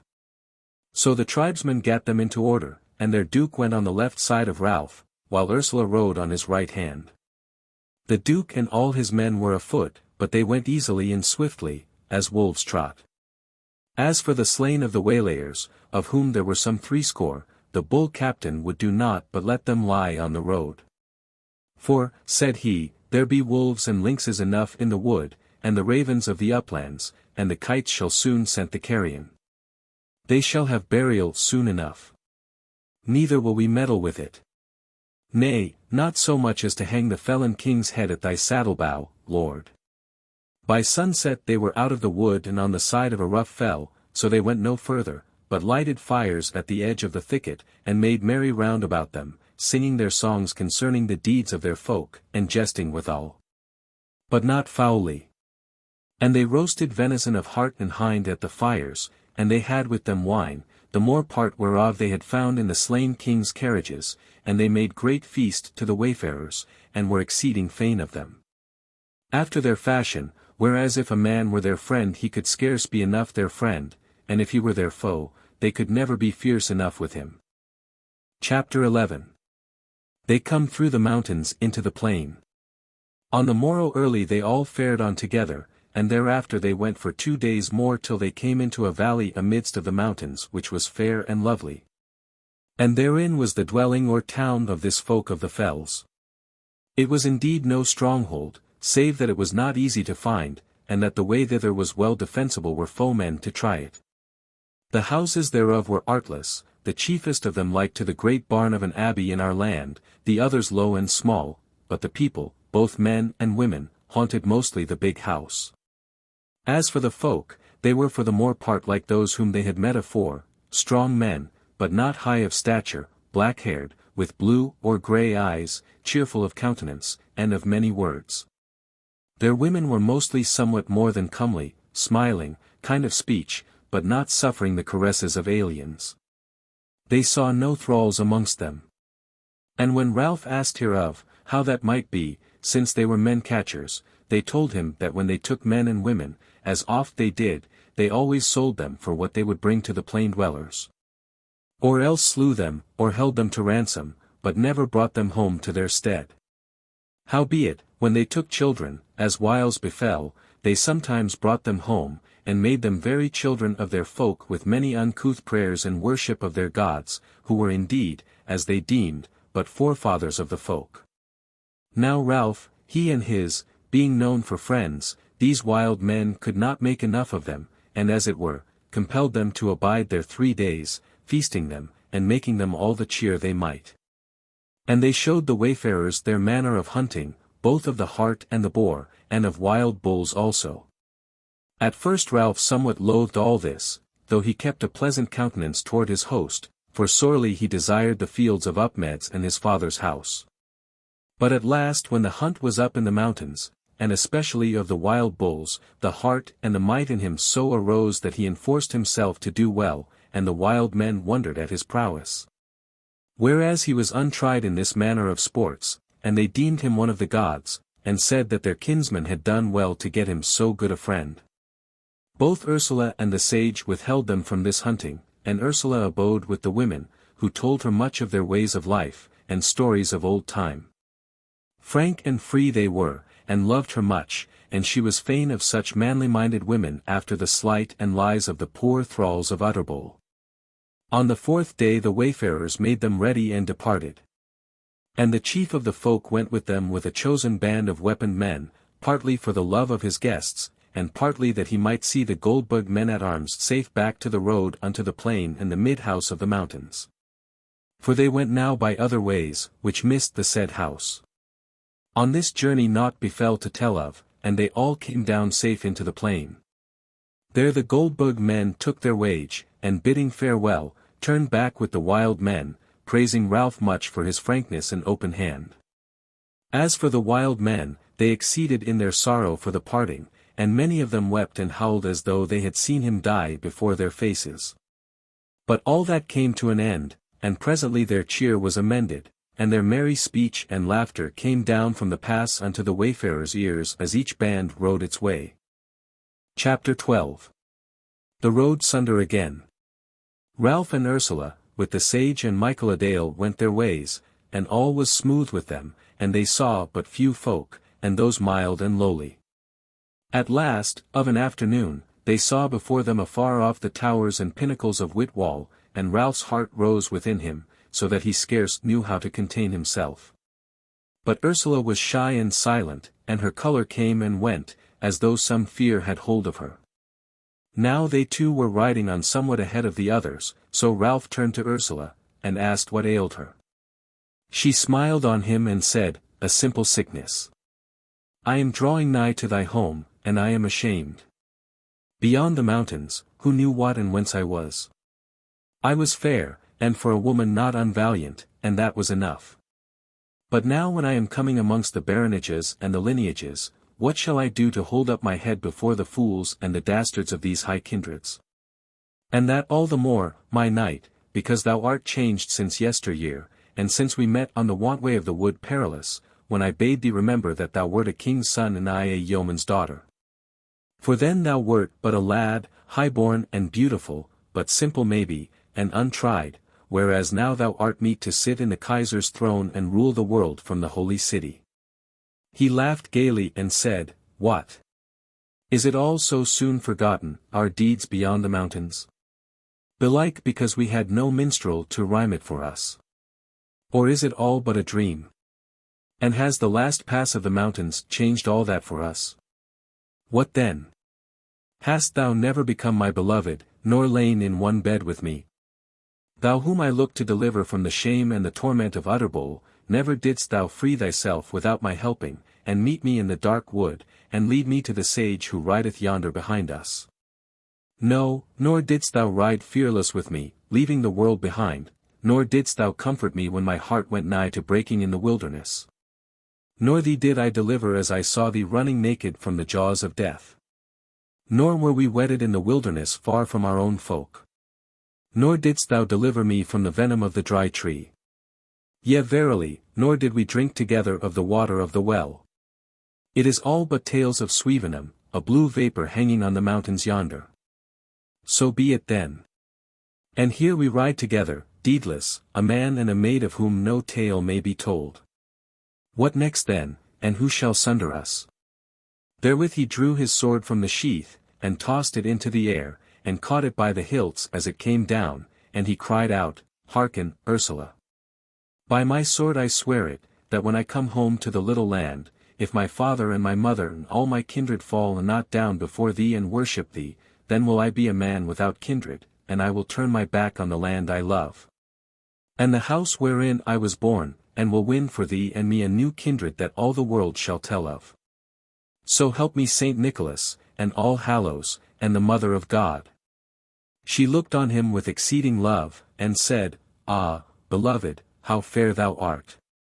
Is it not as I said, yea, and more, that now lieth the world at thy feet, if thou wilt stoop to pick it up?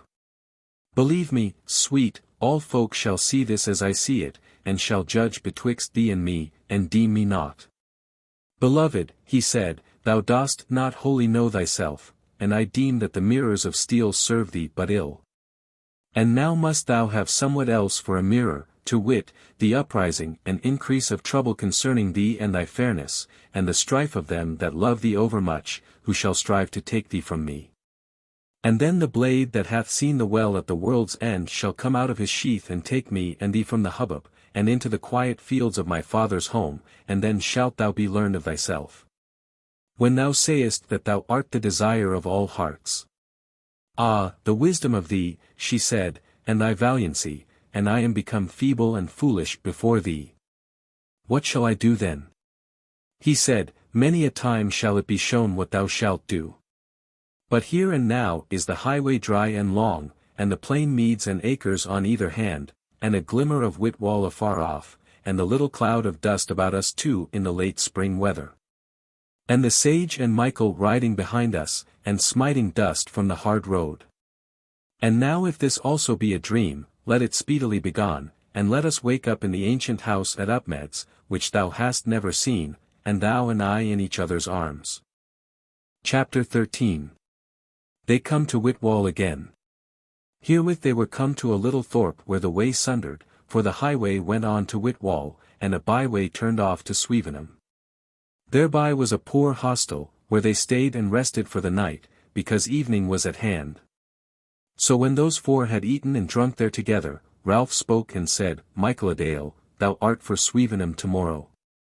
Yea, Lord, said Michael, belike I shall yet find kindred there, and I call to thy mind that I craved of thee to lead me to Swevenham as payment for all if I had done aught for thy service. Sooth is that, said Ralph, thou shalt go with my goodwill, and, as I deem, thou shalt not lack company betwixt here and Swevenham, whereas our dear friend here, the friend of thy father's father, is going the same road. Then the sage of Swevenham leaned across the board, and said, What word hath come out of thy mouth, my son? Said Ralph, smiling on him, It is the last word which we have heard from thee of this matter, though verily it was spoken a while ago. What wilt thou add to it as now? This, quoth the sage, that I will leave thee no more till thou biddest me go from thee. Was this word needful? Ralph reached his hand to him and said, It is well and more. But the road hence to Upmeads may yet be a rough one. Yea, said the sage, yet shall we come thither all living, unless my sight now faileth. Then Ursula rose up and came to the old man, and cast her arms about him and said, Yea, father, come with us, and let thy wisdom bless our roof-tree. Wilt thou not teach our children wisdom? Yea, maybe our children's children, since thou art a friend of the well. I know not of the teaching of wisdom, said the sage, but as to my going with thee, it shall be as I said e'en now. And forsooth I looked for this bidding of thee to make naught of the word which I spoke ere yet I had learned wisdom of thee.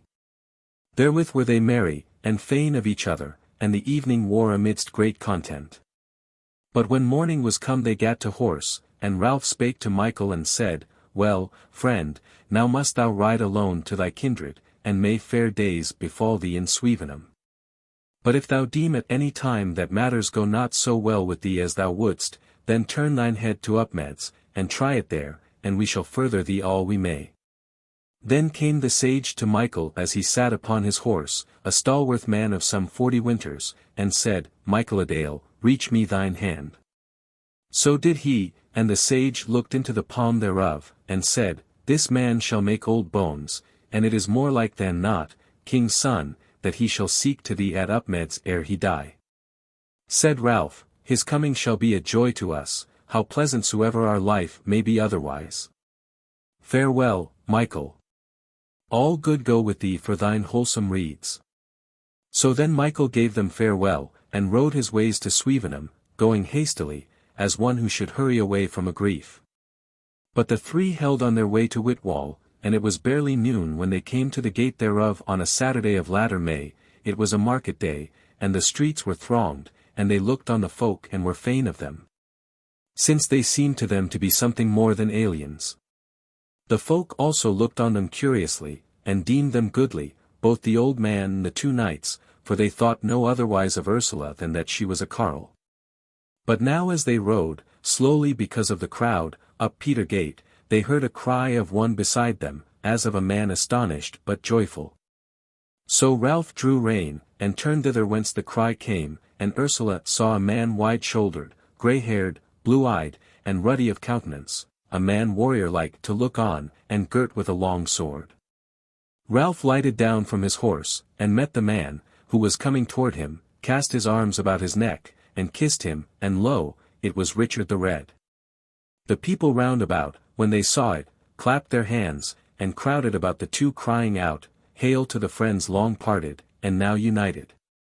But Richard, whom most knew, cried out, Make way, my masters.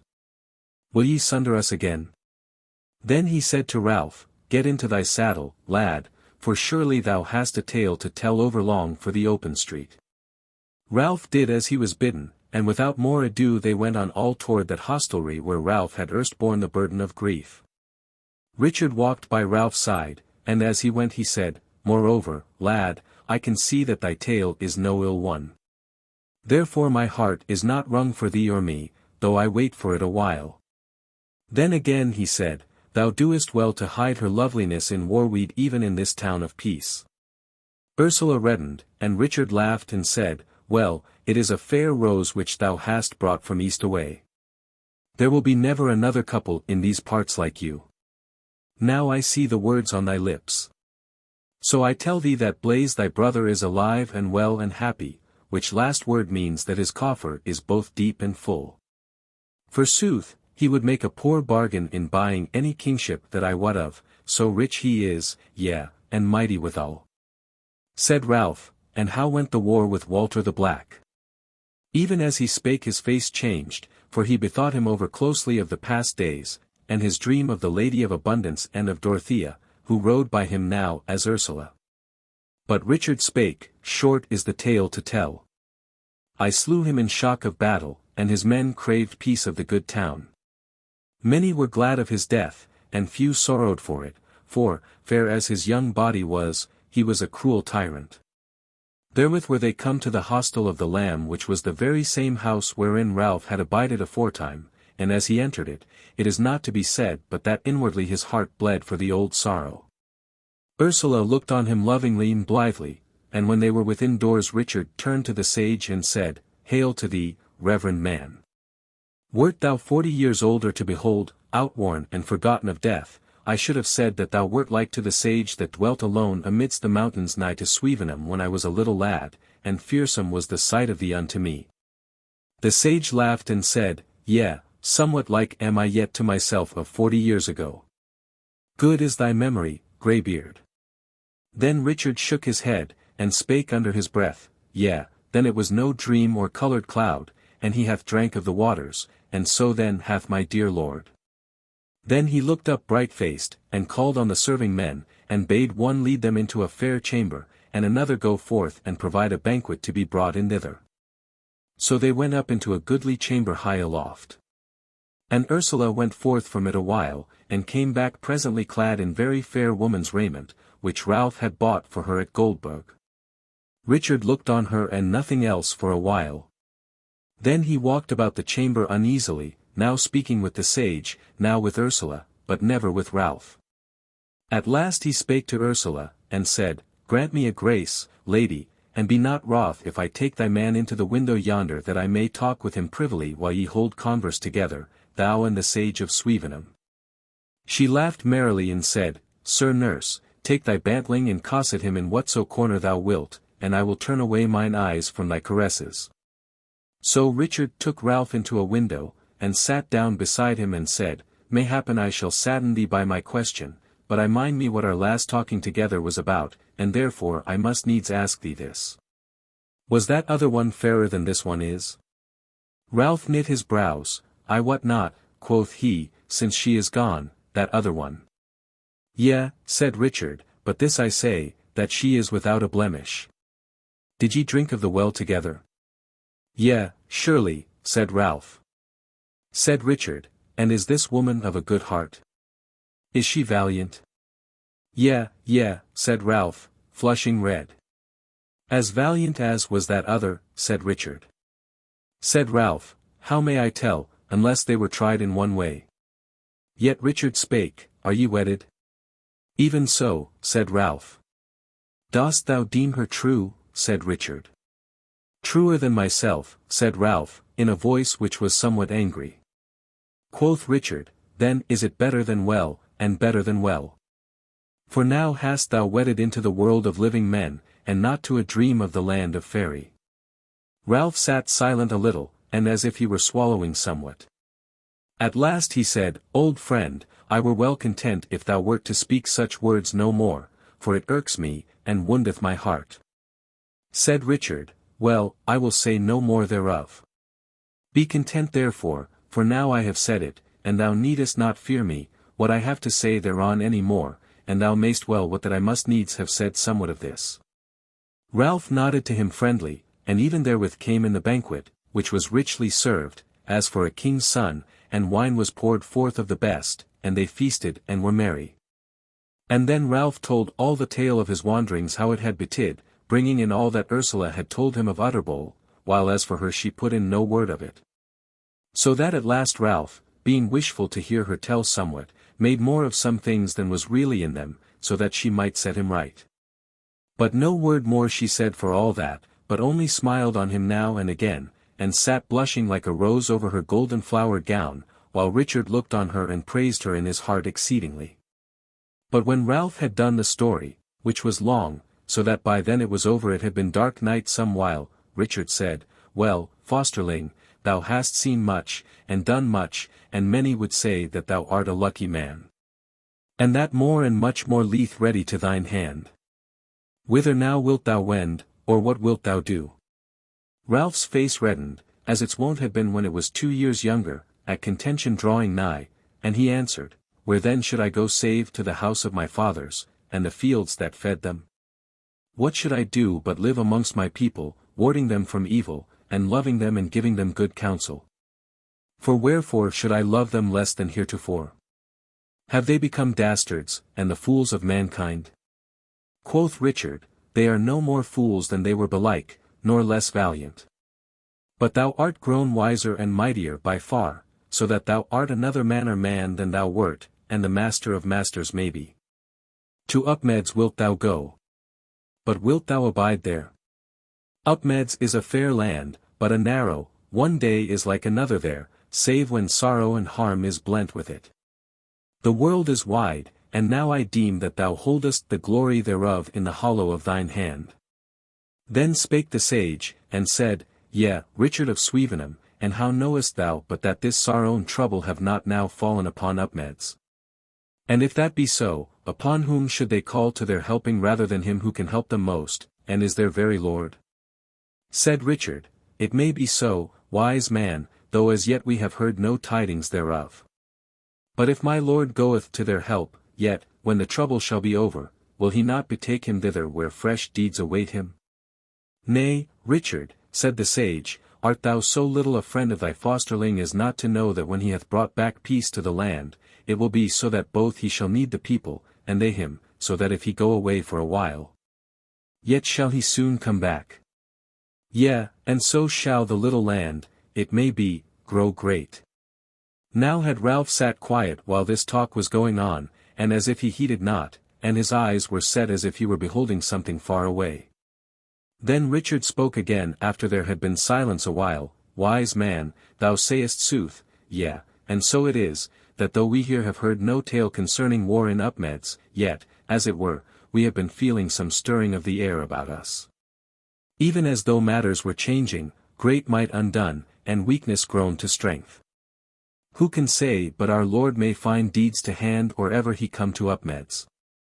Ralph turned his head as one awaking from a dream, and he said, When shall tomorrow be, that we may get us gone from Whitwall, we three, and turn our faces toward Upmeads? Said Richard, Wilt thou not tarry a day or two, and talk with thine own mother's son and tell him of thine haps? Yea, said Ralph, and so would I, were it not that my father's trouble and my mother's grief draw me away. O tarry not, said Ursula, nay, not for the passing of the night, but make this hour the sunrise, and be gone by the clear of the moon. For lo! How he shineth through the window. Then she turned to Richard, and said, O foster of my love, knowest thou not that as now he speaketh as a friend of the well, and wotteth more of far-off tidings than even this wise man of many years? Said Ralph, She saith sooth, O Richard. Or how were it if the torch were even now drawing nigh to the high house of Upmeads, yea, or if the very house were shining as a dreary candle of the meadows, and reddening the waters of the ford? What do we hear? Therewith he thrust the board from him, and arose and went to his harness, and fell to arming him, and he spake to Richard, Now shall thine authority open to us the gates of the good town, though the night be growing old. We shall go our ways, dear friend, and mayhappen we shall meet again, and mayhappen not, and thou shalt tell my brother Blaise who wotteth not of my coming hither, how things have gone with me, and how need hath drawn me hence. And bid him come see me at Upmeads, and to ride with a good band of proper men, for eschewing the dangers of the road. Then spake Richard, I shall tell Lord Blaise neither more nor less than thou mayst tell him thyself, for think it not that thou shalt go without me. As for Blaise, he may well spare me, for he is become a chief and lord of the port. And the port hath now right good men at arms, and captains withal younger and defter than I be. But now suffer me to send a swain for my horse and arms, and another to the captain of the watch at Westgate Bar that he be ready to open to me and 3 of my friends, and to send me a let pass for the occasion. So shall we go forth ere it be known that the brother of the lord of the port is abiding at the Lamb. For verily I see that the lady hath spoken truth, and it is like that she is foreseeing, even as thou hast grown to be. And now I bethink me I might lightly get me a score of men to ride with us, whereas we may meet men worse than ourselves on the way. Said Ralph, All good go with thy words, Richard, yet gather not force, there may stout men be culled on the road. And if thou runnest or ridest about the town, we may yet be stayed by Blaise and his men. Wherefore now send for thine horse and arms, and bid the host here open his gates with little noise when we be ready. And we will presently ride out by the clear of the moon. But thou, beloved, shalt don thine armor no more, but shalt ride henceforth in thy woman's raiment, for the wild and the waste is well nigh over, and the way is but short after all these months of wandering. And I say that now shall all friends drift toward us, and they that shall rejoice to strike a stroke for my father's son, and the peaceful years of the friend of the well. To those others, and chiefly to Ursula, it seemed that now he spoke strongly and joyously, like to a king and a captain of men. Richard did his bidding, and was swift in dealing with the messengers. But the sage said, Ralph, my son, since ye have lost one man at arms, and have gotten but this golden angel in his stead, I may better that. I prithee bid thy man Richard find me armour and weapons that I may amend the shard in thy company. Thou shalt find me no feeble man when we come to push of staves. Ralph laughed, and bade Richard see to it, so he dealt with the host, and bought good war gear of him, and a trenchant sword, and an axe withal. And when the sage was armed he looked as doughty a warrior as need be. By this time was Richard's horse and war gear come, and he armed him speedily and gave money to the host, and they rode therewith all four out of the hostel, and found the street empty and still, for the night was wearing. So rode they without tarrying into Westgate and came to the bar, and speedily was the gate opened to them, and anon were they on the moonlit road outside of Whitwall. Chapter 14.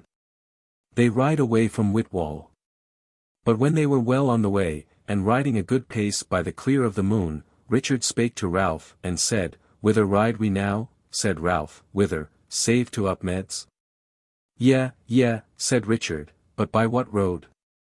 Shall we ride down to the ford of the swelling flood, and ride the beaten way, or take to the downland and the forest, and so again by the forest and downland and the forest once more, till we come to the Burg of the Four Friths? Which way is the shorter? Said Ralph. Forsooth, said Richard, by the wildwood ye may ride shorter, if ye know it as I do. Quoth the sage, Yea, or as I do. Hear a wonder. That two men of Swevenham know the wilds more than 20 miles from their own thorpe. Said Ralph, Well, wend we the shorter road, why make more words over it? Or what lie in leath on the path? Is it that we may find it hard to give the go-by to the Burg of the Four Friths? Said Richard, Though the Burg be not very far from Whitwall, we hear but little tidings thence. Our chapmen but seldom go there, and none cometh to us thence save such of our men as have strayed thither.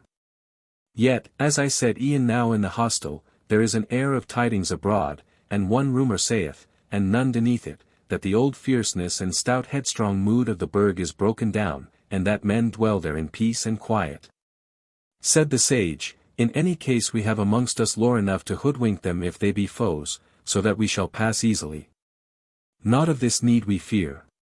But Richard put his mouth close to Ralph's ear, and spake to him softly, Shall we indeed go by that shorter road, whatever in days gone by may have befallen in places thereon, to which we must go nigh tomorrow?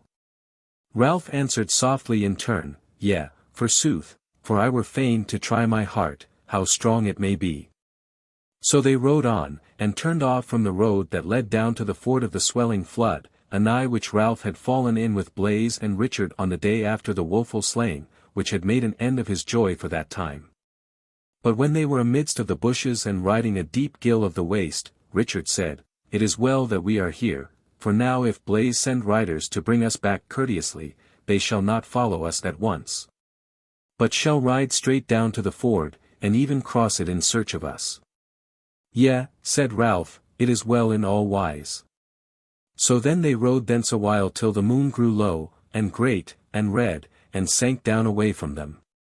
And by then were they come to a shepherd's cot, empty of men, with naught therein save an old dog, and some victual, as bread and white cheese, and a well for drinking. So there they abode and rested that night. Chapter 15. A strange meeting in the wilderness. On the morrow betimes they got to the road again. The country at first, though it was scanty of tillage, was not unfurnished of sheep, being for the most part of swelling hills and downs well grassed, with here and there a deep cleft in them.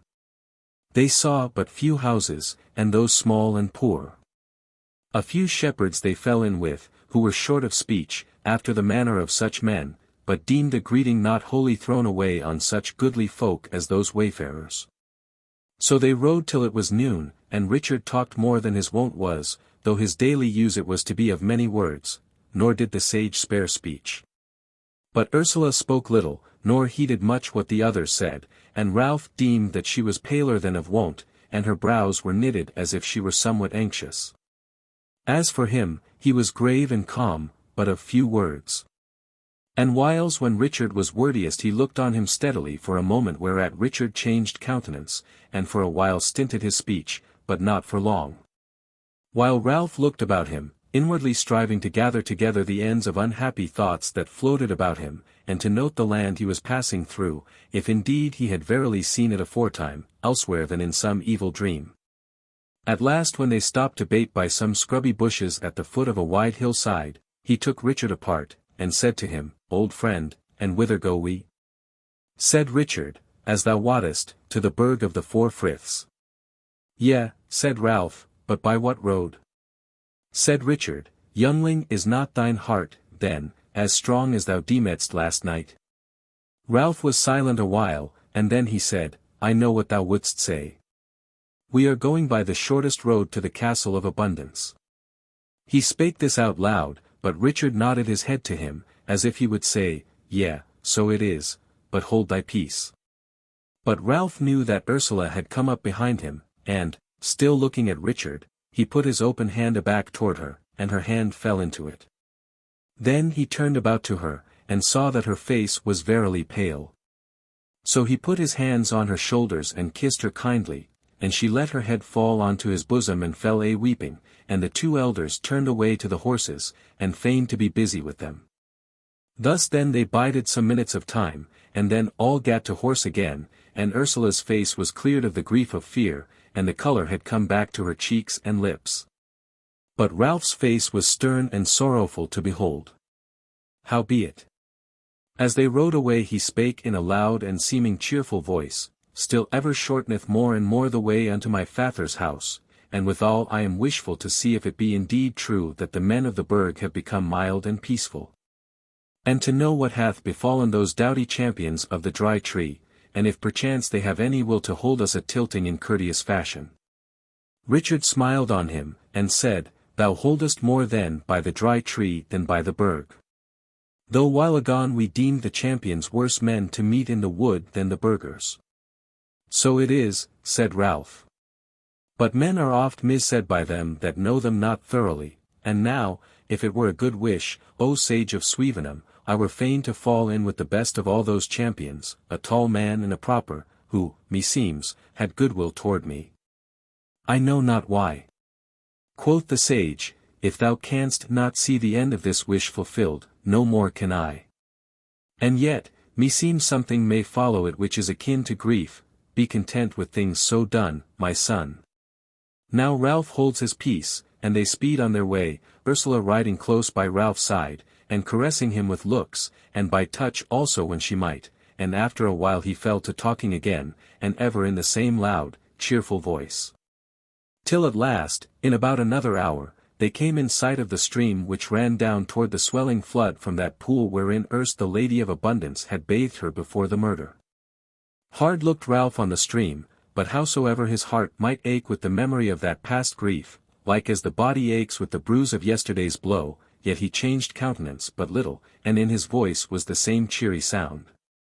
But Ursula noted him, and how his eyes wandered, and how little he heeded the words of the others, and she knew what ailed him, for long ago he had told her all that tale, and so now her heart was troubled, and she looked on him and was silent.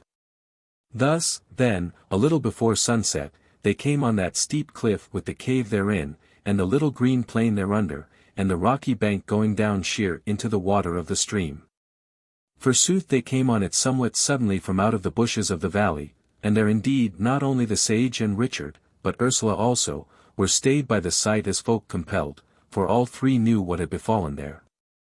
But Ralph, though he looked over his shoulder at it all, yet rode on steadily, and when he saw that the others lingered, he waved his hand and cried out as he rode, "On, friends, on! For the road shortens towards my father's house."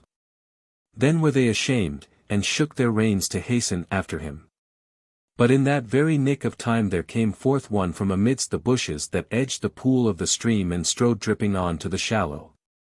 A man brown and hairy, and naked, save for a green wreath about his middle. Tall he was above the stature of most men, awful of aspect, and his eyes glittered from his dark brown face amidst of his shock head of the colour of rain-spoilt hay. He stood and looked while one might count 5, and then without a word or cry rushed up from the water, straight on Ursula, who was riding first of the three lingerers, and in the twinkling of an eye tore her from off her horse. And she was in his grasp as the cushat in the claws of the kite. Then he cast her to earth, and stood over her, shaking a great club, but or ever he brought it down he turned his head over his shoulder toward the cliff and the cave therein. And in that same moment first one blade and then another flashed about him, and he fell crashing down upon his back, smitten in the breast and the side by Richard and Ralph. And the wounds were deep and deadly. Ralph heeded him no more, but drew Ursula away from him, and raised her up and laid her head upon his knee, and she had not quite swooned away, and forsooth had taken but little hurt. Only she was dizzy with terror and the heaving up and casting down. She looked up into Ralph's face, and smiled on him and said, "What hath been done to me, and why did he do it?" His eyes were still wild with fear and wrath, as he answered, "O beloved, Death and the foemen of old came forth from the cavern of the cliff. What did they there, Lord God? And he caught thee to slay thee, but him have I slain. Nevertheless, it is a terrible and evil place, let us go hence." "Yea," she said, "let us go speedily." Then she stood up, weak and tottering still, and Ralph arose and put his left arm about her to stay her. And lo, there before them was Richard kneeling over the wild man, and the sage was coming back from the river with his headpiece full of water, so Ralph cried out, "To horse, Richard, to horse! Hast thou not done slaying the woodman?" But therewith came a weak and hoarse voice from the earth, and the wild man spake. "Child of Upmeads, drive not on so hard, it will not be long. For thou and Richard the Red are not light-handed." Ralph marvelled that the wild man knew him and Richard, but the wild man spake again, "Hearken, thou lover, thou young man." But therewith was the sage come to him and kneeling beside him with the water, and he drank thereof, while Ralph said to him, "What is this woodman? And canst thou speak my Latin? What art thou?" Then the wild man when he had drunk raised him up a little, and said, "Young man, thou and Richard are deft leeches, ye have let me blood to a purpose, and have brought back to me my wits, which were wandering wide. Yet am I indeed where my fool's brains told me I was." Then he lay back again, and turned his head as well as he could toward the cavern in the cliff. But Ralph deemed he had heard his voice before, and his heart was softened toward him, he knew not why, but he said, "Yea, but wherefore didst thou fall upon the lady?" The wild man strove with his weakness, and said angrily, "What did another woman there?" Then he said in a calmer but weaker voice, "Nay, my wits shall wander no more from me, we will make the journey together, I and my wits. But oh, young man, this I will say if I can. Thou fleddest from her and forgattest her." "I came to her and forgat all but her, yea, my very life I forgat." Again he spoke, and his voice was weaker yet, "Kneel down by me, or I may not tell thee what I would, my voice dieth before me." Then Ralph knelt down by him, for he began to have a deeming of what he was, and he put his face close to the dying man's, and said to him, "I am here, what wouldst thou?" Said the wild man very feebly, "I did not much for thee, time was. How might I, when I loved her so sorely? But I did a little. Believe it, and do so much for me that I may lie by her side when I am dead, who never lay by her living. For into the cave I durst go never." Then Ralph knew him, that he was the tall champion whom he had met first at the churchyard gate of Netherton, so he said, "I know thee now, and I will promise to do thy will herein. I am sorry that I have slain thee, forgive it me." A mocking smile came into the dying man's eyes, and he spake whispering, "Richard it was, not thou." The smile spread over his face, he strove to turn more toward Ralph, and said in a very faint whisper, "The last time." No more he said, but gave up the ghost presently. The sage rose up from his side and said, "Ye may now bury this man as he craved of thee, for he is dead. Thus hath thy wish been accomplished." For this was the great champion and duke of the men of the Dry Tree. Indeed it is a pity of him that he is dead, for as terrible as he was to his foes, he was no ill man. Spake Richard, "Now is the riddle arded of the wild man and the mighty giant that haunted these passes. We have played together or now, in days long past, he and I, and ever he came to his above. He was a wise man and a prudent that he should have become a wild man. It is great pity of him. But Ralph took his knight's cloak of red scarlet, and they lapped the wild man therein, who had once been a champion beworshipped.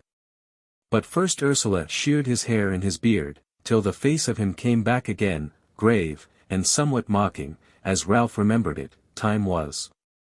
Then they bore him in the four corners across the stream, and up onto the lawn before the cliff. And Richard and the sage bore him into the cave, and laid him down there beside the howe which Ralph had erewhile heaped over the lady, and now over him also they heaped stones. Meanwhile Ursula knelt at the mouth of the cave and wept. But Ralph turned him about and stood on the edge of the bank, and looked over the ripple of the stream on to the valley, where the moon was now beginning to cast shadows, till those two came out of the cave for the last time. Then Ralph turned to Ursula and raised her up and kissed her, and they went down all of them from that place of death and ill hap, and gat to horse on the other side of the stream, and rode 3 miles further on by the glimmer of the moon. And lay down to rest amongst the bushes of the waste, with few words spoken between them. Chapter 16. They come to the Castle of Abundance once more. When they rode on next morning Ralph was few spoken, and seemed to heed little so long as they made good speed on the way. Most of the talk was betwixt Richard and the sage. Ralph but putting in a word when it would have seemed churlish to forbear.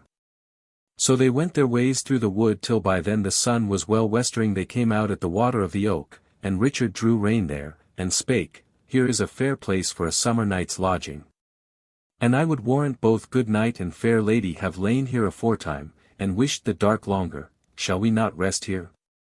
Ralph stared at him astonished, and then anger grew in his face for a little, because, forsooth, as Richard and the sage both wot of the place of the slaying of the lady, and he himself had every yard of the way in his mind as they went. It seemed but due that they should have known of this place also, what betid there, but it was not so, and the place was to Richard like any other lawn of the woodland. But thought came back to Ralph in a moment, and he smiled at his own folly, howbeit he could not do to lie another night on that lawn with other folk than erst. So he said quietly, Nay, friend, were we not better to make the most of this daylight? Sayest thou it wants yet an hour of sunset? Richard nodded a yesay, and the sage said no word more, but Ursula cast her anxious look on Ralph as though she understood what was moving in him. And therewith those others rode away lightly, but Ralph turned slowly from the oak tree, and might not forbear looking on to the short sward round about, as if he hoped to see some token left behind. Then he lifted up his face as one awaking, shook his rein, and rode after the others down the long water. So they turned from the water anon, and rode the woodland ways, and lay that night by a stream that ran west. They arose betimes on the morrow, and whereas the sage knew the woodland ways well, they made but a short journey of it to the Castle of Abundance, and came into the little plain but 2 hours after noon. Where saving that the scythe had not yet wended the tall mowing grass in the crofts which the beasts and sheep were not pasturing, all was as on that other tide. The folk were at work in their gardens, or herding their cattle in the meads, and as aforetime they were merry of countenance and well clad, fair and gentle to look on. There were their pleasant cots, and the little white church, and the fair walls of the castle on its low mound, and the day bright and sunny, all as aforetime, and Ralph looked on it all, and made no countenance of being moved beyond his wont. So they came out of the wood, and rode to the ford of the river, and the carles and queens came streaming from their garths and meads to meet them, and stood round wondering at them. But an old carle came from out the throng and went up to Ralph, and hailed him, and said, O, knight! And hast thou come back to us? And hast thou brought us tidings of our lady? Who is this fair woman that rideth with thee? Is it she? Spake Ralph, Nay, go look on her closely, and tell me thy deeming of her.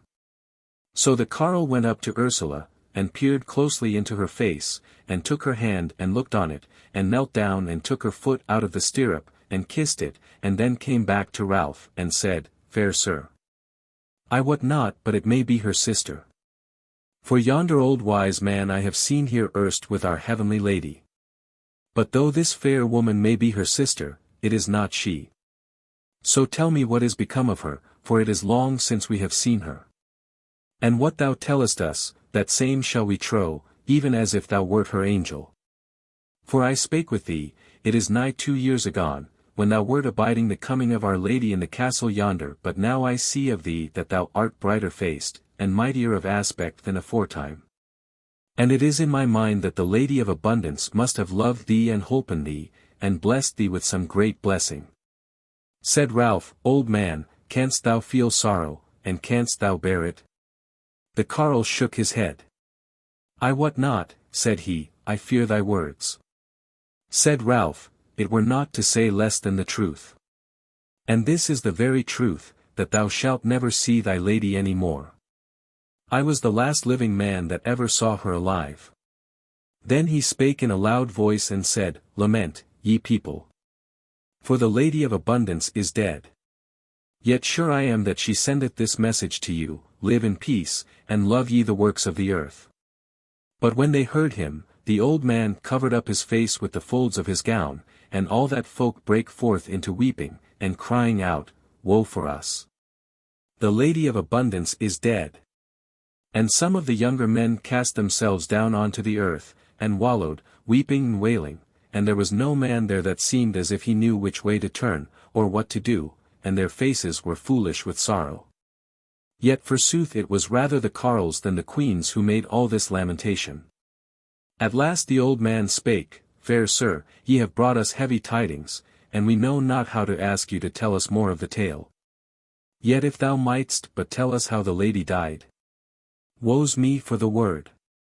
Said Ralph, she was slain with the sword. The old man drew himself up stiff and stark, the eyes of him glittered under his white hair, and wrath changed his face, and the other menfolk thronged them to hearken what more should be said. But the elder spake again, Tell me who it was that slew her, for surely shall I slay him, or die in the pain else. Said Ralph, Be content, thou mayst not slay him, he was a great and mighty man, a baron who bore a golden sun on a blue field. Thou mayst not slay him. Yea, said the old man, but I will, or he me. Live in peace, said Ralph, for I slew him then and there. The old man held his peace a while, and then he said, I know the man, for he hath been here aforetime, and not so long ago. But if he be dead, he hath a brother yet, an exceeding mighty man, he will be coming here to vex us and minish us. Said Ralph, He will not stir from where he lies till earth's bones be broken, for my sword lay in his body yesterday. The old man stood silent again, and the other carles thronged him, but the woman stood aloof staring on Ralph. Then the elder came up to Ralph and knelt before him and kissed his feet.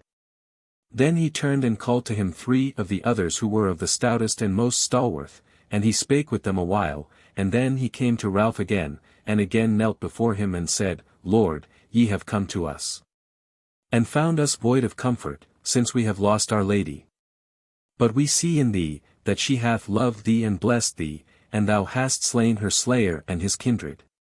And we see of thee also that thou art a good lord.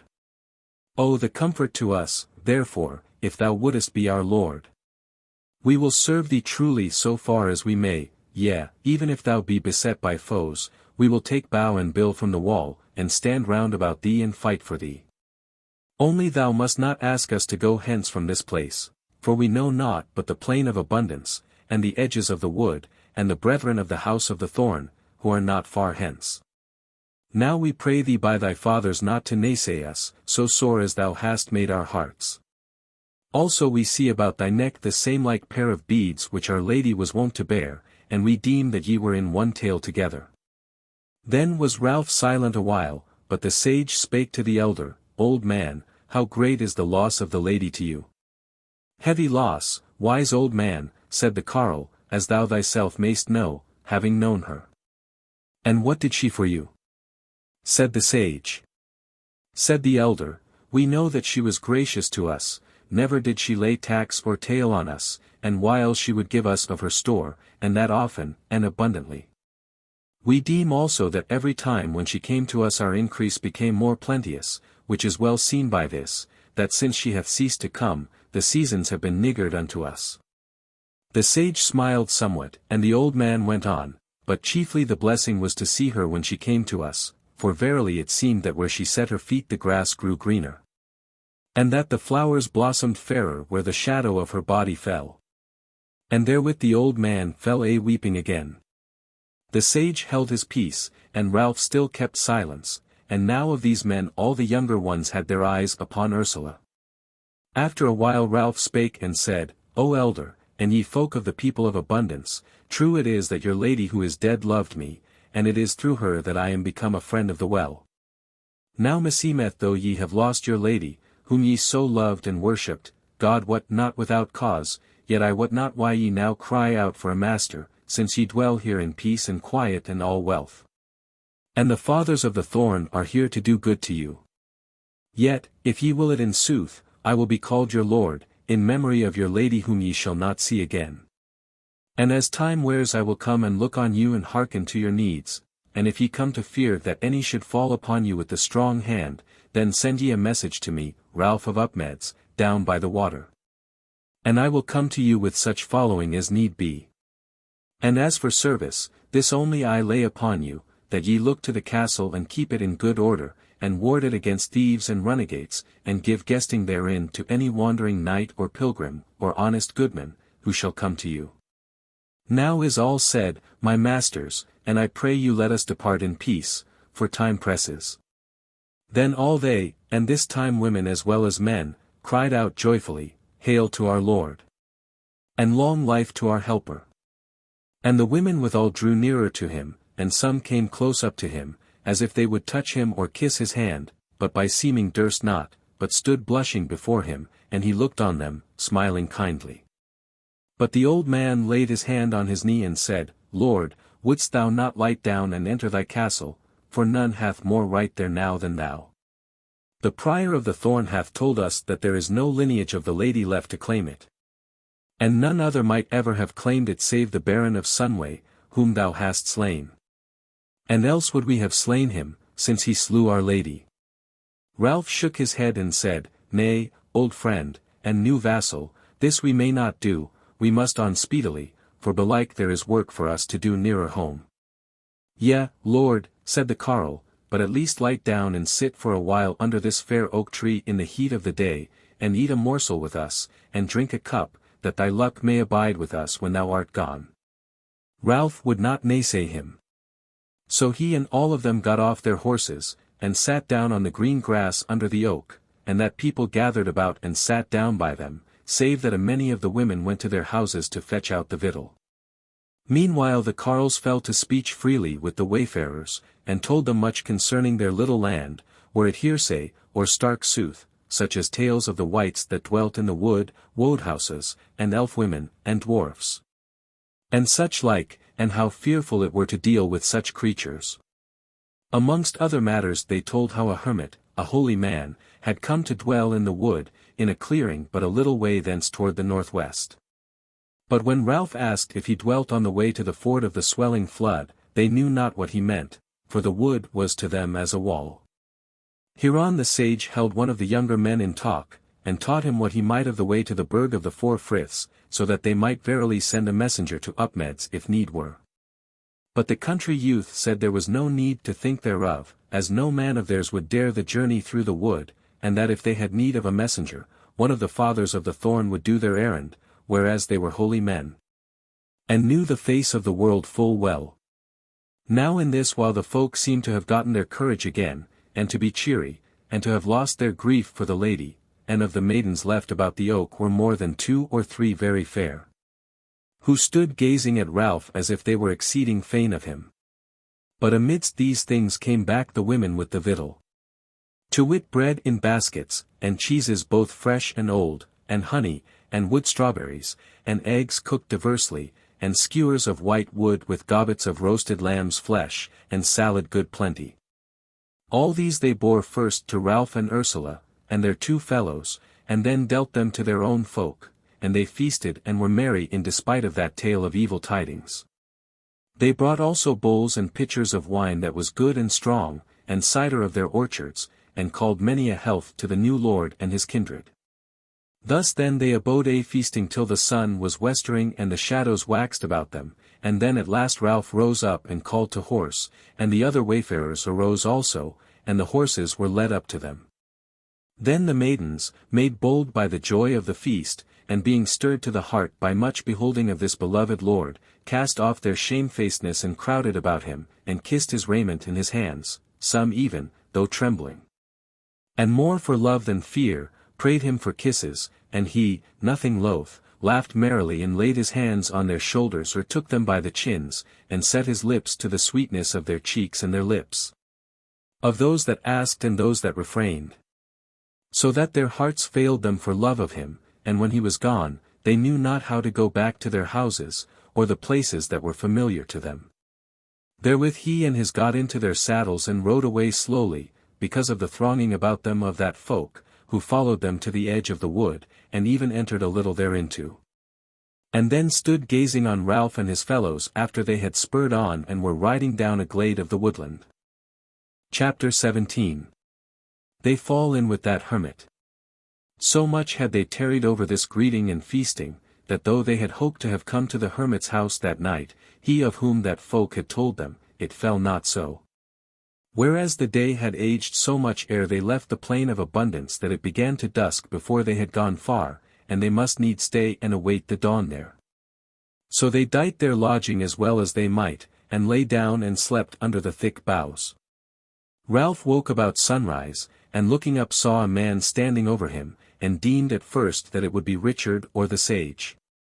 But as his vision cleared, he saw that it was neither of them, but a newcomer, a stout carle clad in russet, with a great staff in his hand and a short sword girt to his side.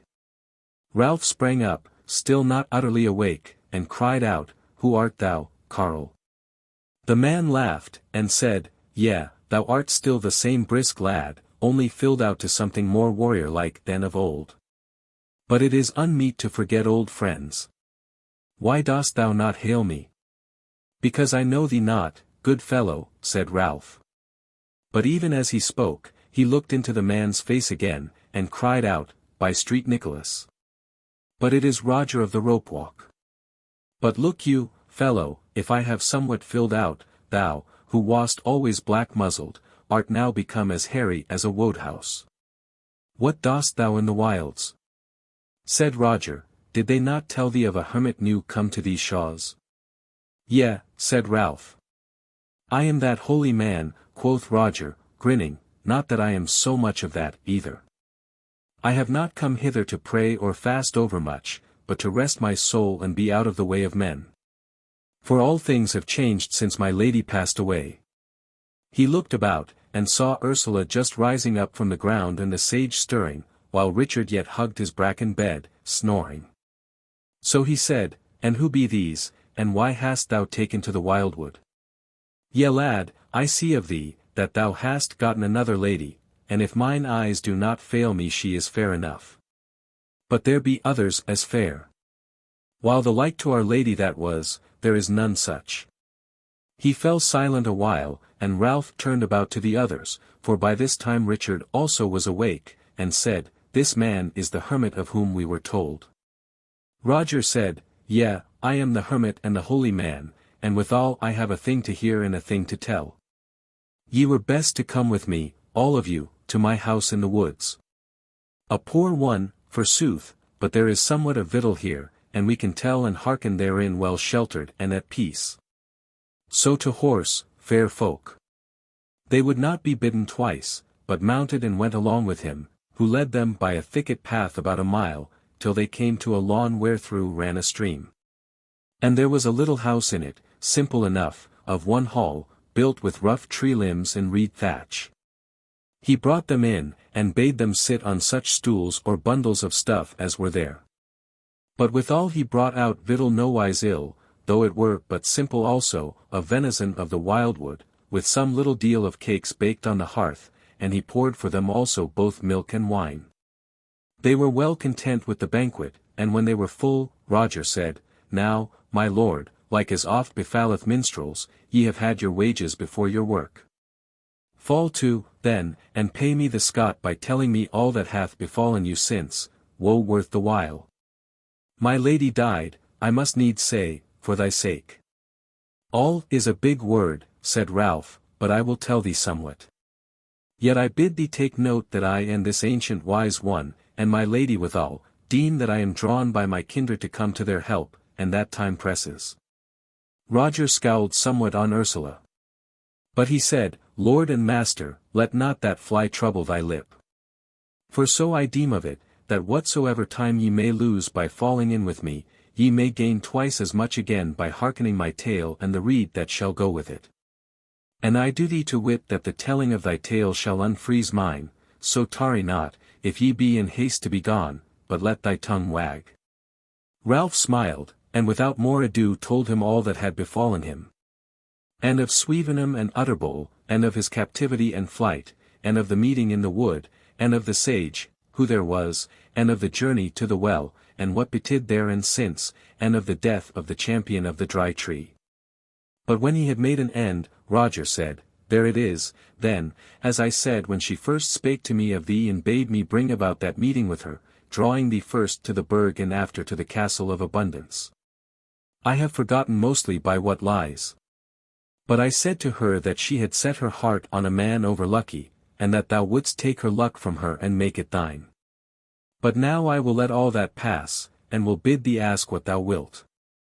And I promise thee that I will help thee to come thy ways to thy kindred, that thou mayst put forth thy luck in their behalf. Said Ralph, First of all, tell me what shall I do to pass unhindered through the Burg of the Four Friths?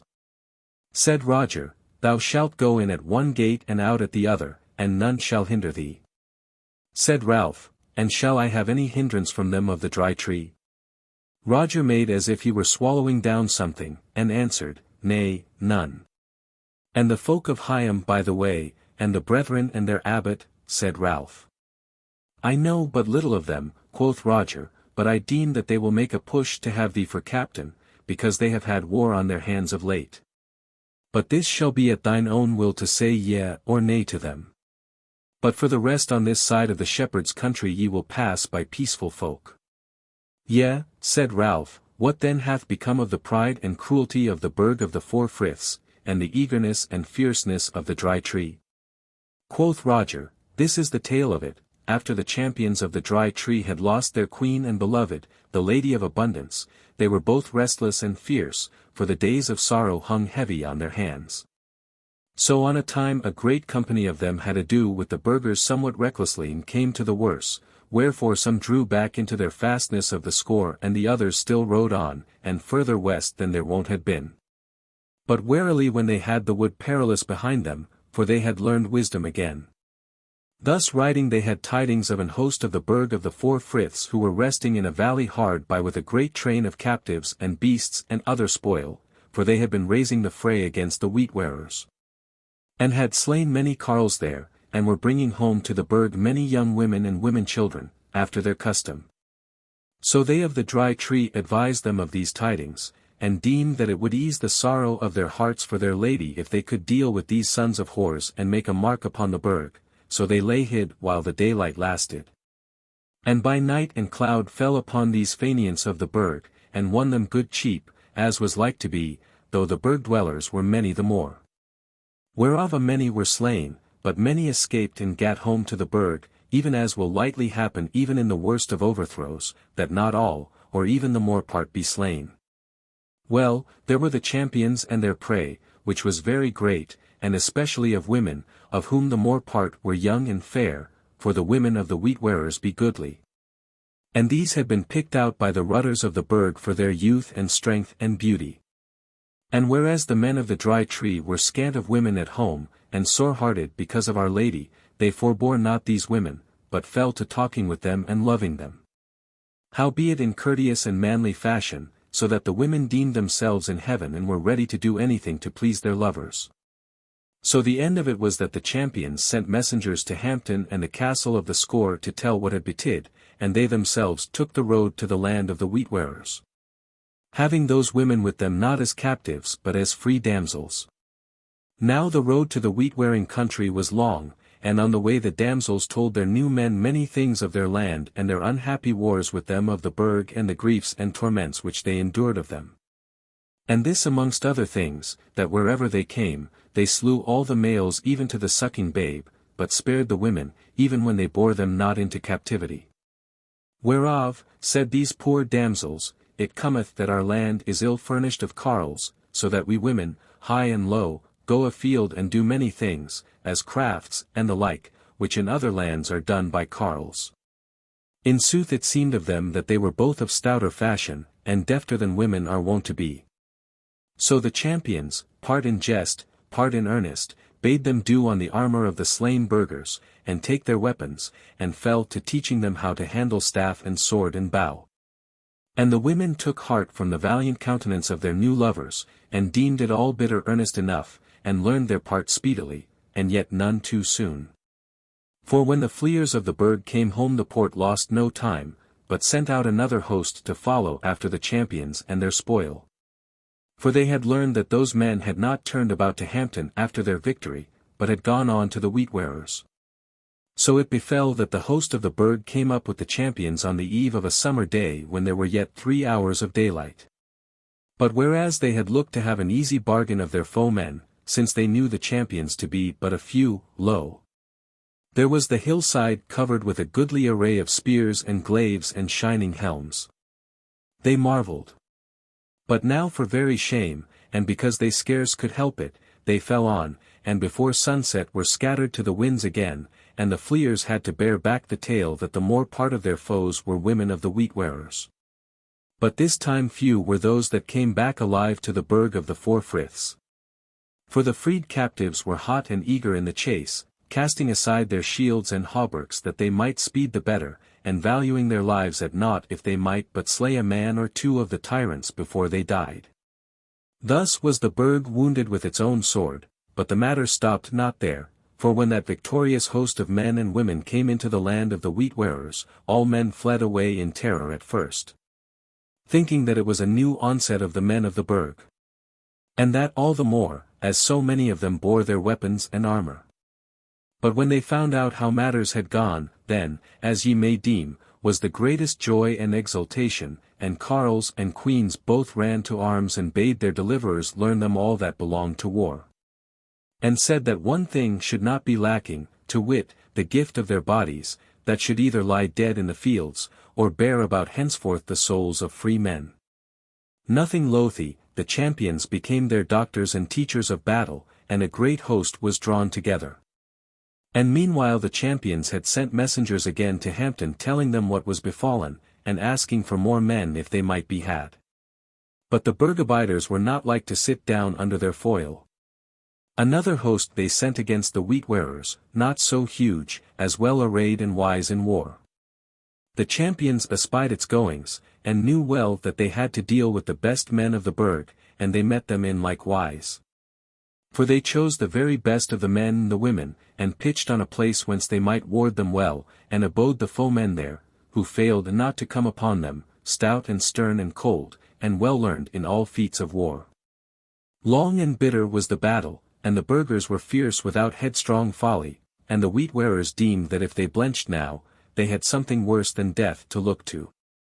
But in the end when both sides were grown weary and worn out, and yet neither would flee, on a sudden came into the field the help from the Dry Tree, a valiant company of riders to whom battle was but game and play.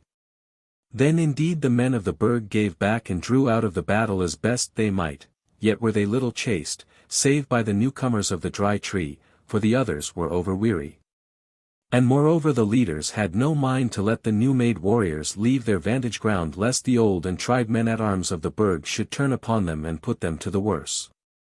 Men looked for battle again the next day, but it fell not out so, for the host of the Burg saw that there was more to lose than to gain, so they drew back towards their own place.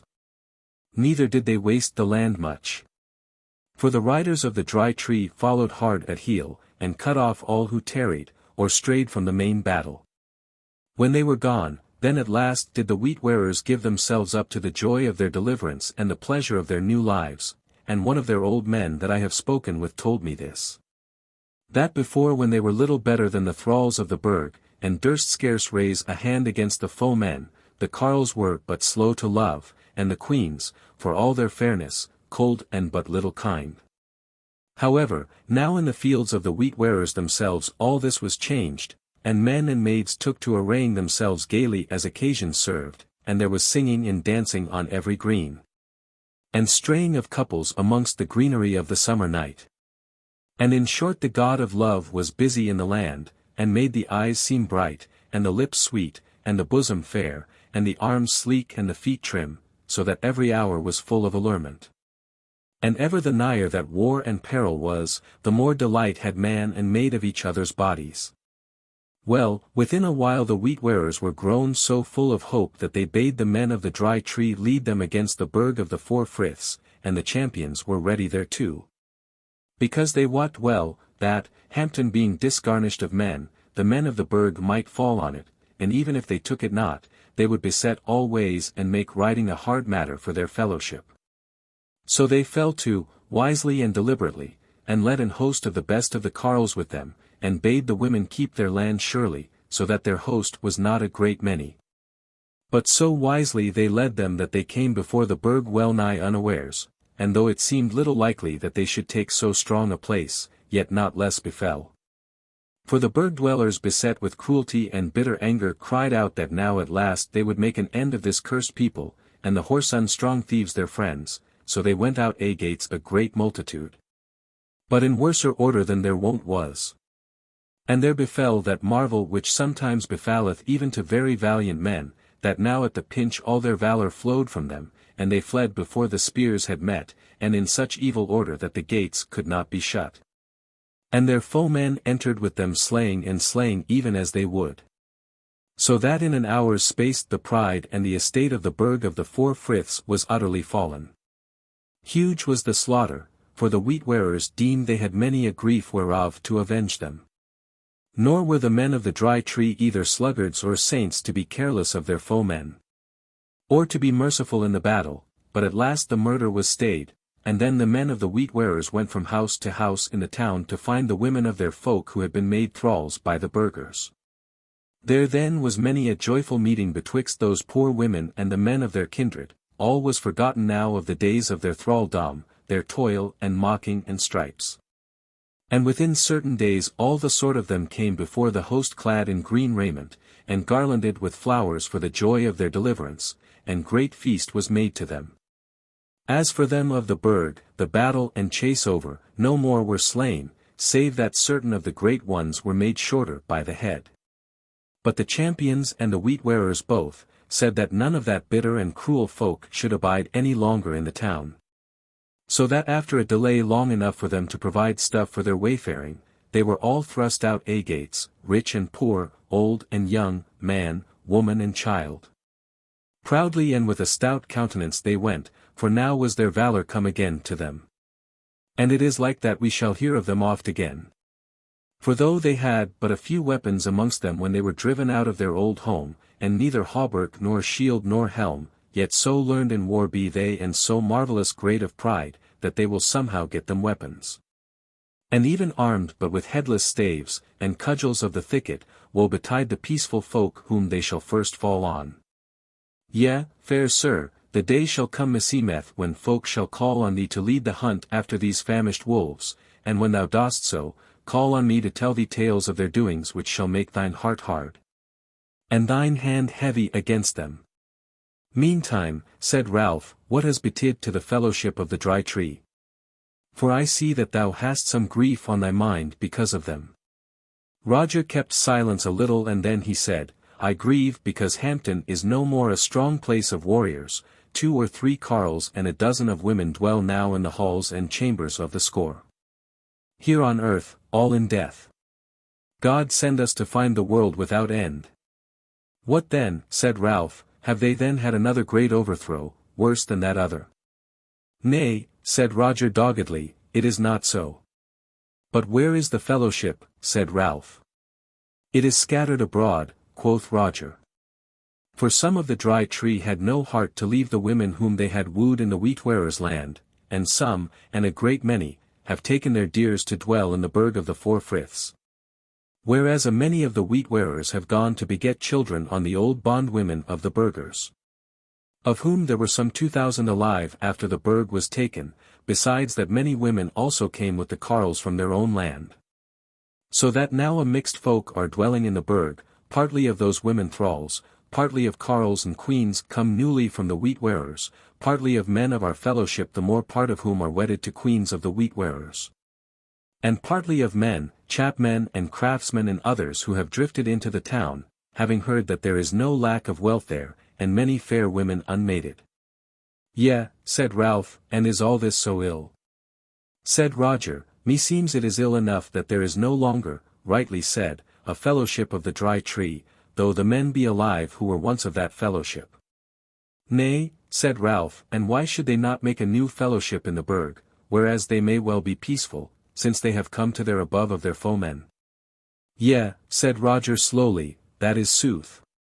And so is this, that there in the Burg they are a strong band, with a captain of their own, and much worshipped of the peaceful folk.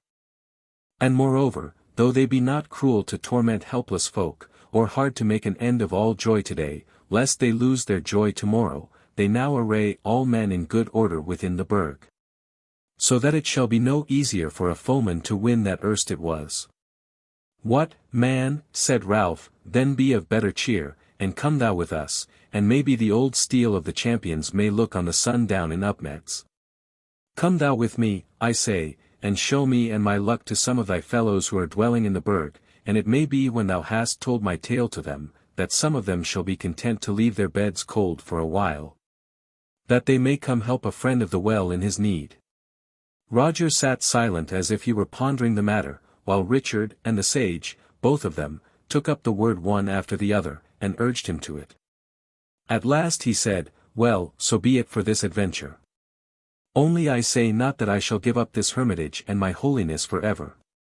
Come thou aside, wise man of Swevenham, and I shall tell thee wherefore. Yea, said Ralph, laughing, and when he hath told thee, tell me not again. For sure I am that he is right to go with us, and belike shall be wrong in his reason therefore. Roger looked a little askance at him, and he went without doors with the sage, and when they were out of earshot, he said to him, Hearken, I would have gone with my lord at the first word, and have been fain thereof. But there is this woman that followeth him. At every turn she shall mind me of Our Lady that was. And I shall loathe her, and her fairness and the allurements of her body, because I see of her, that she it is that hath gotten my lady's luck, and that but for her my lady might yet have been alive. Said the sage, well quoth my lord that thou wouldst give me a fool's reason. What? Dost not thou know, thou that knowest so much of the Lady of Abundance, that she it was who ordained this Ursula to be Ralph's bedmate, when she herself should be gone from him, were she dead or alive? And that she also should be a friend of the well, so that he might not lack a fellow his life long? But this thou sayest, not knowing the mind of Our Lady, and how she loved him in her inmost heart. Roger hung his head and spake not for a while, and then he said, well, wise man, I have said that I will go on this adventure, and I will smooth my tongue for this while at least, and for what may come hereafter, let it be. And now we were best get to horse, for what with meat and minstrelsy, we have worn away the day till it wants but a little of noon. Go tell thy lord that I am ready. Farewell peace, and welcome war and grudging.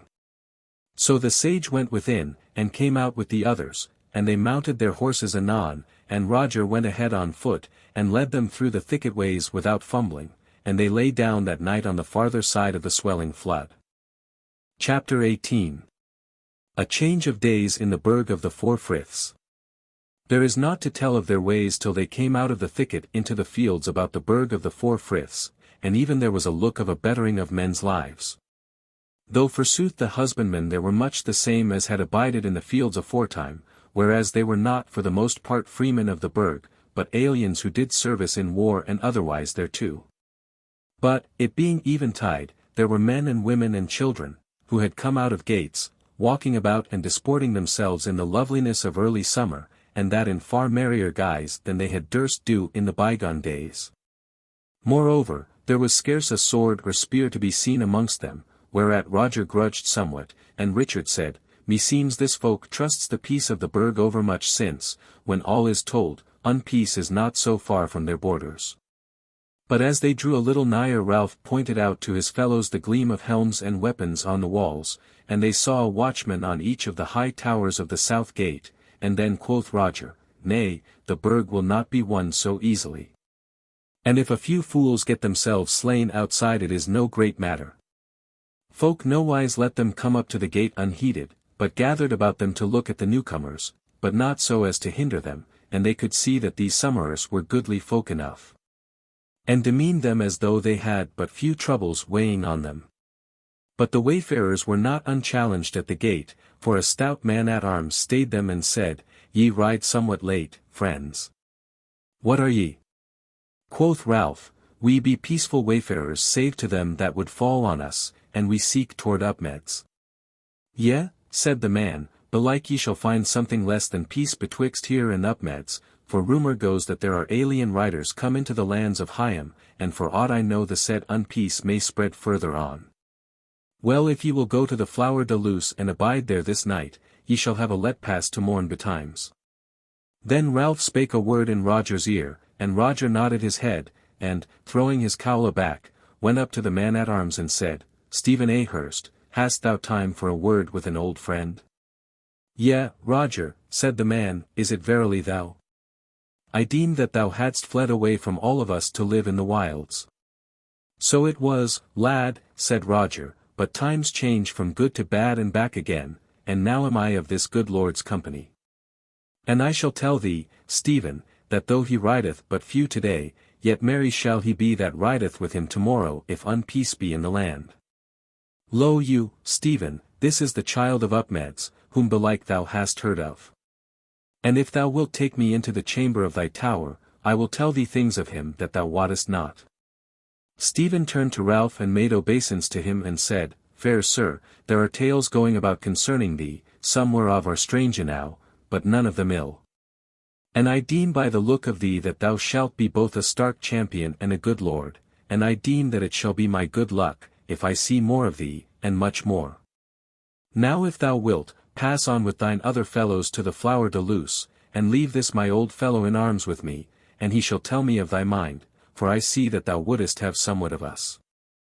And since, I doubt not by the looks of thee, that thou wilt not bid us aught unknightly, when we know thy will, we shall try to pleasure thee.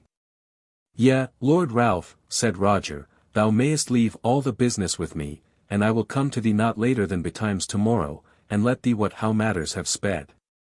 And methinks ye may hope to wend out agates this time otherwise than thou didst before. So Ralph gave him yesay and thanked the man-at-arms and rode his ways with the others toward the Flower de Luce, and whereas the sun was but newly set. Ralph noted that the booths were gayer and the houses brighter and more fairly adorned than aforetimes. As for the folk, they were such that the street seemed full of holiday-makers, so joyous and well-dight were they, and the women like to those fair thralls whom he had seen that other time, saving that they were not clad so wantonly, however gaily. They came into the great square, and there they saw that the masons and builders had begun on the master church to make it fairer and bigger. The people were sporting there as in the streets, and amongst them were some weaponed men, but the most part of these bore the token of the dry tree. So they entered the Flower de Luce, and had good welcome there, as if they were come home to their own house. For when its people saw such a goodly old man in the sage, and so stout and trim a knight as was Richard, and above all when they beheld the loveliness of Ralph and Ursula, they praised them open-mouthed, and could scarce make enough of them. And when they had had their meat and were rested came two of the maids there and asked them if it were lawful to talk with them, and Ralph laughed and bade them sit by them, and eat a dainty morsel. And they took that blushing, for they were fair and young, and Ralph's face and the merry words of his mouth stirred the hearts within them, and forsooth it was not so much they that spake as Ursula and the sage. For Ralph was somewhat few-spoken, whereas he pondered concerning the coming days, and what he half deemed that he saw a doing at Upmeads. But at last they found their tongues, and said how that already rumour was abroad that they were in the Burg who had drunk of the water of the well at the world's end, and said one, It is indeed a fair sight to see you folk coming back in triumph.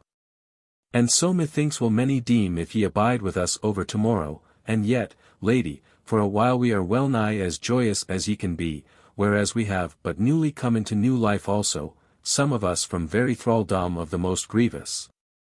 And I am of those. And some of us in daily peril of it, like to my sister here.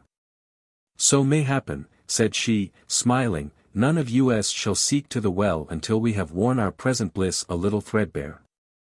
Ursula smiled on her, but the sage said, mayhappen it is of no avail speaking of such things to a young and fair woman, but what would betide you if the old burghers were to come back and win their walls again? The maid who had been a thrall changed countenance at his word, but the other one said, if the burghers come back, they will find them upon the walls who have already chased them. Thou mayst deem me slim and tender, old wise man. But such as mine arm is, it has upheaved the edges against the foe, and if it be a murder to slay a burgher, then am I worthy of the gallows. Yea, quoth Richard, laughing, ye shall be double manned then in this good town, ye may well win, unless the sight of you shall make the foe over fierce for the gain. Said the sage, it is well, maiden, and if ye hold to that, and keep your carles in the same road, ye need not to fear the burghers, and to say sooth, I have it in my mind, that before long ye shall have both war and victory. Then Ralph seemed to wake up as from a dream, and he arose, and said, Thou art in the right, sage, and to mine eyes it seemeth that both thou and I shall be sharers in the war and the victory. And therewith he fell to striding up and down the hall, while the two maidens sat gazing on him with gleaming eyes and flushed cheeks. But in a little while he came back to his seat and sat him down, and fell to talk with the women, and asked them of the town and the building therein, and the markets, whether they throve. And they and 2 or 3 of the townsmen or merchants answered all, and told him how fair their estate was, and how thriving was the lot of one and all with them. Therewith was Ralph well pleased, and they sat talking there in good fellowship till the night was somewhat worn, and all men fared to bed. Chapter 19. Ralph sees Hampton and the score. When it was morning Ralph arose and went into the hall of the hostelry, and even as he entered it the outside door opened, and in came Roger, and Richard with him, for he had been astir very early, and Roger, who was armed from head to foot and wore a coat of the dry tree, cried out, Now, Lord, thou wert best do on thy war gear, for thou shalt presently be captain of an host. Yea, Roger, quoth Ralph, and hast thou done well? Well enough, said Richard, thine host shall not be a great one, but no man in it will be a blencher, for they be all champions of the dry tree. Yea, quoth Roger, so it was that Stephen A. Hurst brought me to a company of my old fellows, and we went all of us together to the captain of the Burg, e'en he of the dry tree, who in these latest days is made captain of all. And did him to wit that thou hadst a need. And whereas he, as all of us, had heard of the strokes that thou struckest in the wood that day when thy happiness first began, woe worth the while. He stickled not to give some of us leave to look on the handplay with thee. But soft, my lord. Abound not in thanks as yet, till I tell thee. The said captain hath gotten somewhat of the mind of a chapman by dwelling in a town, 'tis like, the saints forgive me for saying so. And would strike a bargain with thee. Yea, said Ralph, smiling, I partly guess what like the bargain is, but say thou. Said Roger, I like not his bargain, not for thy sake but mine own. This it is, that we shall ride, all of us who are to be of thy fellowship, to the castle of the Score today, and there thy lady shall sit in the throne whereas in past days our lady and queen was wont to sit. And that thou shalt swear upon her head, that whensoever he biddeth thee come to the help of the Burg of the 4 Friths and the tribes of the wheat wearers, thou shalt come in arms by the straightest road with such fellowship as thou mayst gather. And if thou wilt so do, we of the dry tree who go with thee on this journey are thine to save or to spend by flood or field, or castle wall, amidst the edges and the shafts and the fireflot. What sayest thou, thou who art lucky, and hast of late become wise? And I will tell thee, that though I hope it not, yet I would thou shouldst naysay it. For it will be hard for me to see another woman sitting in Our Lady's seat, yea, to see her sitting there, who hath stolen her luck. Said Ralph, Now this proffer of the captain's I call friendly and knightly, and I will gladly swear as he will. All the more as without any oath I should never fail him whensoever he may send for me. As for thee, Roger, ride with us if thou wilt, and thou shalt be welcome both in the company, and at the high house of Upmeads whenso we come there. Then was Roger silent, but nowise abashed, and as they spoke they heard the tramp of horses and the clash of weapons, and they saw through the open door 3 men-at-arms riding up to the house, so Ralph went out to welcome them. They were armed full well in bright armour, and their coats were of the dry tree, and were tall men and warrior-like. They hailed Ralph as captain, and he gave them the seal of the day and bade come in and drink a cup. So did they, but they were scarce off their horses ere there came another 3, and then 6 together, and so one after other till the hall of the Flower de Luce was full of the gleam of steel and clash of armour. And the lads held their horses without and were merry with the sight of the stalwart men-at-arms. Now cometh Ursula down from her chamber clad in her bravery, and when they saw her they set up a shout for joy of her, so that the rafters rang again. But she laughed for pleasure of them, and poured them out the wine, till they were merrier with the sight of her than with the good liquor. Now Roger comes to Ralph and tells him that he deems his host hath come to the last man. Then Ralph armed him, and those 2 maidens brought him his horse, and they mount all of them and draw up in the square. And Roger and Stephen A. Hurst array them, for they were chosen of them as leaders along with Ralph, and Richard, whom they all knew, at least by hearsay. Then Roger drew from his pouch a parchment, and read the roll of names, and there was no man lacking, and they were 80 save 5, besides Roger and the wayfarers, and never was a band of like number seen better. And Richard said softly unto Ralph, If we had a few more of these, I should care little what foemen we should meet in Upmeads. Soothly, my lord, they had as well have ridden into red hell as into our green fields. Fear not, Richard, said Ralph, we shall have enough. So then they rode out of the square and through the streets to the north gate, and much folk was abroad to look on them, and they blessed them as they went, both carles and queens. For the rumour was toward that there was riding a good and dear lord and a friend of the well to get his own again from out of the hands of the aliens. Herewith they ride a little trot through the freedom of the Burg, and when they were clear of it they turned aside from the woodland highway whereon Ralph had erst ridden with Roger and followed the rides a good way till it was past noon. When they came into a very close thicket where there was but a narrow and winding way whereon 2 men might not ride abreast, and Roger said, Now, if we were the old burghers, and the dry tree still holding the score, we should presently know what steel point dinner meaneth. If the dead could rise out of their graves to greet their foemen, we should anon be a merry company here. But at last they learned the trick, and were wont to fetch a compass round about Grey Goose Thicket as it hight amongst us.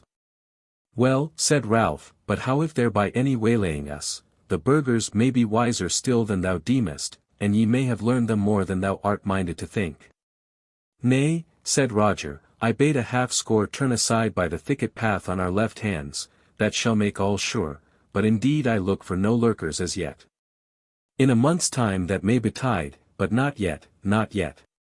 But tell me, fair sir, have ye any deeming of where thou mayst get thee more folk who be not afraid of the hard hand play?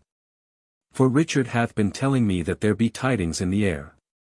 Said Ralph, If hope play me not false, I look to gather some stout carles of the shepherd country. Yea, said Roger, but I shall tell thee that they have been at whiles unfriends of the dry tree. Said Ralph, I think they will be friends unto me. Then it shall do well, said Roger, for they be good in a fray. So talked they as they rode, but ever Roger would give no heed to Ursula, but made as if he wot not that she was there, though ever and anon Ralph would be turning back to speak to her and help her through the passes. At last the thicket began to dwindle, and presently riding out of a little valley or long trench on to a ridge nearly bare of trees, they saw below them a fair green plain. And in the midst of it a great heap of grey rocks rising out of it like a reef out of the sea, and on the said reef, and climbing up as it were to the topmost of it, the white walls of a great castle, the crown whereof was a huge round tower. At the foot of the ridge was a thorp of white houses thatched with straw scattered over a good piece of the plain. The company drew rein on the ridge top, and the champions raised a great shout at the sight of their old strong place. And Roger turned to Ralph and said, Fair sir, how deemest thou of the castle of the score? But Richard broke in, For my part, friend Roger, I deem that ye do like to people unlearned in war to leave the stronghold ungarnished of men. This is a fool's deed. Nay, nay, said Roger, we need not be over hasty, while it is our chief business to order the mingled folk of the wheat-wearers and others who dwell in the Burg as now. Then spake Ralph, yet how wilt thou say but that the foemen whom we go to meet in Upmeads may be some of those very burghers? Hast thou heard whether they have found a new dwelling among some unhappy folk? Or be still roving, maybe they shall deem Upmeads fair. Spake Michael A. Hurst, by thy leave, fair sir, we have had a word of those riders and strong thieves that they have fetched a far compass, and got them armor, and be come into the woodland north of the wood debatable. For like all strong thieves, they love the wood.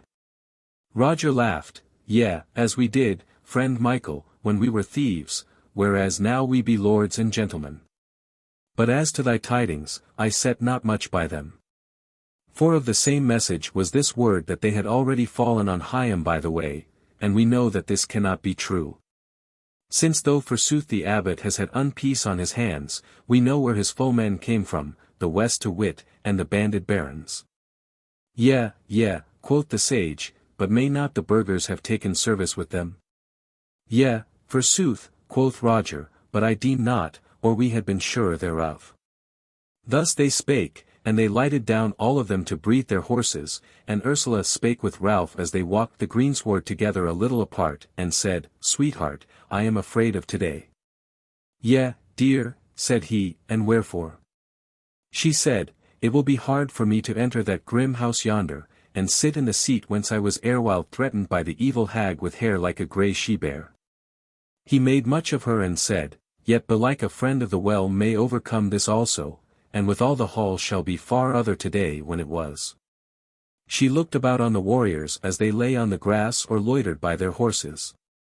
Then she smiled, and her face lightened, and she reddened and cast down her eyes and said, Yea, that is sooth, that day there were few men in the hall, and they old and evil of semblance.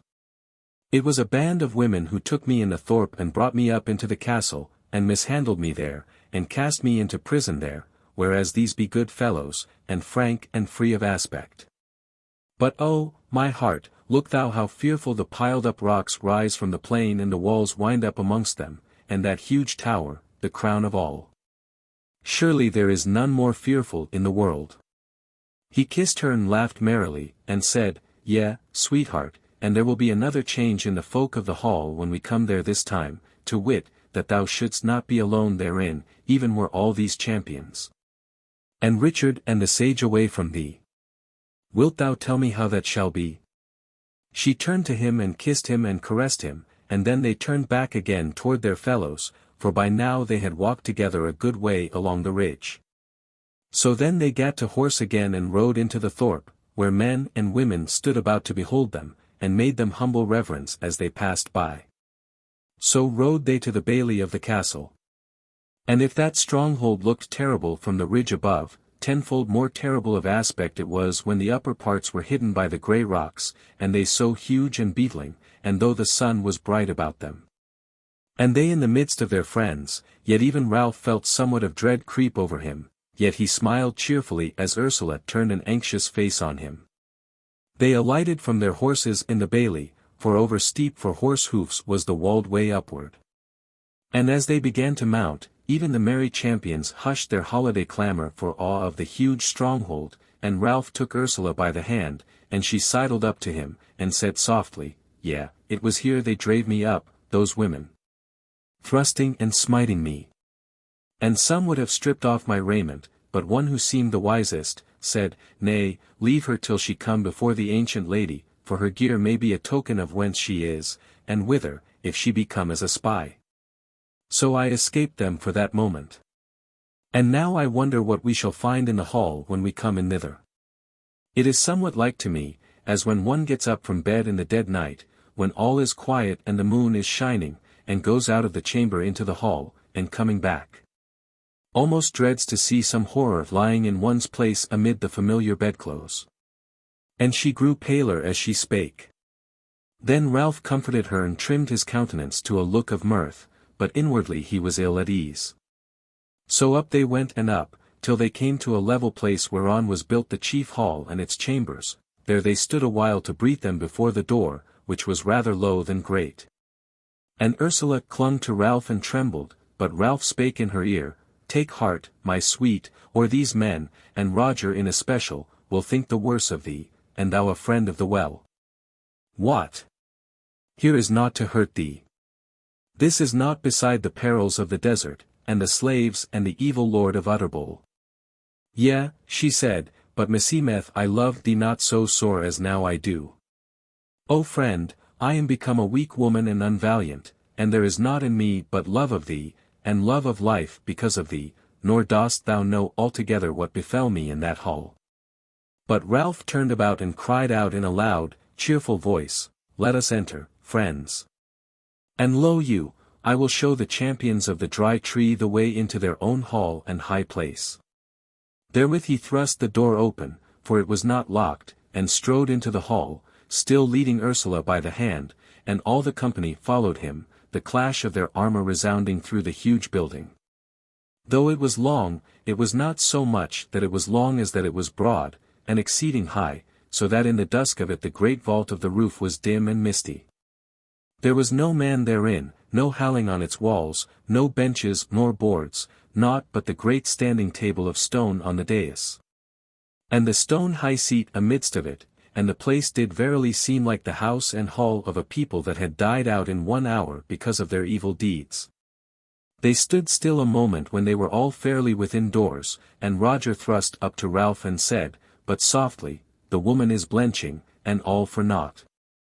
Were it not for the oath, we had best have left her in the thorp. I fear me she will bring evil days on our old home with her shivering fear. How far otherwise came our lady in hither when first she came amongst us, when the Duke of us found her in the wood after she had been thrust out from Sunway by the Baron whom thou slewest afterward. Our Duke brought her in hither wrapped up in his knight's scarlet cloak, and went up with her on to the dais. But when she came thither, she turned about and let her cloak fall to earth, and stood there barefoot in her smock, as she had been cast out into the wildwood, and she spread abroad her hands, and cried out in a loud voice as sweet as the May blackbird, May God bless this house and the abode of the valiant, and the shelter of the hapless. Said Ursula, and her voice was firm and the colour come back to her cheeks now, while Ralph stood agaze and wondering, Roger, thou lovest me little, meseemeth, though if I did less than I do, I should do against the will of thy lady that was queen in this hall. But tell me, Roger, where is gone that other one, the fearful she-bear of this crag, who sat in yonder stone high seat, and roared at me and mocked me, and gave me over into the hands of her tormentors? Who haled me away to the prison wherefrom thy very lady delivered me? Lady, said Roger, the tale of her is short since the day thou sawest her herein. On the day when we first had the evil tidings of the slaying of my lady we were sad at heart, and called to mind ancient transgressions against us. Therefore we fell on the she-bear, as thou cayest her, and her company of men and women, and some we slew and some we thrust forth, but as to her, I slew her not 3 feet from where thou standest now. A rumour there is that she walketh, and it may be so, yet in the summer noon ye need not look to see her. Ralph said coldly, Roger, let us be done with minstrels' tales, lead me to the place where the oath is to be sworn, for time presses. Scarce were the words out of his mouth ere Roger strode forward and gat him on to the dais and went hastily to the wall behind the high seat, whence he took down a very great horn, and set it to his lips and winded it loudly thrice, so that the great and high hall was full of its echoes.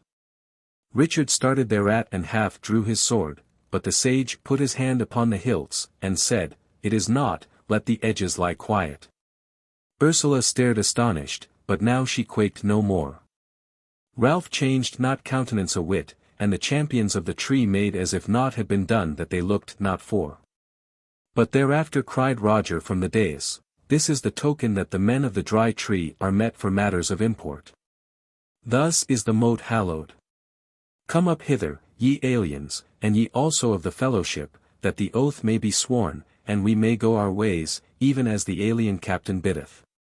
Then Ralph took Ursula's hand again, and went up the hall calmly and proudly, and the champions followed with Richard and the sage.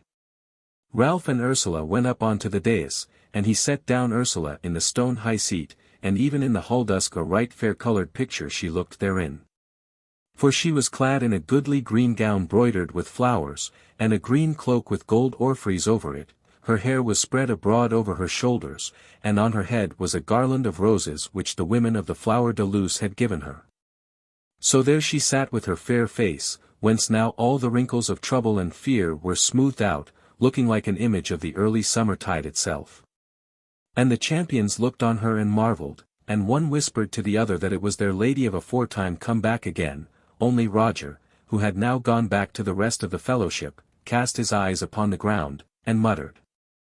Now Ralph draws his sword, and lays it naked on the stone table, and he stood beside Ursula and said, Champions of the Dry Tree, by the blade of Upmeads which leeth here before me, and by the head which I love best in the world, and is best worthy of love, and herewith he laid his hand on Ursula's head, I swear that whensoever the captain of the Dry Tree calleth on me, whether I be eating or drinking, abed or standing on my feet, at peace or at war, glad or sorry, I shall do my utmost to come to his aid straightway with whatso force I may gather. Is this rightly sworn, champions? Said Stephen A. Hurst, It is sworn well and knightly, and now cometh our oath. Nay, said Ralph, I had no mind to drive a bargain with you, your deeds shall prove you, and I fear not for your doughtiness. Said Stephen, Yea, Lord, but he bade us swear to thee. Reach me thy sword, I pray thee. Then Ralph reached him his sword across the great stone table, and Stephen took it, and kissed the blade and the hilts. And then lifted up his voice and said, By the hilts and the blade, by the point and the edge, we swear to follow the Lord Ralph of Upmeads for a year and a day, and to do his will in all wise. So help us God and All Hallows. And therewith he gave the sword to the others, and each man of them kissed it as he had. But Ralph said, Champions, for this oath I thank you all heartily. But it is not my meaning that I should hold you by me for a year, whereas I deem I shall do all that my kindred may need in 3 days' space from the first hour wherein we set foot in Upmeads.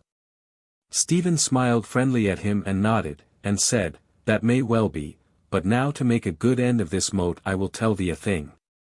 To wit, that our captain, yea, and all we, are minded to try thee by this fray in Upmeads, now we know that thou hast become a friend of the well.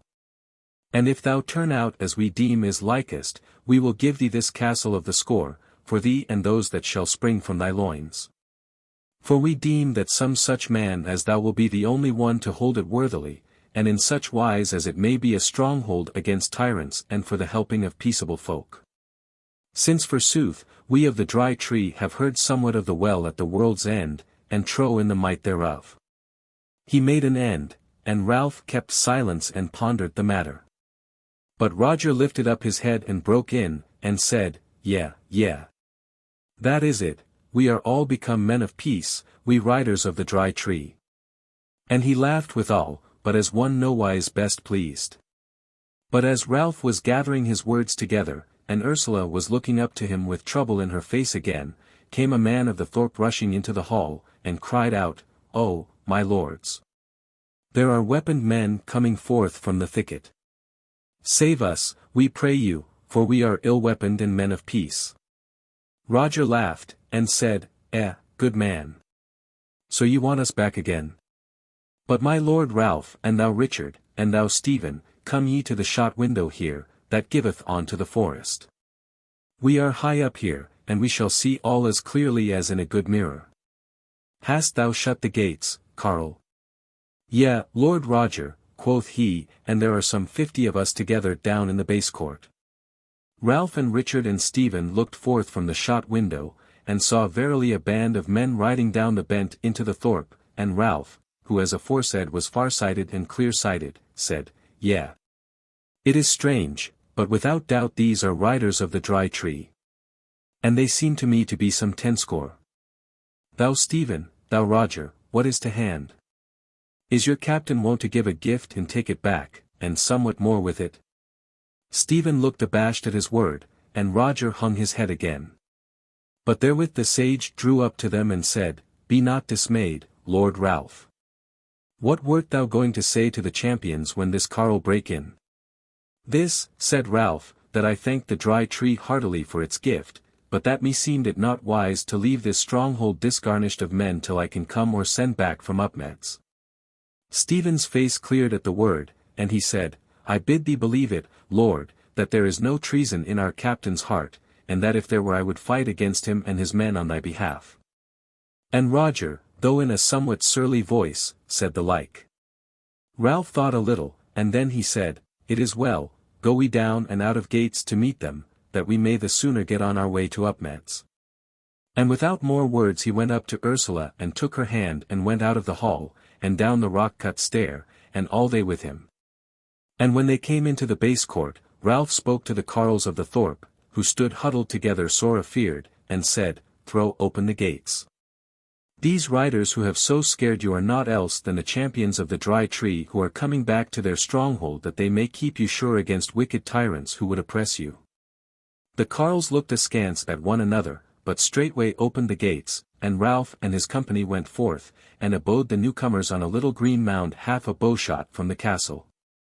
Ralph sat down on the grass and Ursula by him, and she said, My heart tells me that these champions are no traitors, however rough and fierce they have been, and still shall be if occasion serve. But oh, sweetheart, how dear and sweet is this sunlit greensward after yonder grim hold. Surely, sweet, it shall never be our dwelling.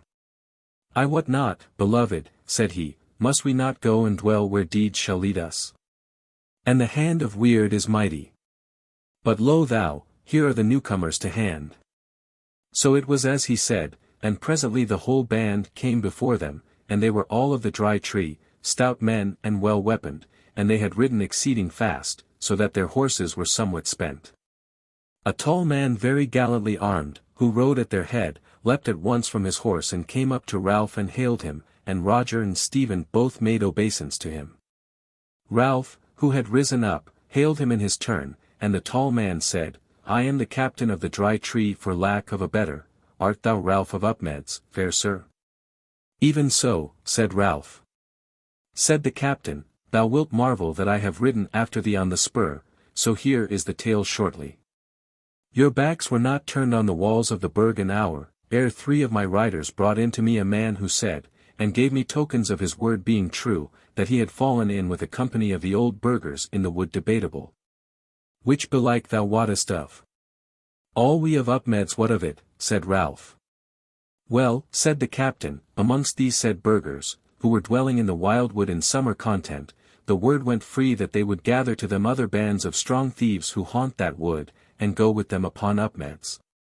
And from Upmeads, when they were waxen strong, they would fall upon Heightened by the way, and thence with yet more strength on their old dwelling of the Burg. Now whereas I know that thou art of Upmeads, and also what thou art, and what thou hast done, I have ridden after thee to tell thee what is toward. But if thou deemest I have brought thee all these riders, it is not wholly so. For it was borne into my mind that our old stronghold was left bare of men, and I knew not what might betide. And that the more, as more than one man has told us how that another band of the disinherited burghers have fallen upon Heightened or the lands thereof, and Heightened is no great way hence. So that some 50 of these riders are to hold our castle of the score, and the rest are for thee to ride afield with. As for the others, thou hast been told already that the score, and Hampton therewith is a gift from us to thee. For henceforward we be the lords of the Burg of the 4 Friths, and that is more than enough for us. Ralph thanked the captain for this, and did him to wit that he would take the gift if he came back out the Upmeads fray alive, said he, with thee and the wheat wearers in the Burg, and me in the score. No strong thief shall dare lift up his hand in these parts. The captain smiled, and Ralph went on, and now I must needs ask thee for leave to depart, which is all the more needful, whereas thy men have overridden their horses, and we must needs go a soft pace till we come to Heightened. Yea, art thou for Heightened, fair sir, said the captain. That is well, for ye may get men therefrom, and at the least it is like that ye shall hear tidings. As to my men and their horses, this hath been looked to.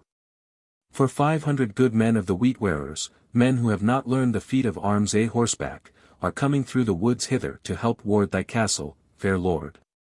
They will be here in some 3 hours' space and will bring horses for thy 50 men, therefore do ye but ride softly to Heigham, and if these sergeants catch up with you it is well, but if not, abide them at Heigham. Thanks have thou for this once more, said Ralph, and now I have no more word than this for thee, that I will come to thee at thy least word, and serve thee with all that I have, to my very life if need be. And yet I must say this, that I wot not why ye and these others are become to me, who am alien to you, as very brothers.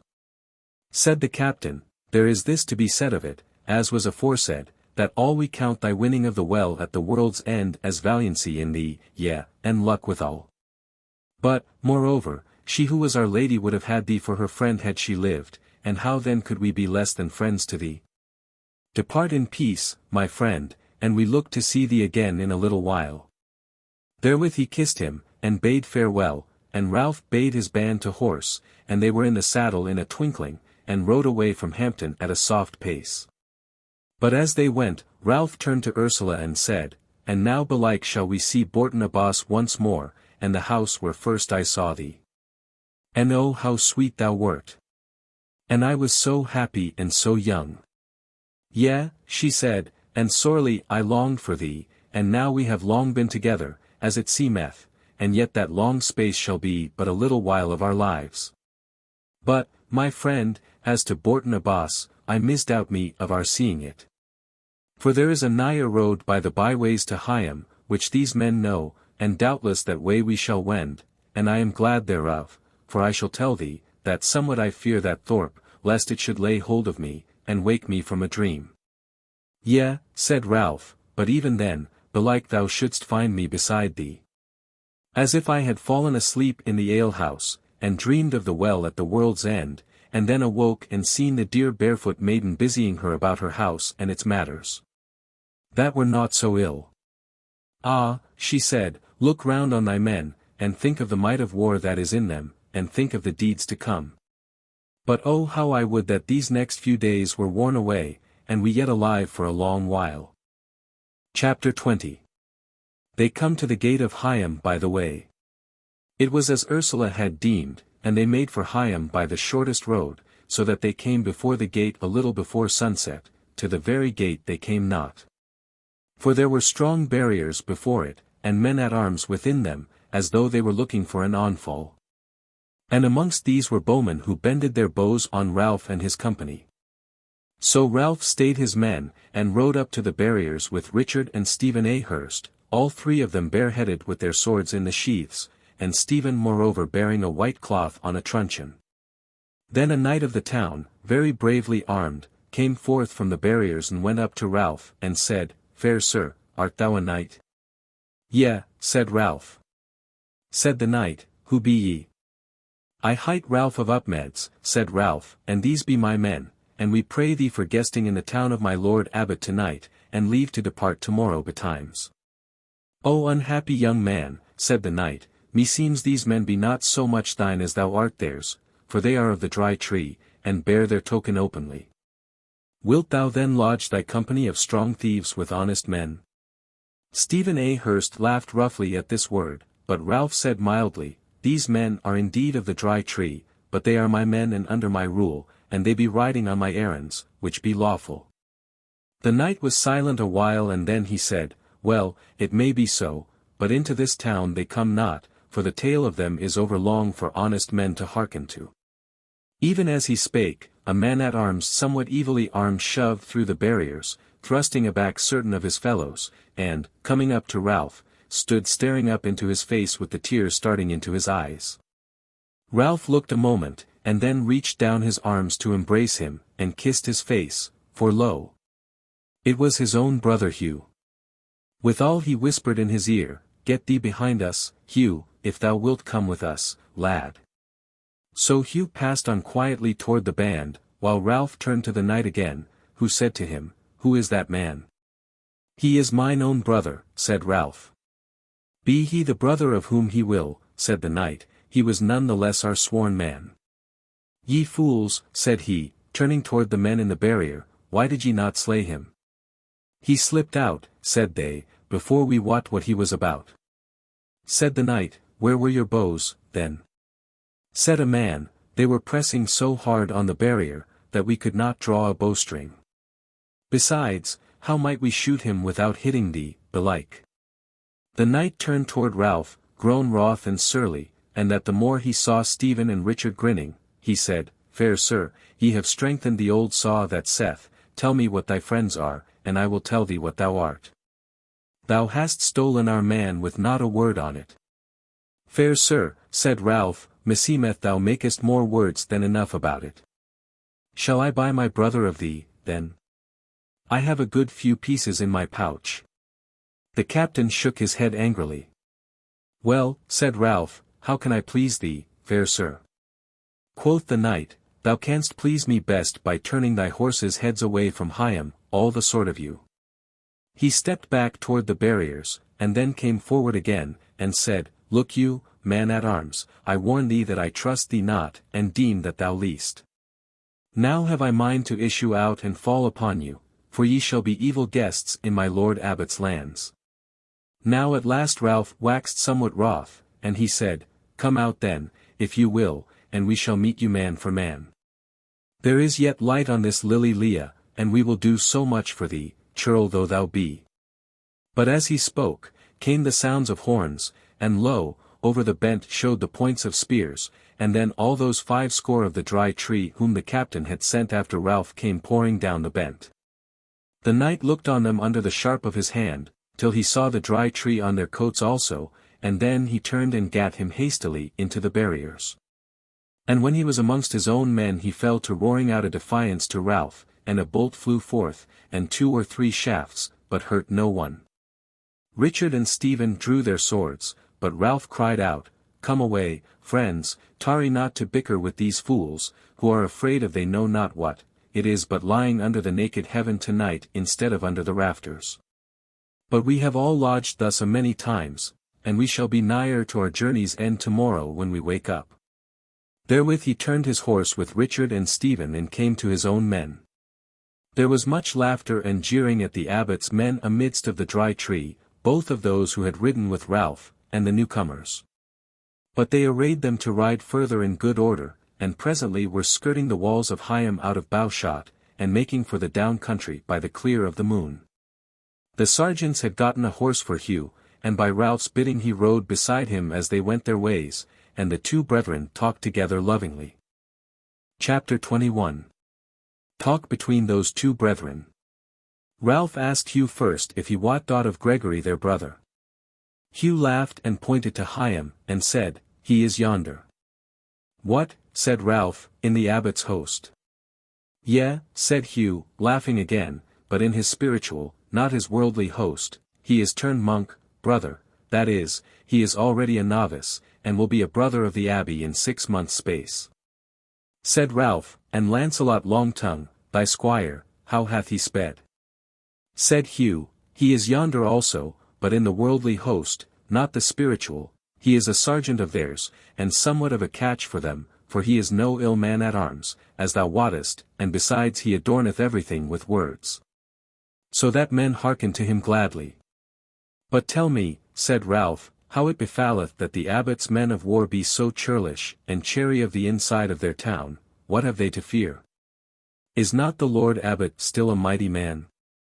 Hugh shook his head, There hath been a change of days at Higham, though I say not but that the knights are over careful, and much over fearful. What has the change been? Said Ralph.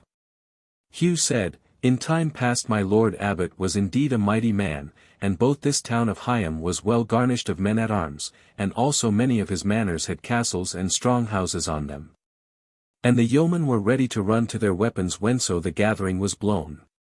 In short, Higham was as mighty as it was wealthy, and the abbot's men had naught to do with any, save with thy friends here who bear the tree leafless, all else feared those holy walls and the well-blessed men who warded them.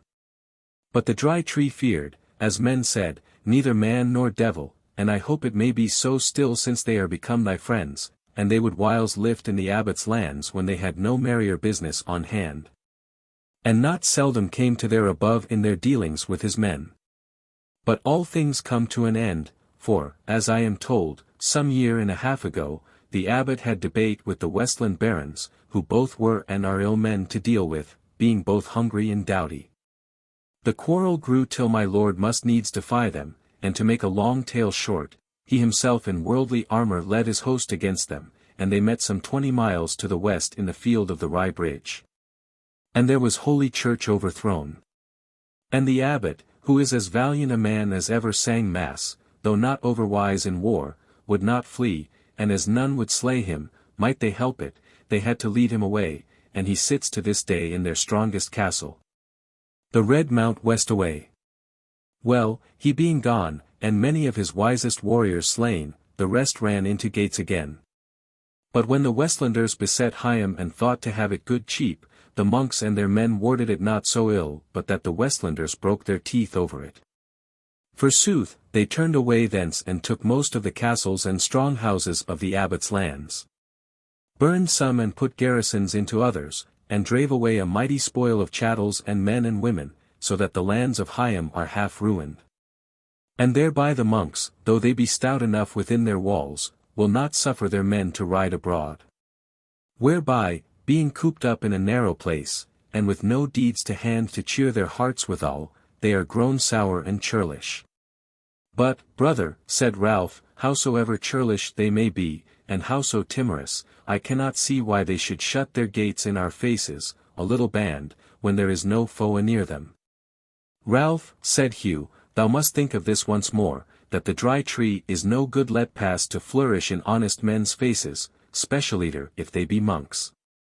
Amongst the brothers of Higham the tale goes that those champions have made covenant with the devil to come to their above whensoever they be not more than 1 to 5. Nay, moreover, it is said that there be very devils amongst them. Some in the likeness of carles, and some, God help us, dressed up in women's flesh, and fair flesh also, meseemeth. Also today they say in Higham that no otherwise might they ever have overcome the stark and cruel carles of the Burg of the Four Friths and chased them out of their town, as we know they have done. Ha! What sayest thou? I say, Hugh, quoth Ralph angrily, that thou art a fool to go about with a budget of slanderous old wives' tales. Hugh laughed. Be not so wroth, little lord, or I shall be asking thee tales of marvels also. But hearken.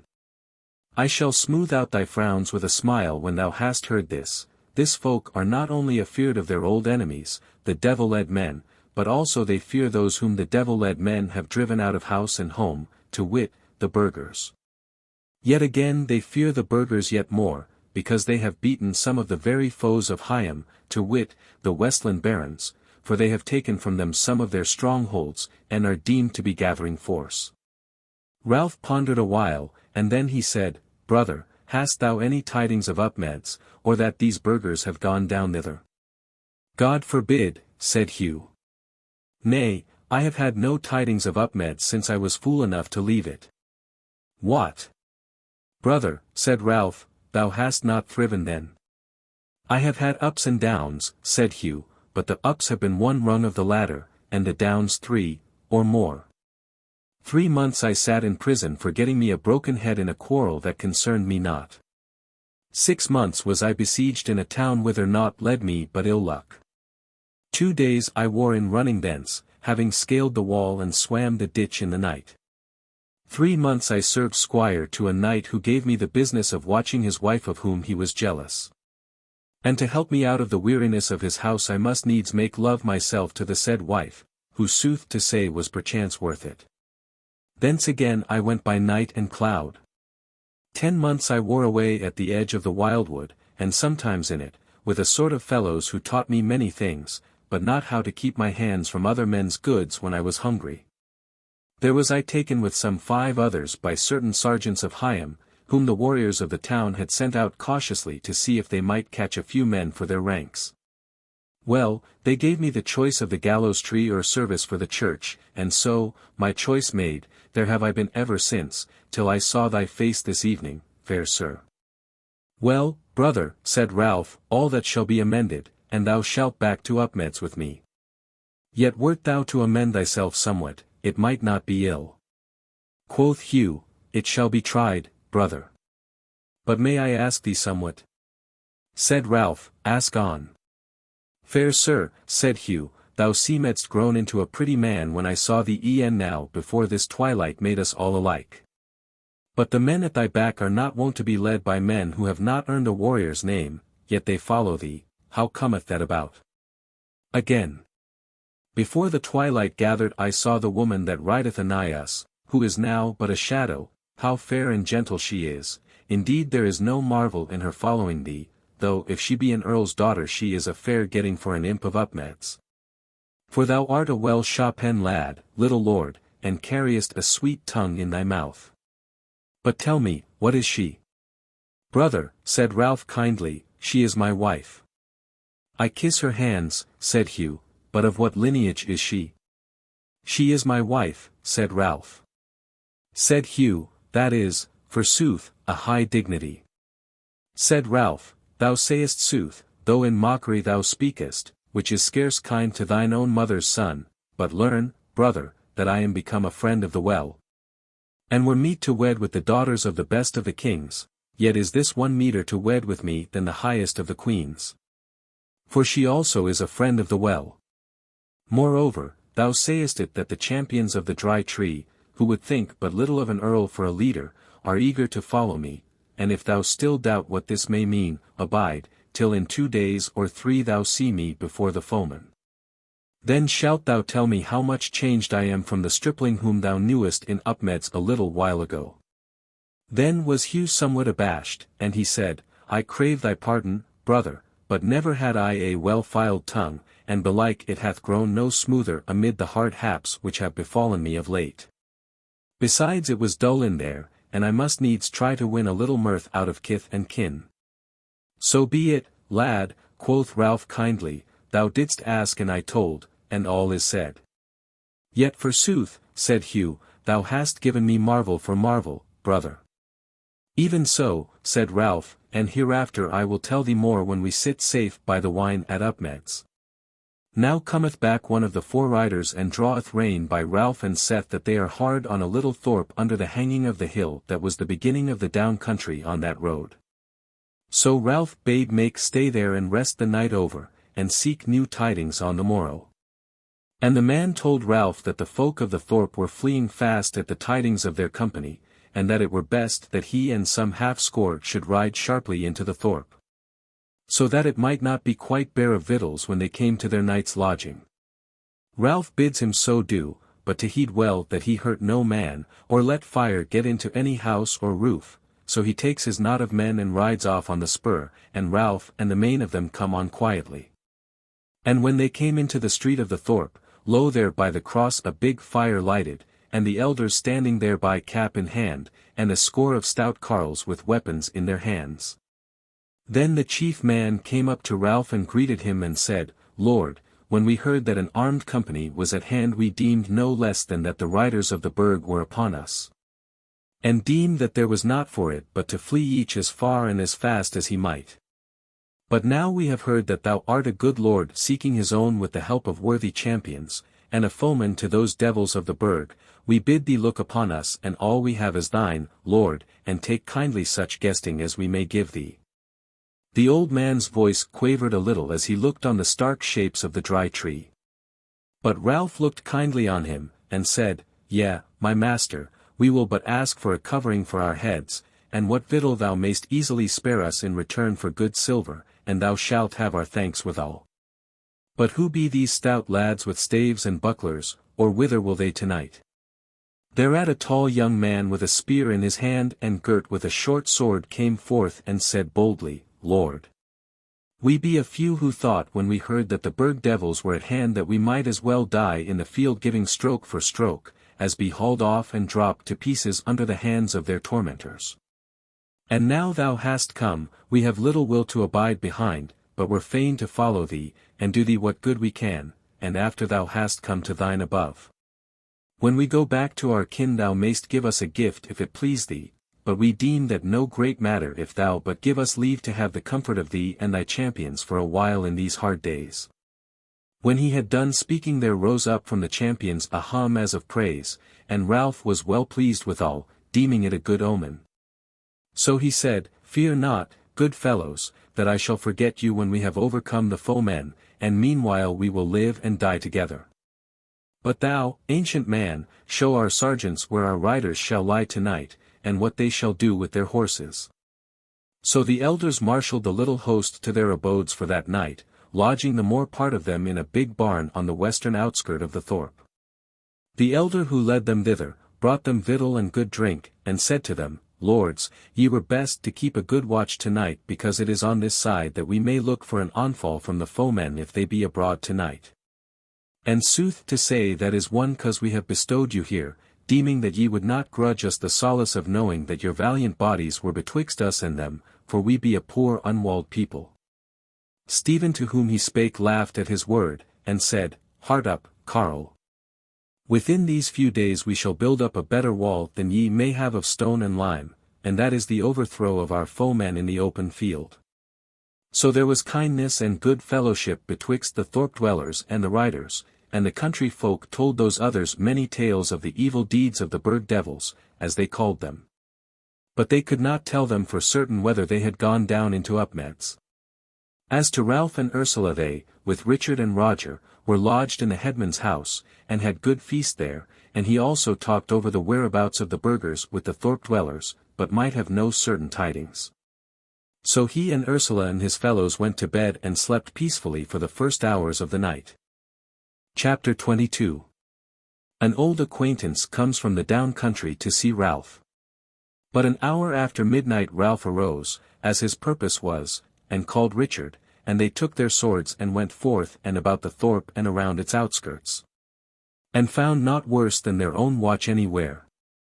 So they came back again to their quarters and found Roger standing at the door, who said to Ralph, Lord, here is a man who would see thee. What like is he? Said Ralph. Said Roger, he is an old man, but a tough one. However, I have got his weapons from him. Bring him in, said Ralph, and he shall have his say. So they all went into the chamber together, and there was light therein, but the man said to Ralph, Art thou the captain of the men-at-arms, Lord? Yea, said Ralph. Said the man, I were as lief have these others away. So be it, said Ralph, depart for a little while, friends. So they went, but Ursula lay in the bed, which was in a nook in the wall. The man looked about the chamber and said, Is there any one in the bed? Yea, said Ralph, my wife, good fellow, shall she go also? Nay, said the carle, we shall do as we are now. So I will begin my tale. Ralph looked on him and deemed he had seen him before, but could not altogether call his visage to mind, so he held his peace, and the man went on. I am of the folk of the shepherds of the downs, we be not a many by count of noses, but each one of us who is come to man's yean, and many who be past them, as I myself, can handle weapons at a pinch. Now some deal we have been harried and have suffered by these wretches who have eaten into the bowels of this land. That is to say, they have lifted our sheep, and slain some of us who withstood them, but whereas our houses be uncostly and that we move about easily from one hillside to another. It is like that we should have deemed it wisest to have borne this trouble, like others of wind and weather, without seeking new remedy, but that there have been tokens on earth and in the heavens, whereof it is too long to tell thee, Lord. At present, which have stirred up our scattered folk to meet together in arms. Moreover, the blood of our young men is up, because the Burg devils have taken some of our women, and have mishandled them grievously and shamefully, so that naught will keep point and edge from seeking the war-clash. Furthermore, there is an old tale which hath now come up again, that some time when our folk shall be in great need, there shall come to our helping one from afar, whose home is anigh, a stripling and a great man. A runaway, and the conqueror of many, then, say they, shall the point and the edge bring the red water down on the dear dales, whereby we understand that the blood of men shall be shed there, and not to our shame or dishonour.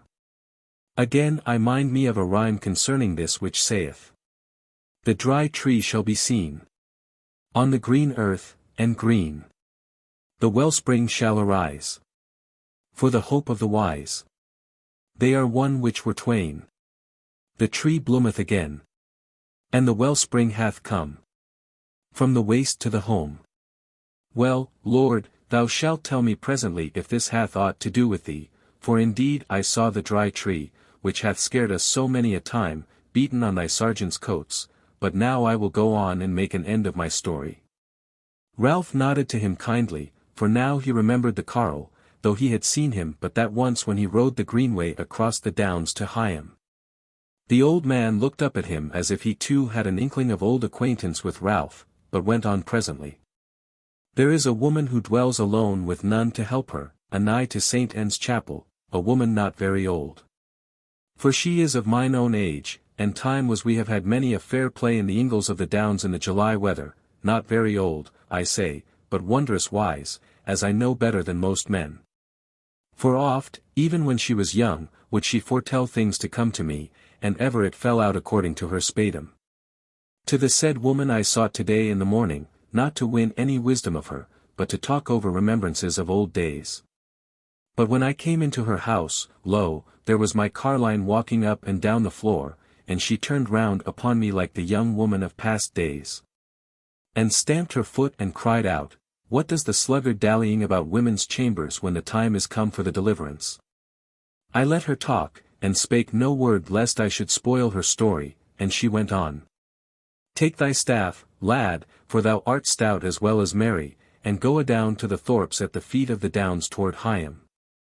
Keep thee well from the Burg devils, and go from stead to stead till thou comest on a captain of men-at-arms who is lord over a company of greencoats of the dry tree, a young lord, fair-faced, and kind-faced, and mighty, and not to be conquered, and the blessing of the folk and the leader of the shepherds, and the foe of their foemen and the well-beloved of bare father. Go night and day, sit not down to eat, stand not to drink, heed none that crieth after thee for deliverance, but go till thou hast found him.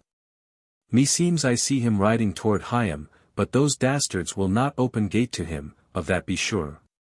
He shall pass on and lie tonight, it may be at Mileham, it may be at Molten, it may be at Garton, at one of those thorps shall ye find him. And when ye have found him thus bespeak him, O bright friend of the well, turn not aside to fall on the burghers in this land, either at Foxworth Castle, or the Longford, or the Nineways Garth, all that thou mayest do hereafter. Thou or thy champions.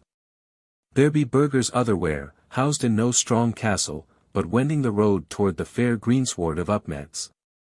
If thou delay to go look on them, then shall thy work be to begin again amid sorrow of heart and loss that may not be remedied. Hast thou heard me, Lord? Yea, verily, said Ralph, and at sunrise shall we be in the saddle to ride straight to Upmeads. For I know thee, friend. Hold a while, said the carle, for meseemeth I know thee also. But this withal she said, But hearken, Giles, hearken a while, for I see him clearly, and the men that he rideth with, and the men that are following to his aid, fierce and fell are they. But so withal are the foemen that await them, and his are few, howsoever fierce. Therefore bid him this also. Haste, haste, haste. But haste not overmuch, lest thou speed the worse. In Bear Castle I see a mote of our folk, and thee amidst of it with thy champions, and I see the staves of the shepherds rising round thee like a wood.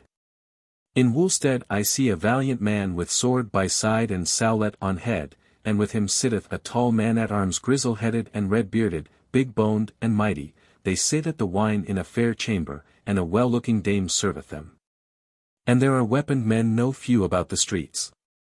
Wilt thou pass by friends, and old friends? Now ride on, green coats. Stride forth, shepherds.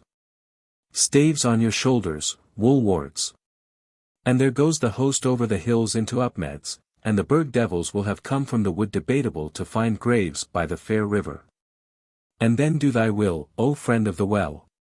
The carle took a breath, and then he said, Lord, this is the say I was charged with, and if thou understandest it, well, but if it be dark to thee, I may make it clear if thou ask me aught. Ralph pondered a while, and then he said, Is it known of others than thy spaewife that the burghers be in Upmeads?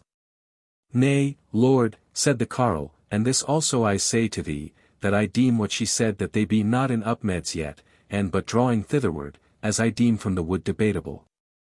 Ralph arose from his seat and strode up and down the chamber a while, then he went to bed, and stood over Ursula, who lay twixt sleeping and waking, for she was weary.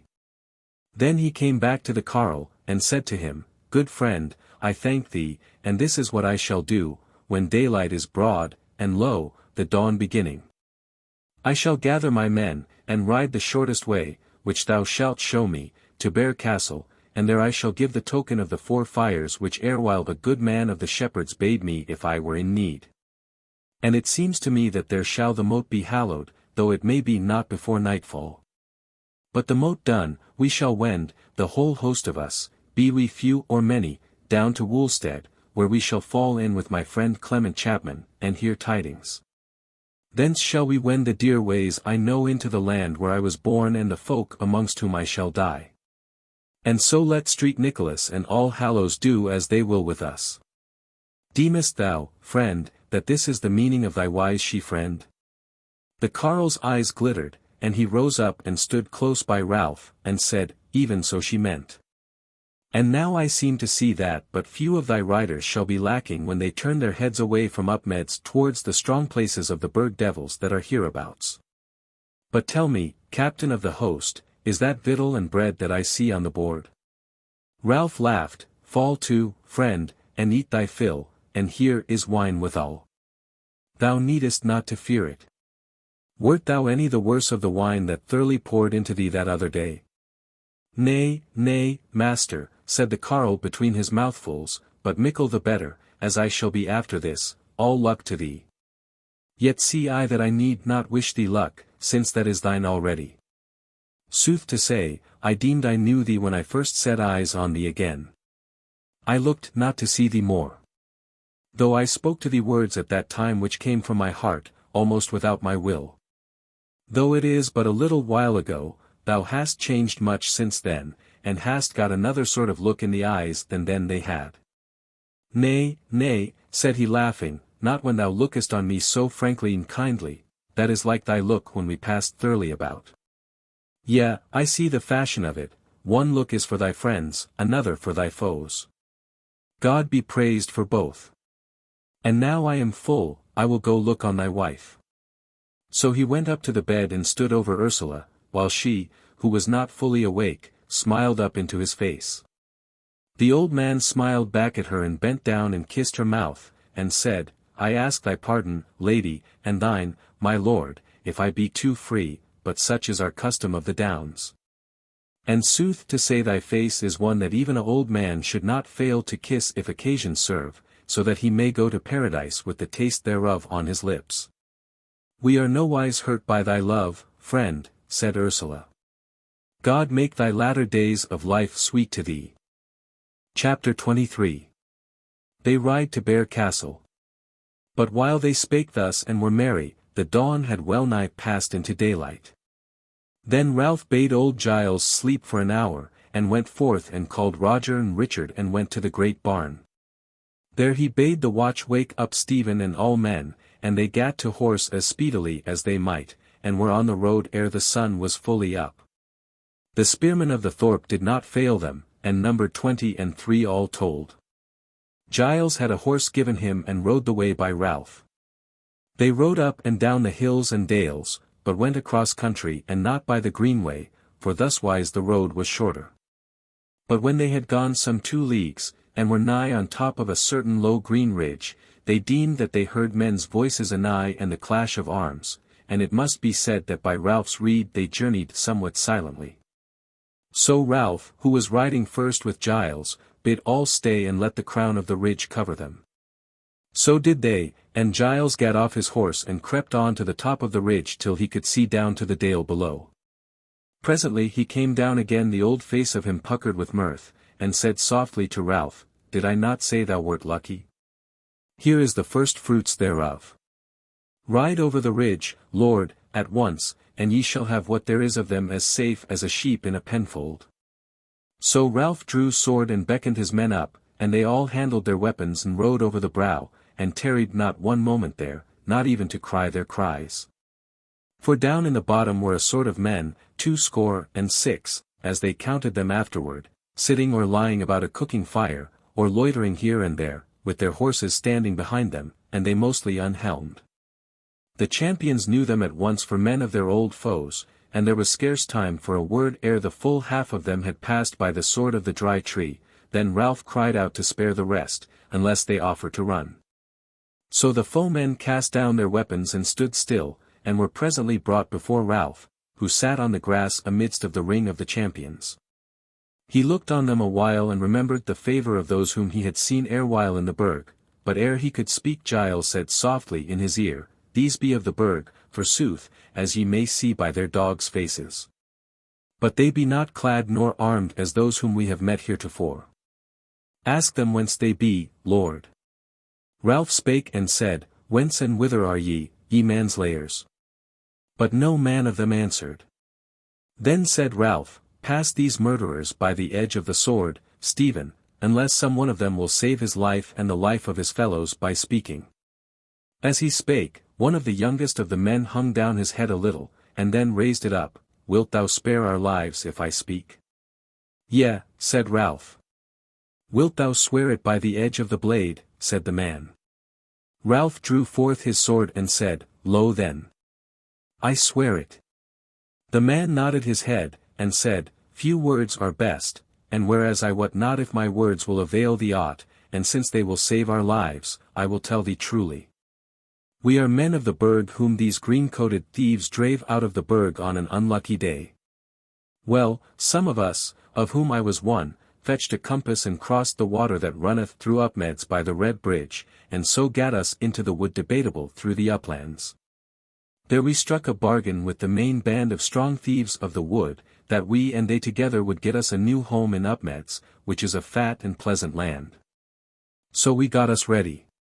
But the woodmen told us that the Upmeads carles, though they be not many, are strong and dauntless, and since we now had pleasant life before us, with good thralls to work for us, and with plenty of fair women for our bedmates, we deemed it best to have the most numbers we might, so that we might overwhelm the said carles at one blow, and get as few of ourselves slain as might be.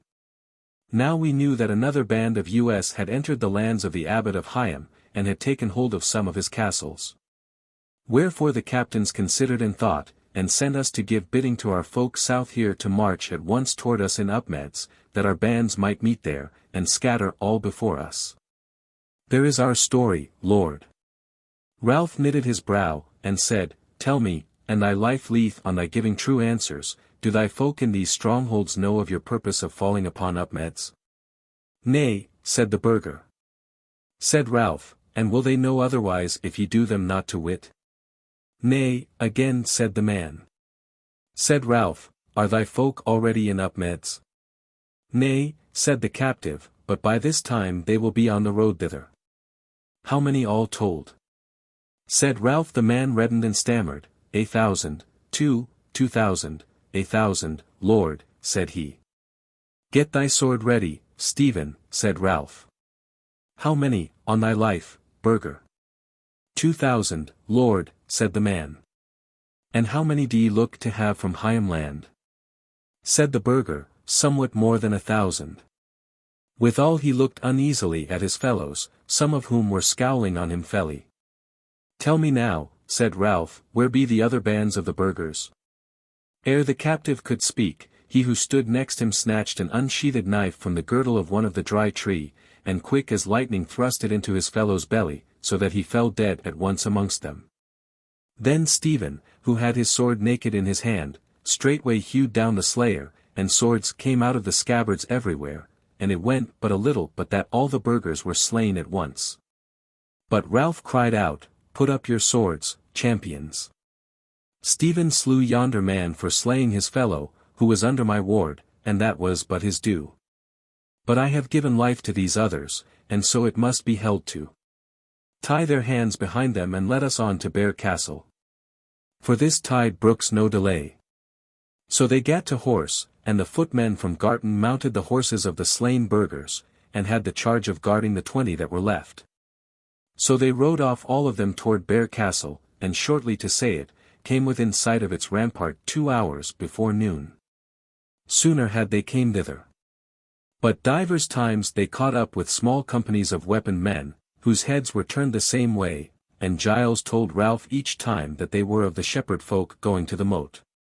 But now when they were come so nigh to the castle they saw a very stream of men setting that way, and winding up the hill to the rampart. And Giles said, It is not to be doubted but that Martha hath sent round the warbrand, and thou wilt presently have an host that will meet thy foemen without delay.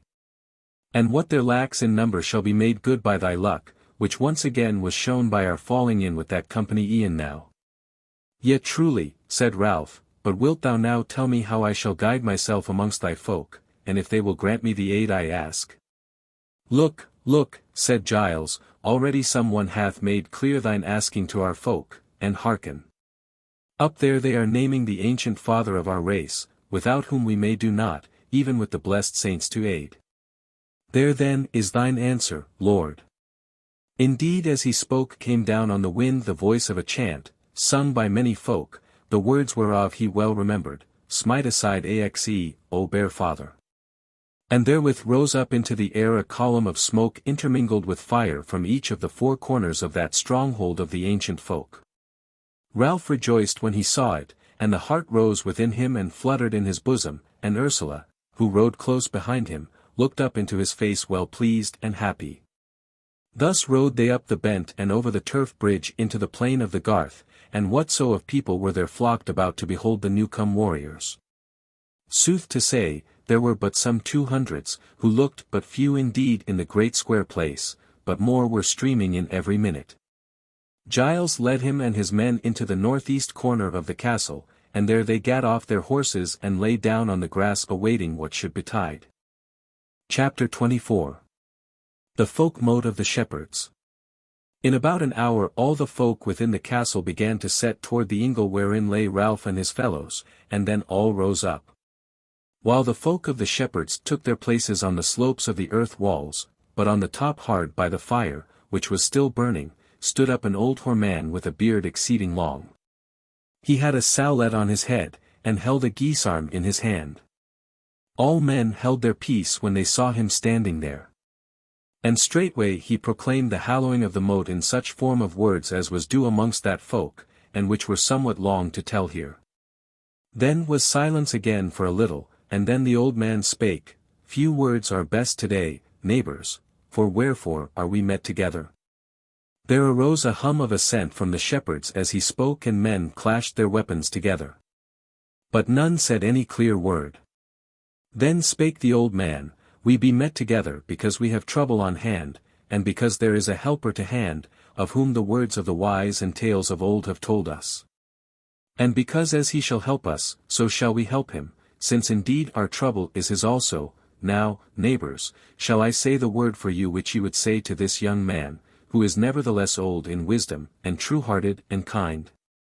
Then came the hum of yesay again, the clashing of weapons, and the old man spake again, Ralph of Upmeads, there thou standest, wilt thou help us against the tyrants, as we shall help thee?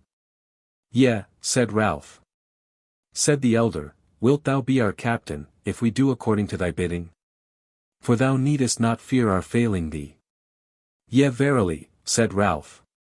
Said the elder, Ralph of Upmeads, wilt thou be our captain as an alien and a hireling, or as a brother? As a brother, quoth Ralph. Come up here then, captain of our folk, and take my hand in thine, and swear by our fathers and thine to be a true brother of us, and take this ancient staff of war in thine hand. And, ye kindred of the shepherds, bear witness of his swearing. Yea and ye also, O neighbours of the dry tree. So Ralph went up on the wall-top and took the elder's hand, and took from him the ancient geese-arm, which was inlaid with gold letters of old time. And he swore in a loud voice to be a true brother of the shepherd folk, and raised the weapon aloft and shook it strongly, and all the folk cried, Hail our brother! And the champions shouted gladly withal, and great joy there was in that ingle of the ancient work. Then spake the elder and said, Ye champions of the dry tree, will ye wend with us under the captain our brother against his foemen and ours? Then stood forth Stephen A. Hurst and said, Master shepherd, for naught else are we come hither. Said the elder, Will ye come with us as friends or as hirelings? For in any case we would have you by our sides, and not in face of us. And though we be shepherds, and unhoused, or ill-housed, yet have we wherewithal to wage you, as ye know well enough, who have whiles lifted our gear. Then Stephen laughed and said, True it is that we have whiles driven prey in your country, yea, and had some hard knocks therein. But all that was in playing the game of war, and now since we are to fight side by side, we will be paid by our foes and not by our friends, so neither hair nor wool will we have of yours, whatever we may have of the burghers. And it is like that we shall be good friends of yours henceforward. Once more all they that were there shouted. But once more the elder spoke and said, Is any man now wishful to speak? None answered till a big and burly man rose up and said, Nay, tall Thomas, thou hast said and done all that need was, and I deem that time presses. Wherefore my mind is that we now break up this moat, and that after we have eaten a morsel we get ourselves into due array and take to the road. Now let any man speak against this if he will. None gainsaid him, nay, all seemed well pleased. So the elder proclaimed the breaking up of the moat, and they went from out the hallowed place and sat down in the dyke on the outside of the rampart and behind the country which stretched out all lovely and blue before them. For the day was bright and fair. There then certain women brought victual and drink to them, and served the strangers first. So when they had eaten and drunk, Ralph bade the shepherds array them duly, and appointed them leaders of tens and hundreds with the help of Giles, who was now clad in a hauberk and mailcoif and looked a proper man-at-arms. Then they told over their company, and numbered of the Dry Tree 150 champions, outtaken Stephen and Roger. Of the men of Garton were 22, and of the shepherds 377 stout carles, some 80 of whom had bows, and the rest glaives and spears and other staff weapons. There was not much armour of defence amongst them, but they were one and all stark carles and doughty. So when they were told over and made 554, they gat them into array for the road. And Ralph went afoot with no armour but his sallet, and a light coat of fence which he had gotten him in the Burg. He would have had Ursula ride on her palfrey with the sage, but she would not, and held it for mirth and pleasure that she should go afoot through the land, now she was so nigh come home to her lord's house. So she went forth by Ralph's side with her broidered gown trussed through her girdle so that the trimness of her feet drew the eyes of all men to them. As for Richard, he took a half-score of the champions, and they rode on ahead to see that all was clear before the main host, which he might well do, as he knew the country so well. Chapter 25. They come to Woolstead. Thus went they, and naught befell them to tell of till they came anigh the gates of Woolstead hard on sunset. The gates, it has been said. For whereas Ralph left Woolstead a town unwalled, he now found it fenced with pales, and with 2 towers strongly framed of timber, one on either side the gate, and on the battlements of the said towers they saw spears glittering. Before the gate they saw a barrier of big beams also, and the gleaming of armour therein. Ralph was glad when he saw that they meant some defence. For though Woolstead was not in the lands of Upmeads, yet it was always a friendly neighbour, and he looked to eke out his host therein. Woolstead standeth on a little hill or swelling of the earth, and the road that the company of Ralph took went up to the gate across the plain meadows, which had but here and there a tree upon them. So that the going of the company was beheld clearly from the gate. As was well seen, because anon came the sound of the blowing of great horns, and the spears thickened in the towers. Then Ralph stayed his company 2 bow-shots from the barriers, while he himself, with his sword in his sheath, took Ursula's hand and set forth an easy pace toward the gate. Some of his company, and specially Roger and Stephen, would have let him. But he laughed and said, Why, lads, why? These be friends. Yea, quoth Roger, but an arrow knoweth no kindred nor well-willers, have a care, lord. Said the sage of Swevenham, Ye speak but after the folly of men of war. The hands and the eyes that be behind the bows have other hands and eyes behind them which shall not suffer that a friend of the well shall be hurt. So Ralph and Ursula went forth, and came within a stone's cast of the barrier, when Ralph lifted up his voice and said, Is there a captain of the townsfolk within the timber there? A cheery voice answered him, Yea, lad, spare thy breath. I am coming to thee. And therewith a man came from out the barrier and did off his headpiece and ran straight toward Ralph, who saw at once that it was Clement Chapman. He made no more ado, but coming up to Ralph fell to clipping him in his arms, while the tears ran down his face. Then he stood aloof and gazed upon him speechless a little while, and then spake, Hail, and 100 times hail. But now I look on thee I see what hath betid, and that thou art too noble and high that I should have cast mine arms about thee. But now as for this one, I will be better mannered with her. Therewith he knelt down before Ursula, and kissed her feet, but reverently. And she stooped down and raised him up, with a merry countenance kissed his face, and stroked his cheeks with her hand and said, Hail, friend of my lord. Was it not rather thou than he who delivered me from the pain and shame of Utterbol, whereas thou didst bring him safe through the mountains unto Goldburg? And but for that there had been no well either for him or for me. But Clement stood with his head hanging down, and his face reddening. Till Ralph said to him, Hail, friend. Many a time we thought of this meeting when we were far away and hard bestead, but this is better than all we thought of. But now, Clement, hold up thine head and be a stout man of war, for thou sayest that we are not alone. Said Clement, Yea, fair lord, and timely ye come, both thou and thy company. And now that I have my speech again which joy hath taken away from me at the first, I shall tell thee this, that if ye go further than the good town ye shall be met and fought withal by men who are over many and over fierce for us. Yea, said Ralph, and how many be they? Quoth Clement, How many men may be amongst them I wot not, but I deem there be some 2,000 devils. Now Ralph reddened, and he took Clement by the shoulder, and said, Tell me, Clement, are they yet in Upmeads? Sooth to say, said Clement, by this while they may be therein, but this morn it was yet free of them. But when thou art home in our house, thy gossip shall belike tell thee much more than I can, for she is foreseeing, and hath told us much in this matter also that hath come to pass. Then spake Ralph, Where are my father and my mother? And shall I go after them at once without resting, through the dark night and all? Said Clement, and therewith his face brightened, Nay, thou needest go no further to look for them than the house of black cannons within our walls, there are they dwelling in all honour and dignity these 2 days past. What? Said Ralph, have they fled from Upmeads, and left the high house empty? I pray thee, Clement, bring me to them as speedily as may be.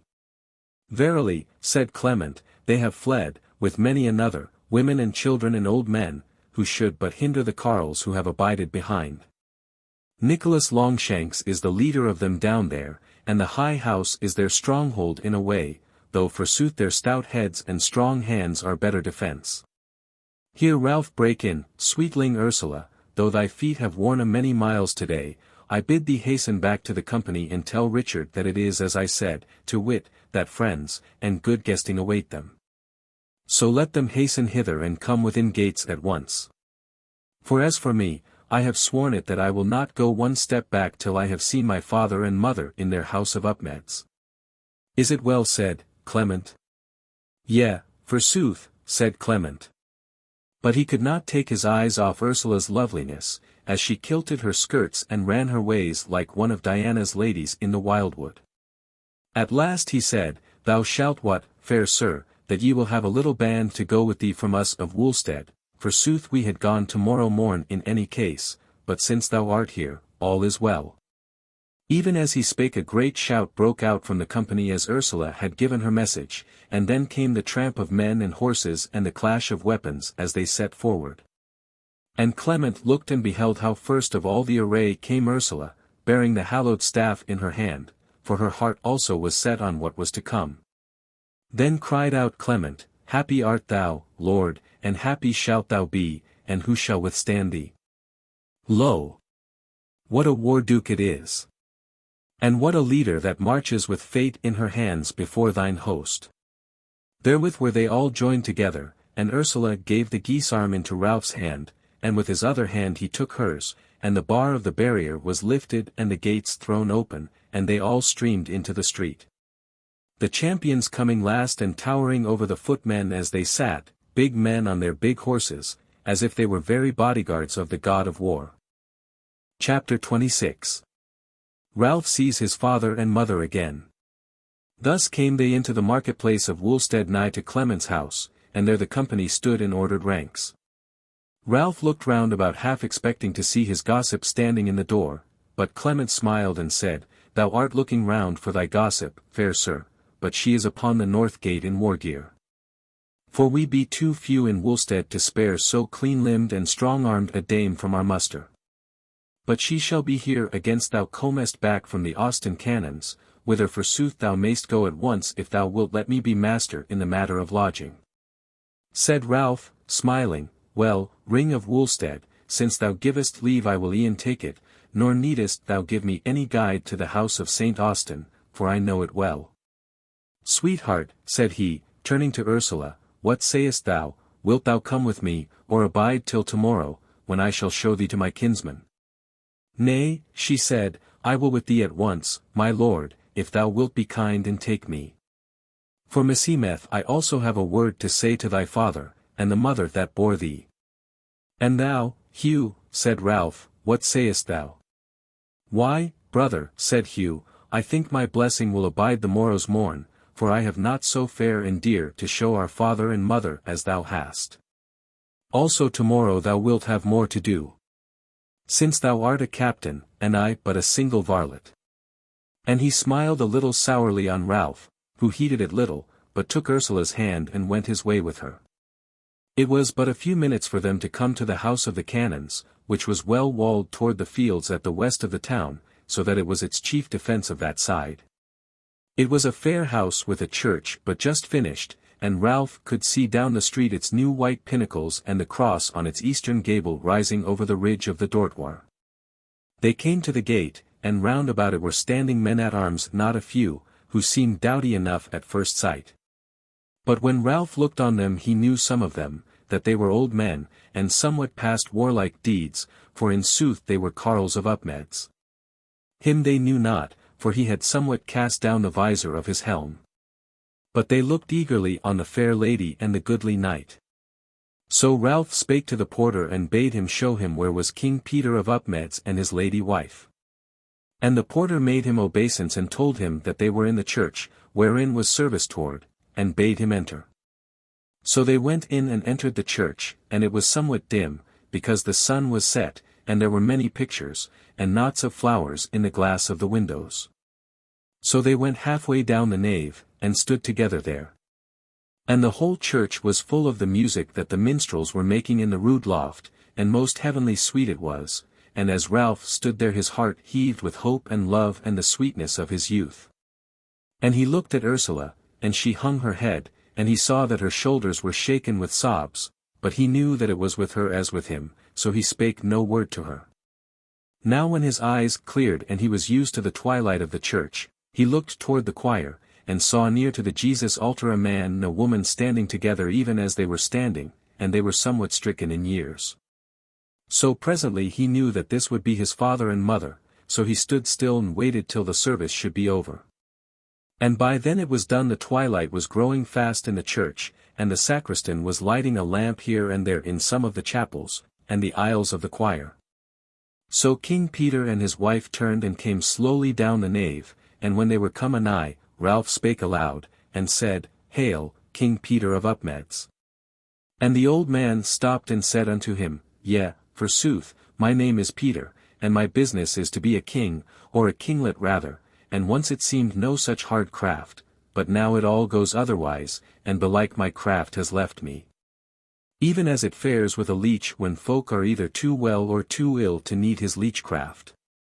Then he looked at Ralph and at Ursula, and said, "Either my eyes are worse than I deemed yesterday, or thou art young, and a gallant knight, and she that is standing by thee is young, and fair. Ah, lad! Time was when I would have bid thee come home, thou and thy sweetling, to my house with me, and abide there in ease and feastfully, but now the best rede I can give thee is to get thee gone from the land, for there is all unpeace in it. And yet, forsooth, friend, I know not where to send thee to seek for peace, since Upmeads hath failed us." While he spoke, and Ralph was sore moved by the sound of his voice, and his speech wherein kindness and mocking was so blended, the Dame of Upmeads came to Ralph and laid her hand on his arm, and said in a pleasant voice, for she was soft-hearted and soft-spoken both, will not the fair young warrior and his mate do so much for an old man and his wife, who have heard not tidings of their best beloved son for 2 years well nigh, as to come with them to their chamber, and answer a little question or two as to the parts of the world they have seen of late? Ralph nodded yesay and began to move toward the porch, the Dame of Upmeads sticking close to him all the time, and King Peter following after and saying, "Yea, young man, thou mayst think the worse of me for hanging about here amongst the monks. When e'en now, for all I know, the battle is pitched in Upmeads. But Nicholas and all of them would have it so, yea, and all my sons are away, fair sir, though of the eldest, who meseems was born with a long head, we hear that he is thriving, and hath grown great." As he spake they were come into the porch, and passed into the open air, where it was still light. Then the dame turned round on Ralph and caught him by the 2 arms and cried out and cast her arms about his neck. And when she could sunder herself a little from him, she said, "O Ralph, I deemed that I knew thy voice, but I durst not house thee till I knew it was mine own flesh and blood, lest I should have died for grief to think it was thee when it was not. O son, how fair thou art!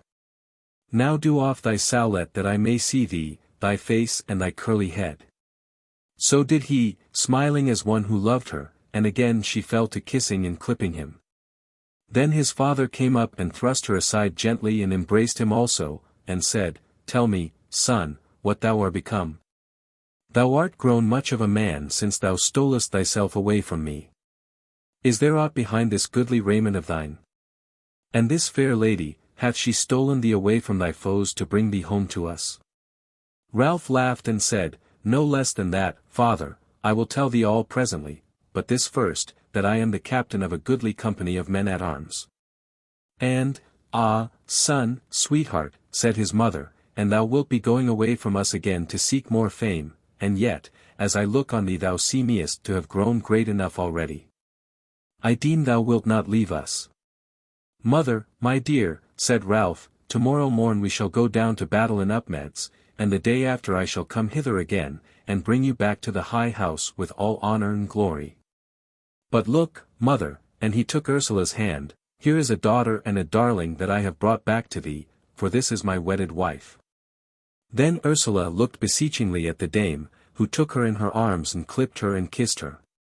And said, "Welcome, daughter, for I feel thy body that thou lovest me." Then said King Peter, "Forsooth, son, she is a sweet and dainty creature. If there be a fairer than her, I wot not, but none so fair have mine eyes looked on. Tell me whose daughter she is, and of what lineage." And therewith he took her hand and kissed her. But Ursula said, "I am come of no earl or baron.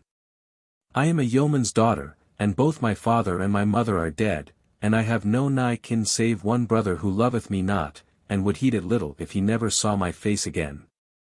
Now I tell thee this, that if my lord biddeth me go from him, I will depart, but for the bidding of none else will I leave him."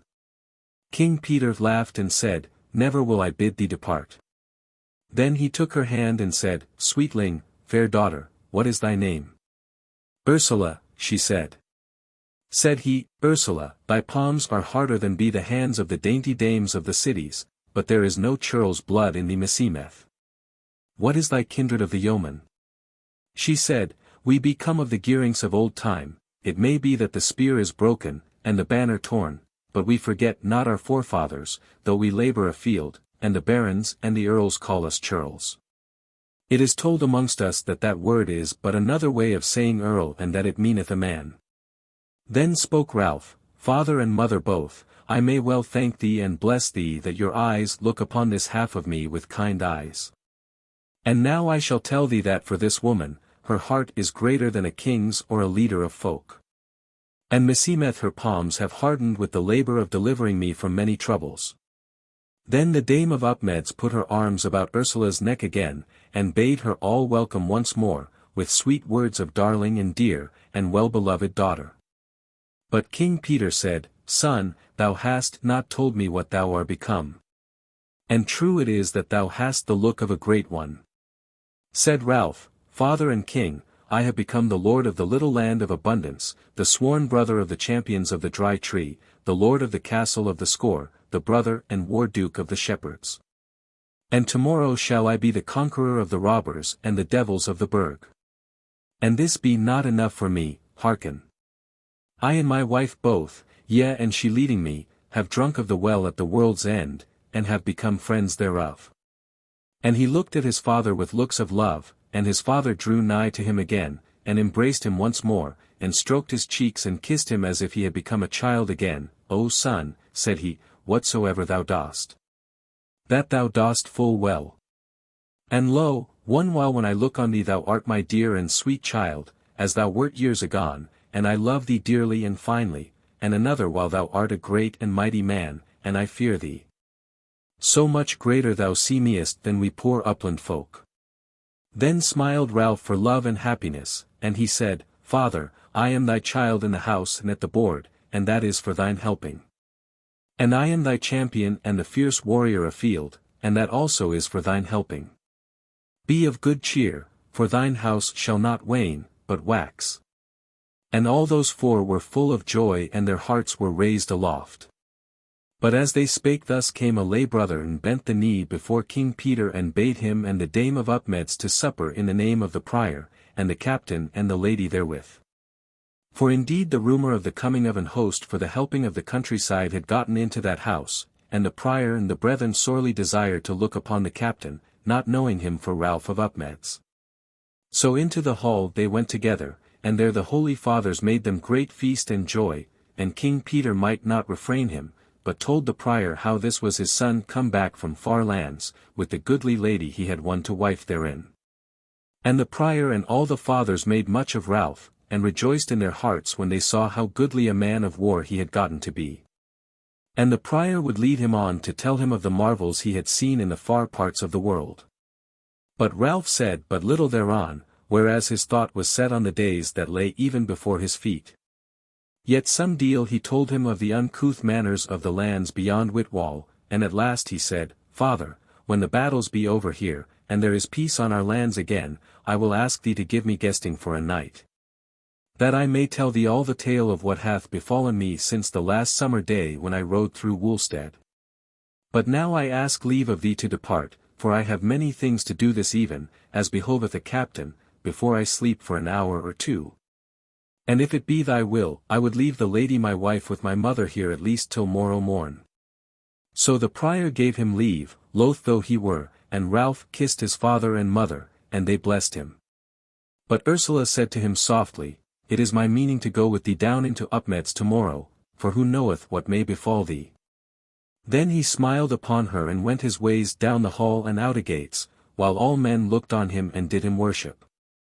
Chapter 27. Ralph holds converse with Catherine his gossip. Ralph went straight from St. Austin's to Clement's house, and found much people about the door thereof, what of the townsmen, what of the men of his own host. He passed through these, and found Clement in his chamber, and with him a half-score of such company as was without, and amongst them Roger and the sage, but Stephen and Richard both were amongst their men doing what was needful. All men arose when Ralph entered, but he looked around, and could see naught of his gossip amongst them. Then he sat down by Clement and asked if he had any fresh tidings. And Clement did him to wit that there had come in a carle from out of Upmeads, who had told them by sure tokens that the foe were come into the Upmeads land at noon that day. And between then and sunset had skirmished with Nicholas and them that were holding the high house, but had gotten not thereby. This man, said Clement, being both bold and of good sleight had mingled with the foe, and had heard the talk of them, and he said that they had no inkling of the shepherds or the dry tree coming against them. But they looked to have aid from their own folk from the lands of Heightened, wherefore they made a mock of the defence of the Upmeads men. And said that since, when they were all joined together in Upmeads, they might enter where they would without the loss of a half-score men, therefore they would risk not now. Nor would they burn either the high house or the other steadings, since, said they were minded to keep them sound and whole for their own. These tidings seemed good to Ralph. So he took a cup of wine and pledged the company, and said, My masters, such of you as list to sleep long tonight had best be abed presently, for I warn you that the trumpets will blow for departure before the sun riseth tomorrow. And he that faileth to see tomorrow's battle will be sorry for his lack all his life long. When he had thus spoken they all cried hail to him, and anon arose and went their ways. Then Ralph bade Clement come with him that he might visit the quarters of his men-at-arms, and see that all the leaders knew of the muster, and of the order of departing on the morrow, and Clement arose and went with him. As they were on the way Ralph asked Clement what ailed his gossip Catherine that she had not come to meet him already, and Clement laughed and said, Not. She is somewhat shamefaced to meet thee first amongst a many folk, and she not able belike to refrain her kisses and caresses to thee. Fear not, she is in her bower aloft, and we shall find her there when we come back from our errand, fear not. She will not sleep till she hath had her arms about thee. Good is that, said Ralph, I had looked to see her ere now. But when we meet apart from folk, something we shall be able to say to each other, which belike neither she nor I had like to leave unsaid till we meet again. So came they to the chief quarters of the fighting men, and Ralph had all the leaders called to him, and he spake to them of how they should do on the morrow, both footmen and horsemen, whatwise they should stand together. And how they should fall on. And he told them all as clearly as if he were already in the field with the foe before him, so that they wondered at him, so young in years, being so old in the wisdom of war. Withal they saw of him that he had no doubt but that they should come to their above on the morrow. And all men, not only of the tried men-at-arms of the Dry Tree, but they of the shepherds also, even those of them who had never stricken a stroke in anger, were of high heart and feared not what should befall. So when all this business was over, they turned about and came their ways home to Clement's house again. They saw lights in the chamber wherever they entered, and when they came to the door, lo! There within was Catherine walking up and down the floor as if she knew not how to contain herself. She turned and saw Ralph at the door, and she cried aloud and ran towards him with arms outspread. But when she drew nigh to him and beheld him closely, she withheld her, and falling down on her knees before him took his hand and fell to kissing it and weeping and crying out, O my lord, thou art come again to us. But Ralph stooped down to her, and lifted her up, and embraced her and kissed her on the cheeks and the mouth, and led her to the settle and sat down beside her and put his arm about her. And Clement looked on smiling, and sat him down over against them. Then spake Catherine, O my lord! How great and masterful hast thou grown, never did I hope to see thee come back so mighty a man. And again she wept for joy. But Ralph kissed her again, and she said, laughing through her tears, Master Clement, this lord and warrior hath brought back with him something that I have not seen. And belike he hath had one fair woman in his arms, or more it may be, since I saw him last. For though he but kisses me as his gossip and foster mother, yet are his kisses closer and kinder than they were aforetime. Said Clement, Sooth is the sage's guess, yet verily, fair sir, I have told her somewhat of thy journeys, so far as I knew of them. Said Catherine, Dear lord and gossip, wilt thou not tell me more thereof now? What, said Ralph. Shall I not sleep tonight? Dear gossip, she said, thou art overmighty to need sleep. And I had forgotten in the joy of our meeting that tomorrow thou goest to battle, and how if thou come not again? Fear not, said Ralph. Art thou not somewhat foreseeing? Dost thou not know that tomorrow or the day after I shall come back unhurt and victorious, and then shall both thou and Clement come to Upmeads and abide there as long as ye will? And then shall I tell thee a many tales of my wanderings, and Ursula my beloved, she also shall tell thee. Catherine reddened somewhat, but she said, Would I might kiss her feet, dear lord.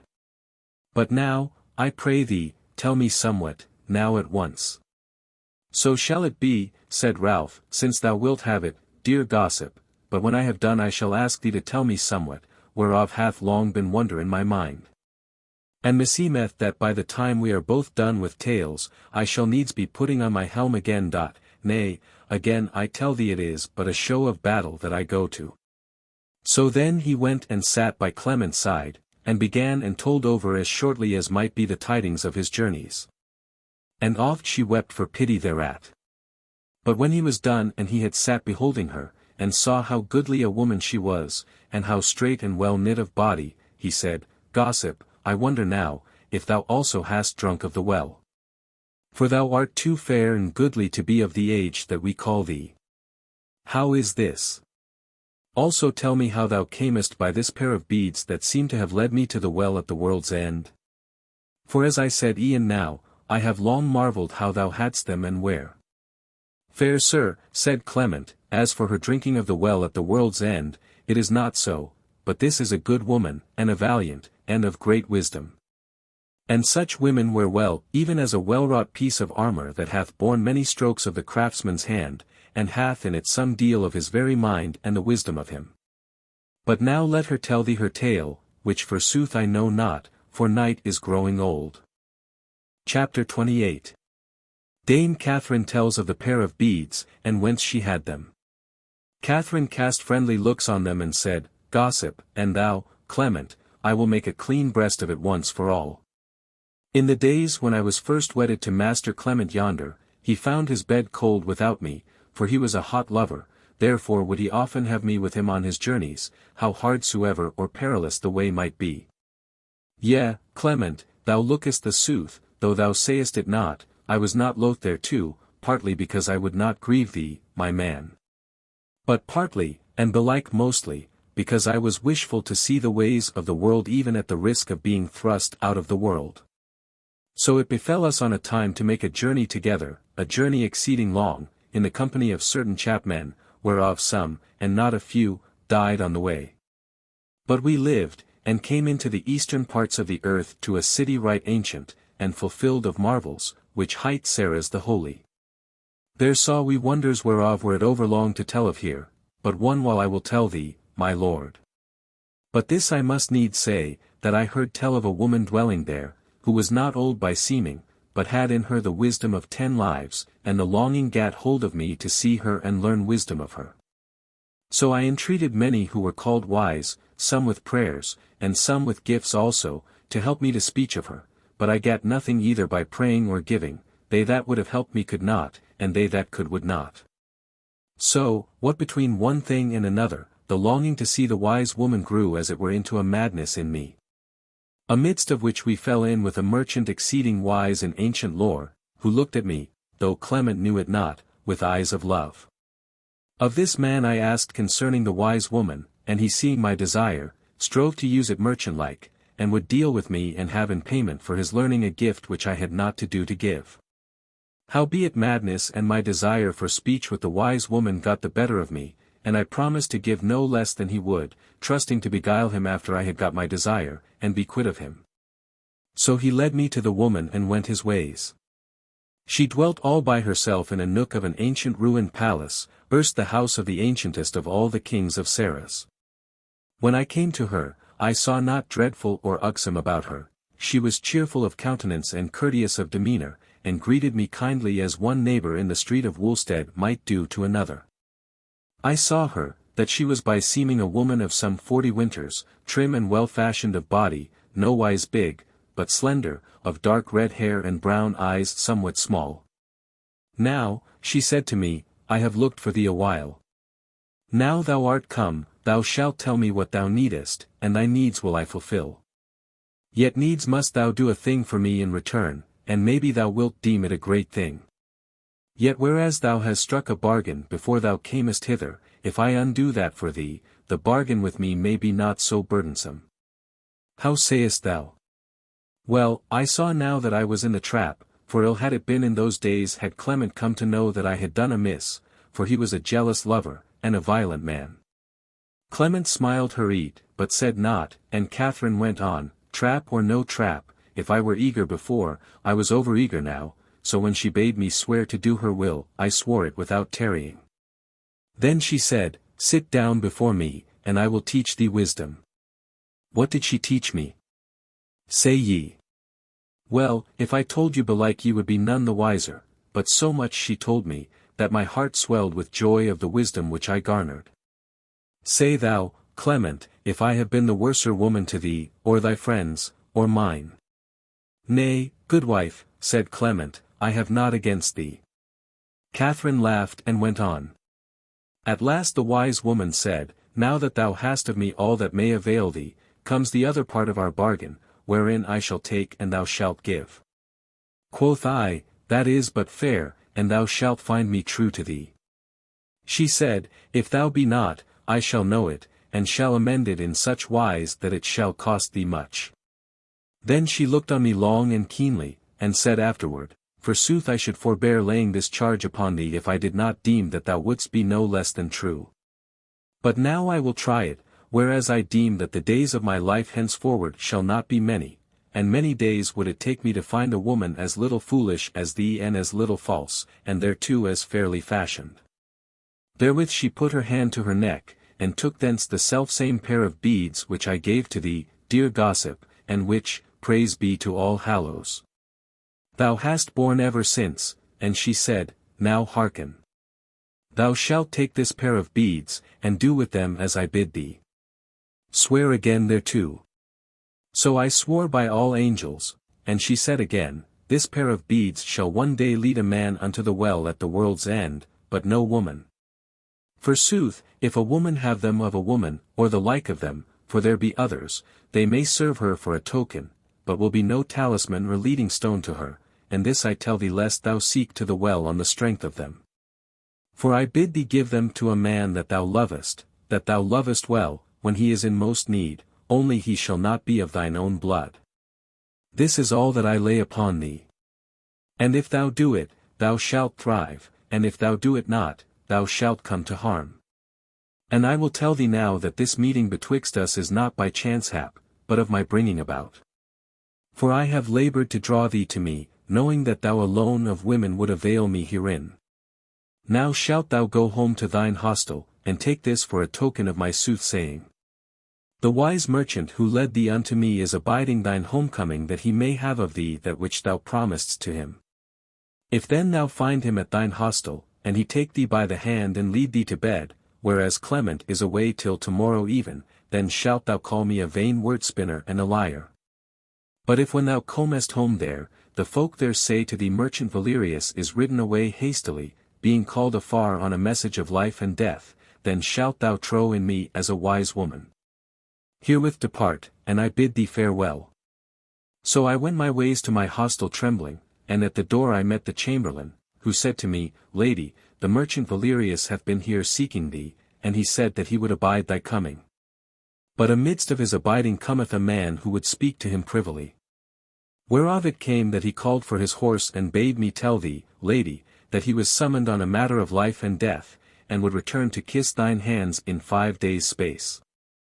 So I wot that the woman had spoken sooth, and was wise and foreseeing, and something of a dread of her came upon me.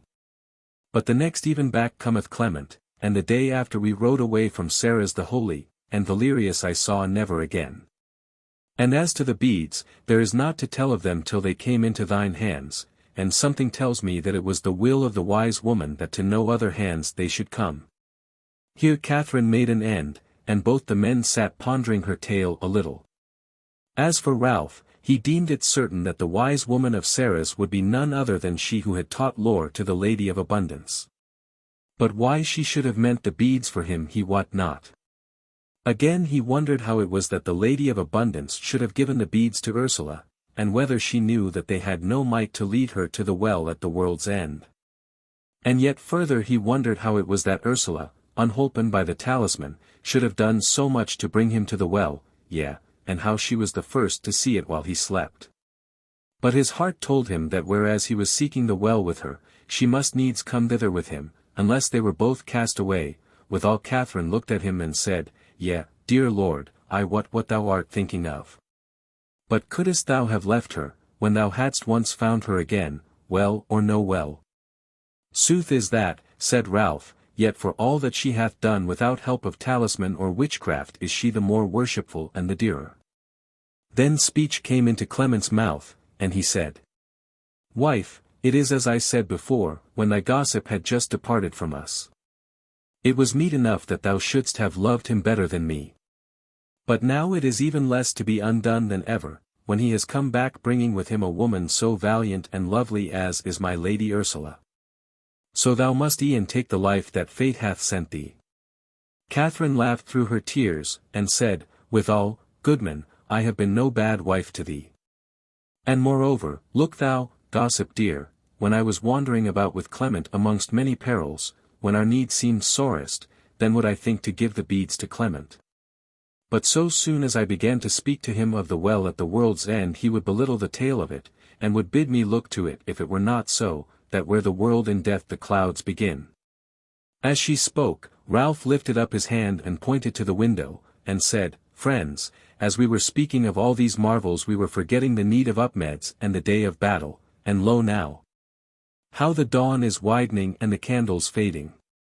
Scarce were the words out of his mouth, when on the quietness of the beginning of day brake out the sound of 4 trumpets, which were sounding in the 4 quarters of the town, and blowing men to the gathering.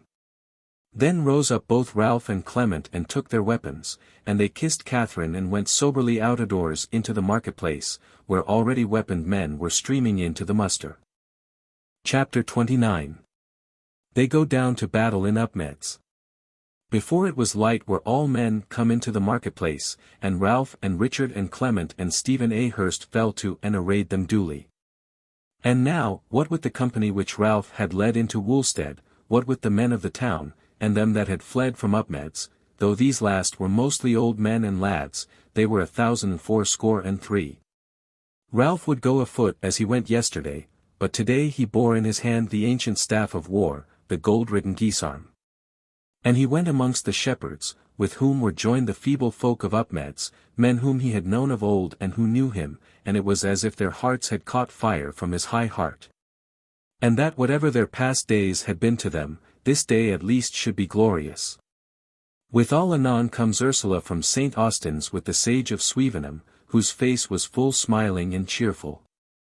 Ursula wore that day a hauberk under her gown, and was helmed with a sallet, and because of her armor she rode upon a little horse. Ralph gave her into the warding of the sage, who was armed at all points, and looked a valiant man of war.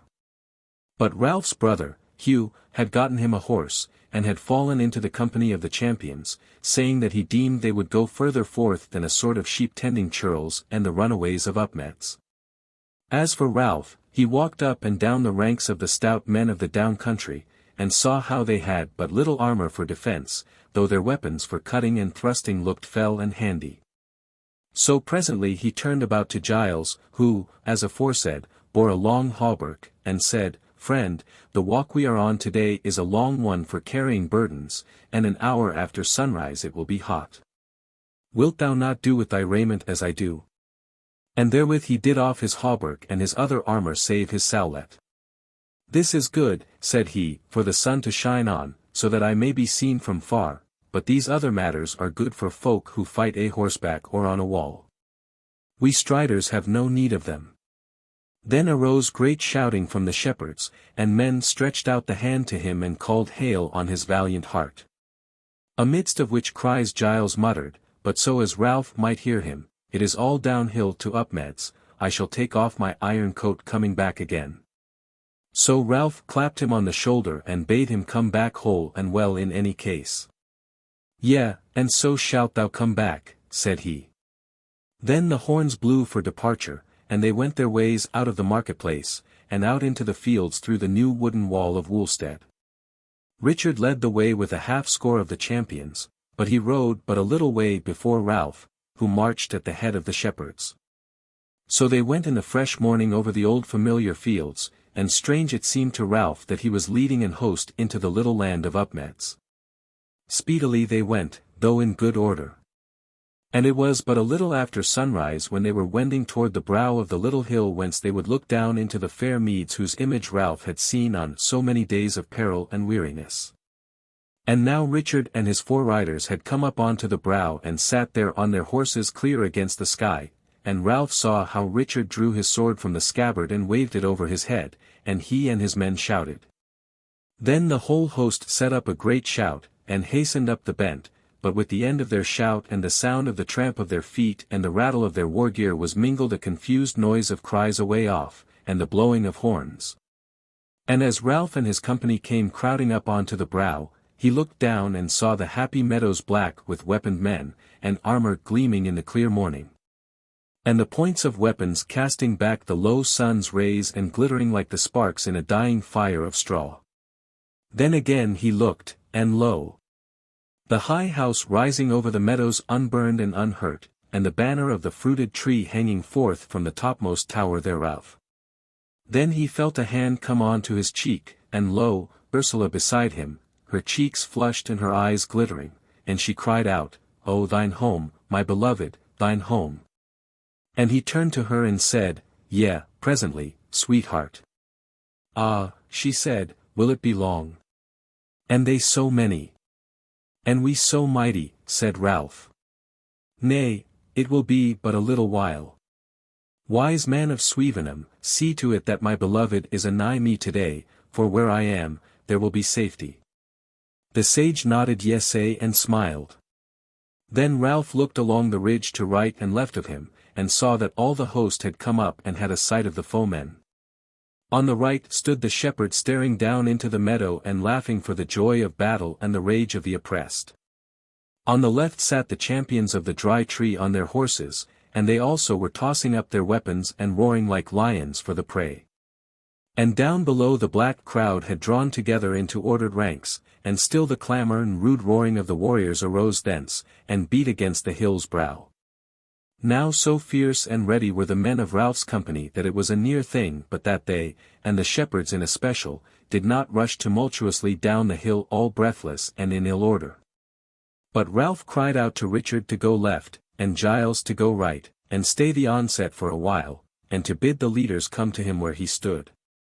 Then the tumult amidst his folk lulled, and Stephen A. Hurst and Roger and 3 others of the dry tree came to him, and Giles brought 3 of the shepherds, and there was Clement and a fellow of his.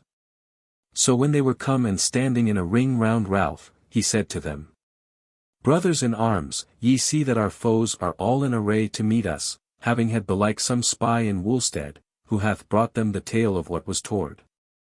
Albeit methinks that this irks not either you nor me, for otherwise we might have found them straggling, and scattered far and wide, which would have made our labour the greater. Now ye can see with your eyes that they are many more than we be, even were Nicholas to issue out of the high house against them, as doubtless he will do if need be. Brethren, though they be so many, yet my heart tells me that we shall overcome them, yet if we leave our strength and come down to them, both our toil shall be greater, and some of us, belike many, shall be slain. And evil should I deem it if but a score of my friends should lose their lives on this joyous day when at last I see Upmeads again after many troubles. Wherefore my rede is that we abide their onset on the hillside here. And needs must they fall on us, whereas we have Woolstead and friends behind us, and they not but Nicholas and the bows and bills of the high house. But if any have aught to say against it let him speak, but be speedy. For already I see a stir in their array, and I deem that they will send men to challenge us to come down to them." Then spake Stephen A. Hurst, "Aye, and we all meseemeth, deem that thou art in the right, Captain. Though sooth to say, when we first set eyes on these dogs again, the blood so stirred in us that we were like to let all go and ride down on them." Said Richard, "Thou biddest us wisdom of war, let them have the hill against them." Said Clement, "Yea, for they are well learned and well armed, another sort of folk to those wild men whom we other threw in the mountains." And in like wise said they all. Then spake Stephen again, "Lord, since thou wilt fight afoot with our friends of the shepherds, we of the dry tree are minded to fare in like wise and to forego our horses, but if thou gainsay it." "Champion," said Ralph, "I do gainsay it. Thou sayest how many of them be horsed, and withal ye it is who must hold the chase of them, for I will that no man of them shall escape." They laughed joyously at his word, and then he said, "Go now, and give your leaders of scores and tens the word that I have said, and come back speedily for a little while. For now I see 3 men sundering them from their battle, and one beareth a white cloth at the end of his spear, these shall be the challengers." So they did after his bidding, and by then they had come back to Ralph. Those 3 men were at the foot of the hill, which was but low. Then Ralph said to his captains, "Stand before me, so that I be not seen of them until one of you hath made answer, speak of this to our leader and captain." Even so they did. And presently those 3 came so nigh that they could see the whites of their eyes. They were all 3 well armed, but the foremost of them was clad in white steel from head to foot, so that he looked like a steel image, all but his face, which was pale and sallow and grim. He and his two fellows, when they were right nigh, rode slowly all along the front of Ralph's battles thrice, and none spake aught to them, and they gave no word to any. But when they came over against the captains who stood before Ralph for the fourth time, they reined up and faced them, and the leader put back his sallet and spake in a great and rough voice. Ye men! We have heard these 3 hours that ye were coming, wherefore we have drawn out into the meads which we have taken, that ye might see how many and how valiant we be, and might fear us.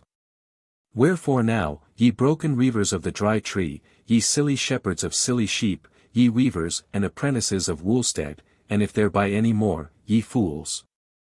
We give you 2 choices this morn.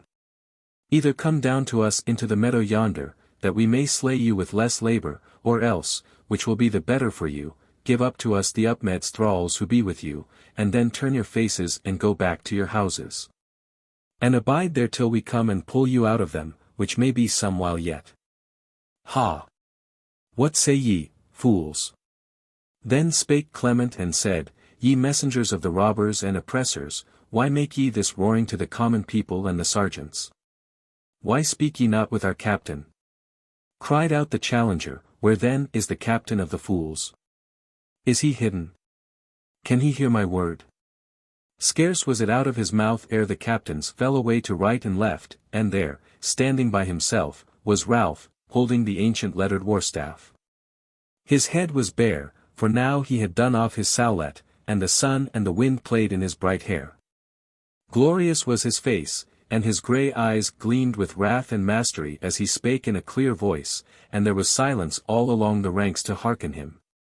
O messenger of the robbers! I am the captain of this folk.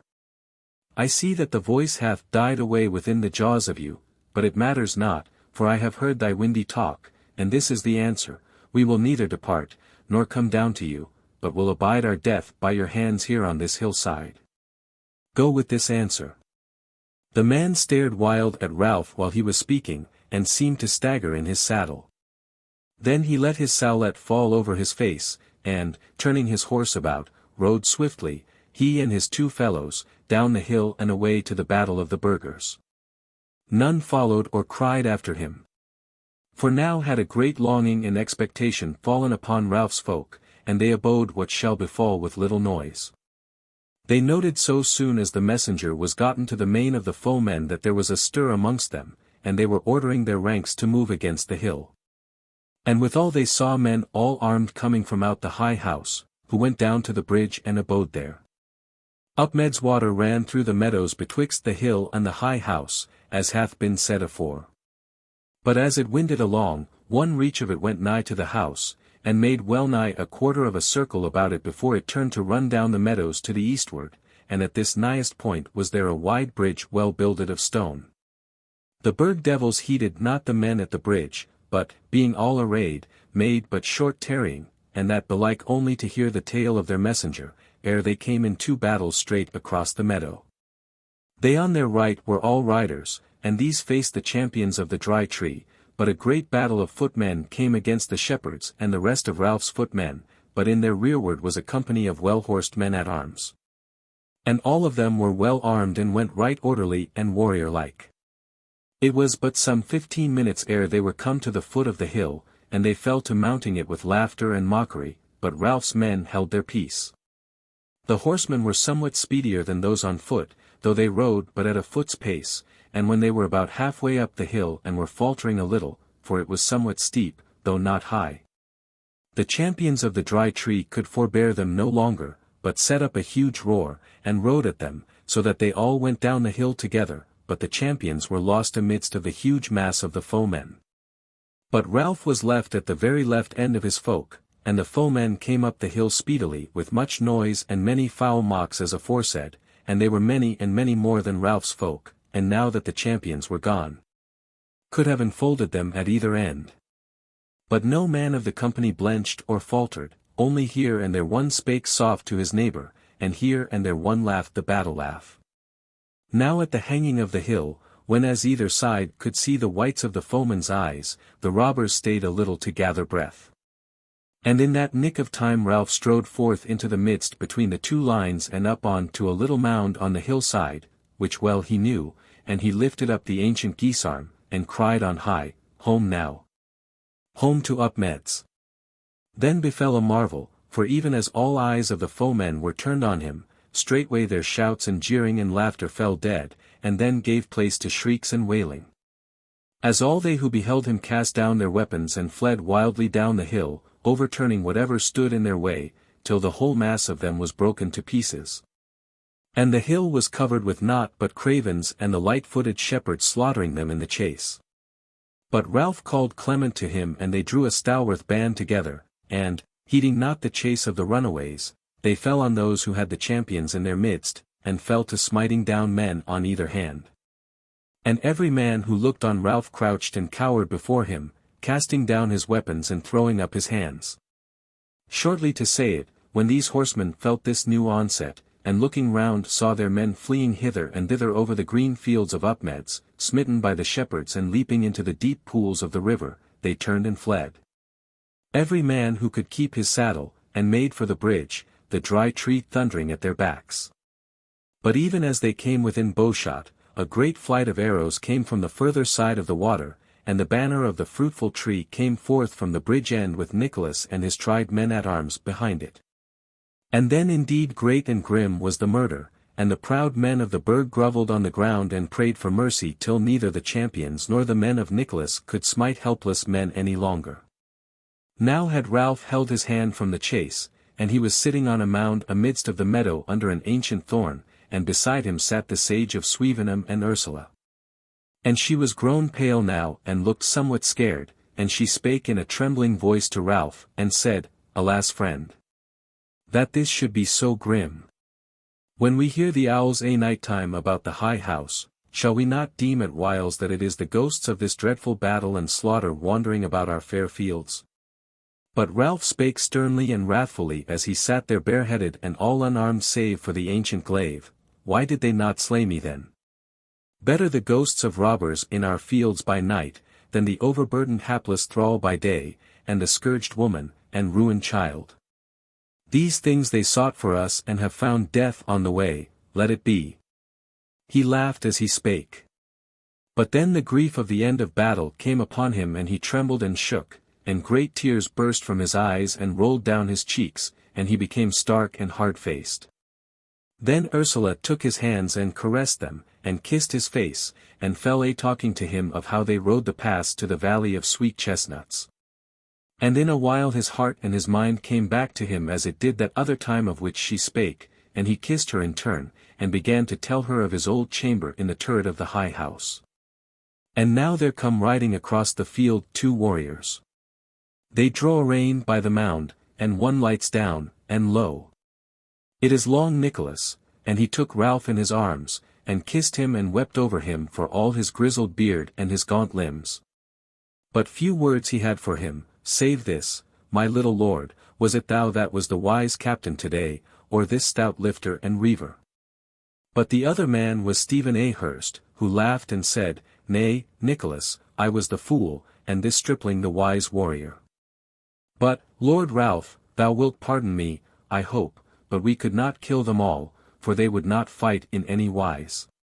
What shall we do with them? Ralph knit his brows and thought a little, then he said, How many hast thou taken? Said Stephen, Some 200 alive. Well, quoth Ralph. Strip them of all armor and weapons, and let a score of thy riders drive them back the way they came into the debatable wood. But give them this last word from me, that or long I shall clear the said wood of all strong thieves. Stephen departed on that errand, and presently comes Giles and another of the shepherds with a like tale, and had a like answer. Now amidst all these deeds it yet lacked an hour of noon. So presently Ralph arose and took Richard apart for a while and spoke with him a little, and then came back to Ursula and took her by the hand, and said, Beloved, Richard shall take thee now to a pleasant abode this side the water. For I grudge that thou shouldst enter the high house without me, and as for me I must needs ride back to Woolstead to bring hither my father and mother, as I promised to do after the battle. In good sooth, I deemed it would have lasted longer. Said Ursula, dear friend, this is even what I should have bidden thee myself.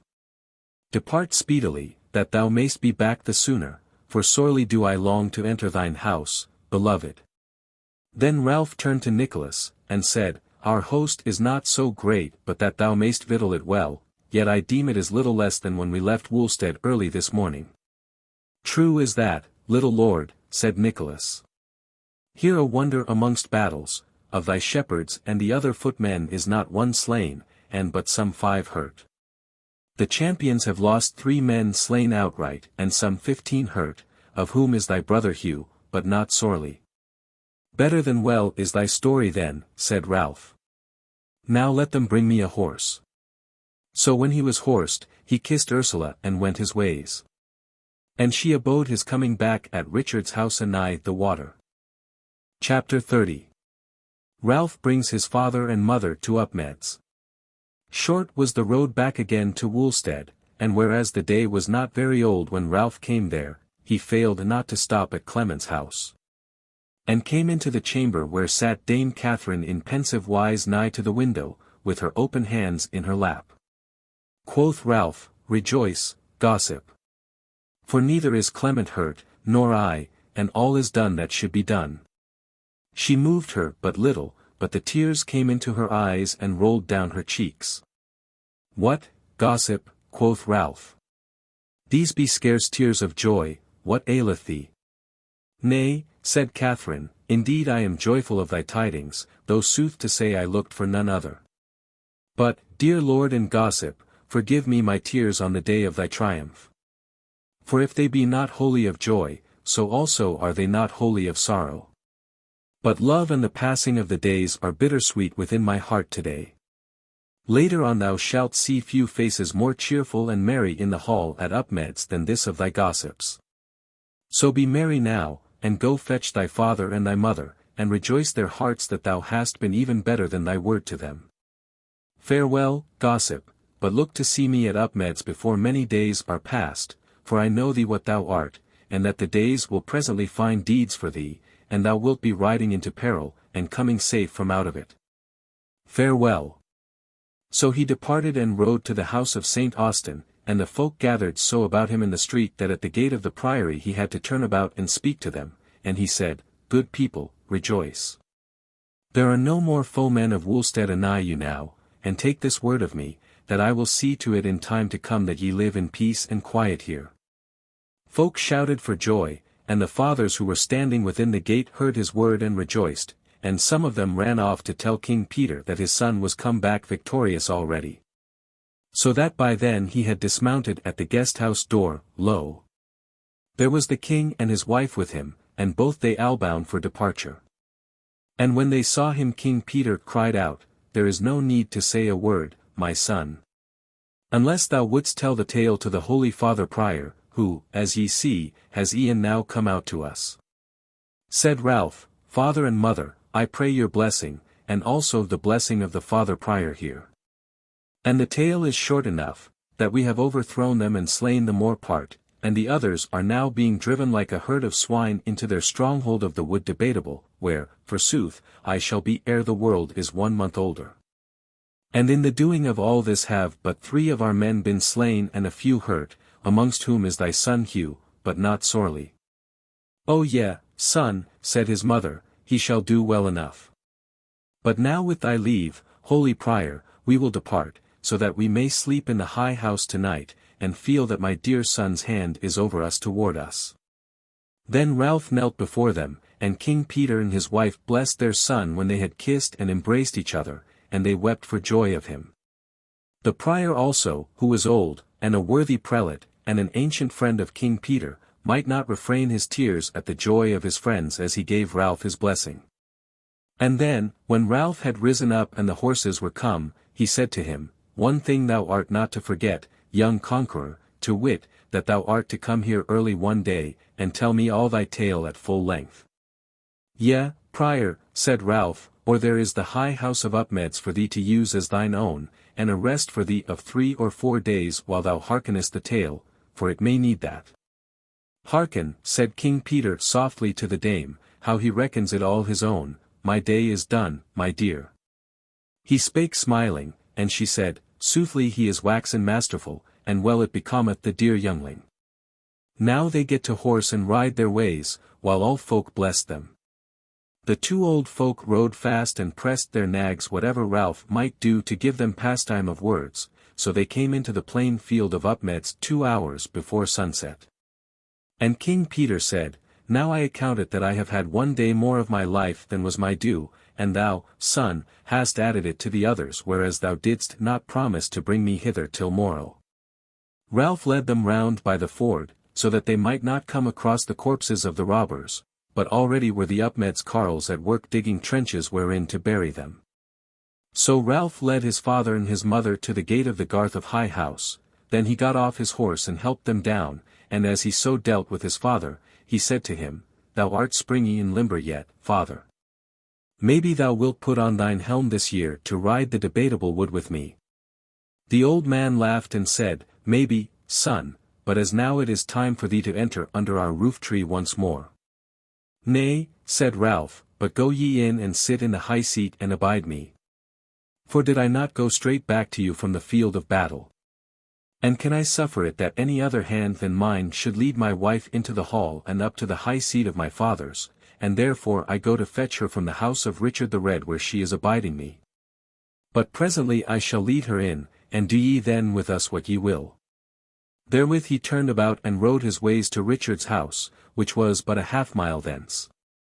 But his father and mother laughed when he was gone, and King Peter said, There again. Thou sayest, wife, it is he that commands and we that obey. O happy hour that so it is, said the lady, and happy now shall be the wearing of our days. So they entered the garth and came into the house, and were welcomed with all joy by Nicholas, and told him all that Ralph had said, and bade him array the house as he best might. For there was much folk about the high house, though the Upmeads carles and queens had taken the more part of the host to their houses, which they had delivered from the fire and sword, and they made much of them there with a good heart. Chapter 31. Ralph brings Ursula home to the high house. Ralph speedily came to Richard's house and entered the chamber, and found Ursula alone therein, clad in the daintiest of her woman's gear of the web of Goldburg. She rose up to meet him, and he took her in his arms, and said, Now is come the very ending of our journey that we so often longed for, and all will be ready by then we come to the high house. Ah, she said, as she clung to him, but they were happy days, the days of our journey, and tomorrow begins a new life.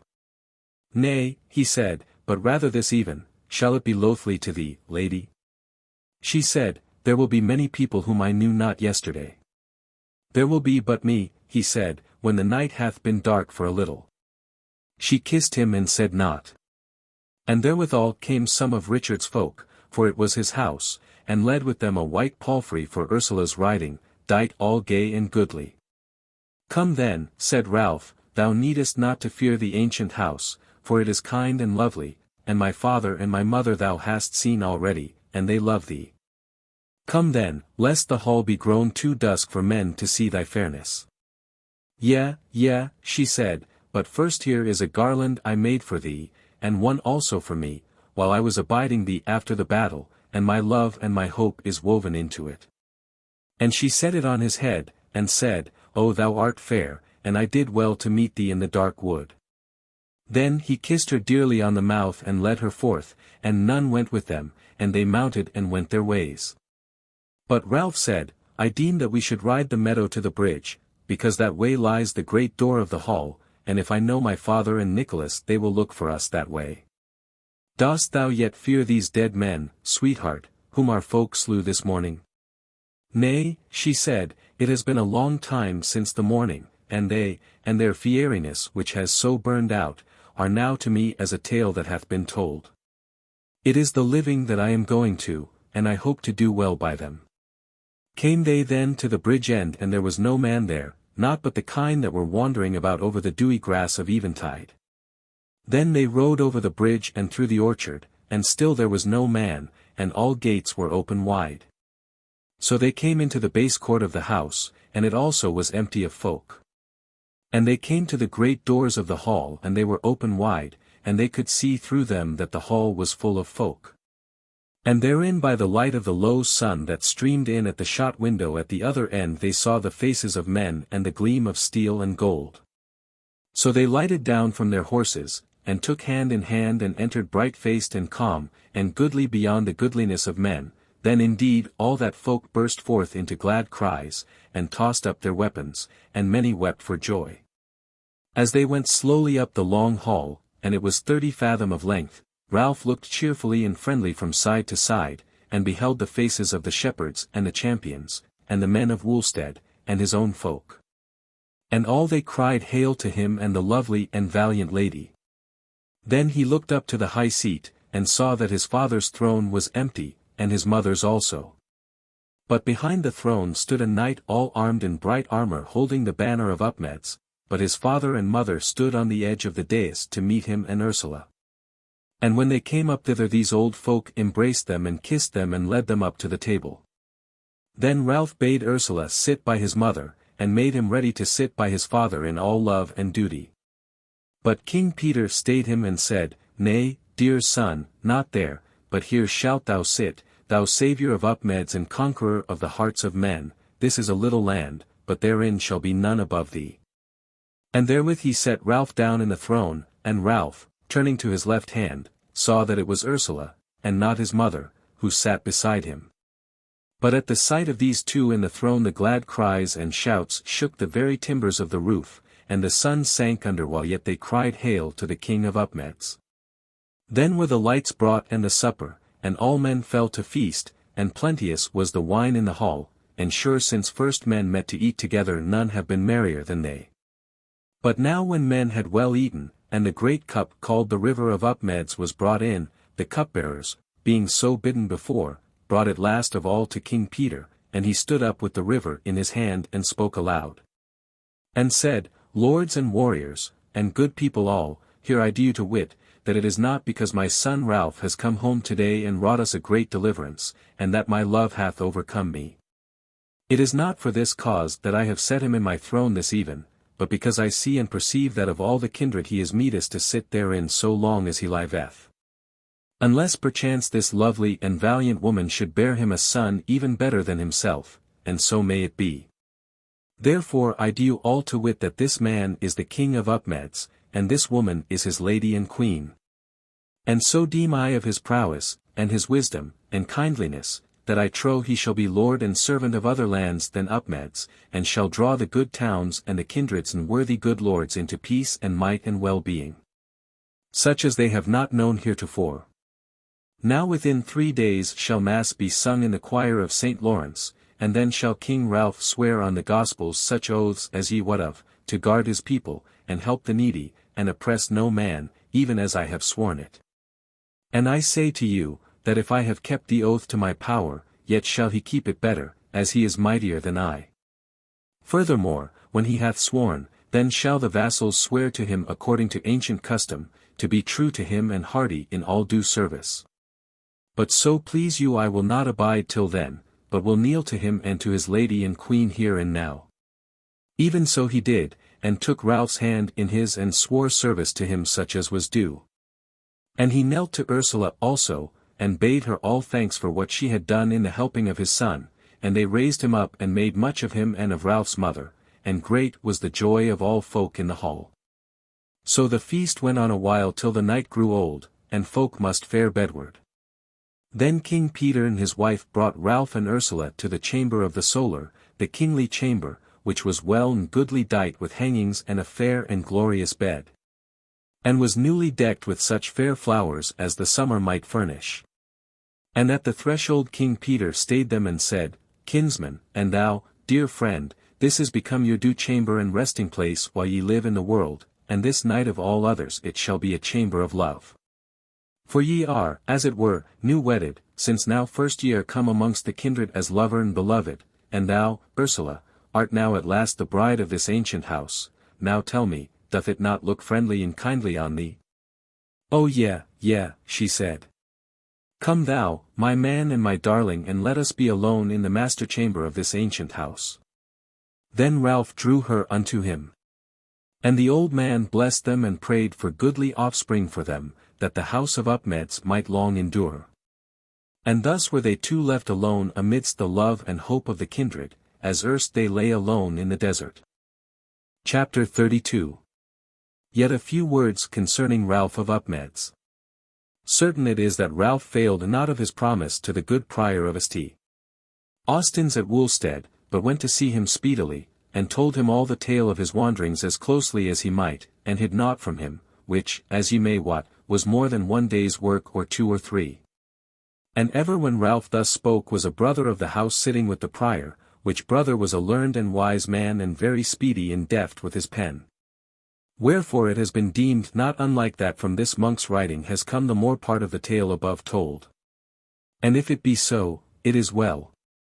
Furthermore, it is told of Ralph of Upmeads that he ruled over his lands in right and might, and suffered no oppression within them, and delivered other lands and good towns when they fell under tyrants and oppressors. And for as kind a man as he was in hall and at hearth, in the field he was a warrior so wise and dreadful, that oft forsooth the very sound of his name and rumour of his coming stayed the march of hosts and the ravage of fair lands. And no lord was ever more beloved. Till his death day he held the castle of the Score, and cleansed the Wood Perilous of all strong thieves and reivers, so that no high street of a good town was safer than its glades and its byways.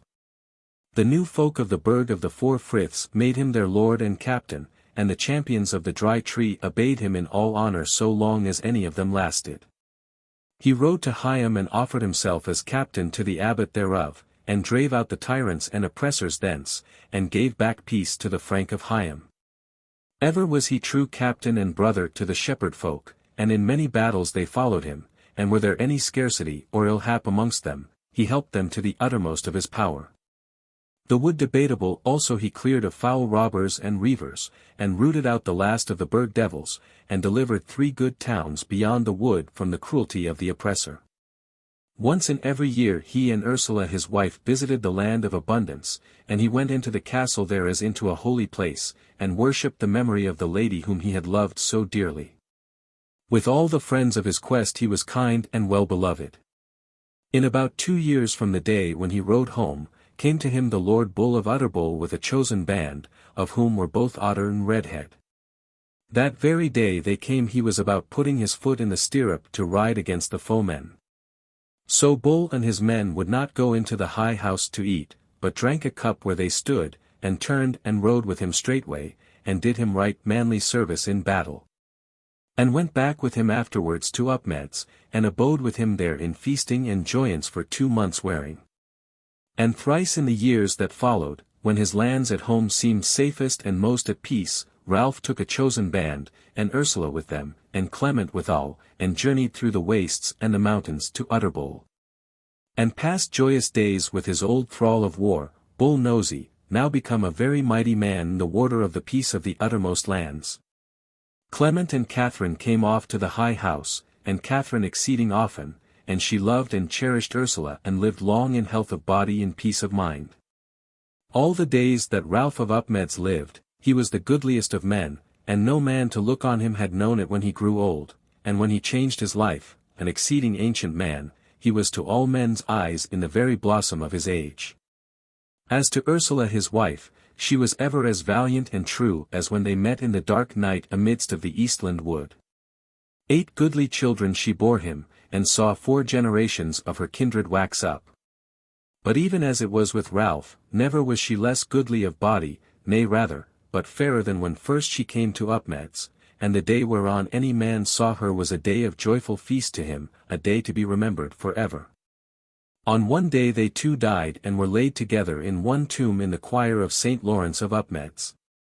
And here ends the tale of the Well at the World's End.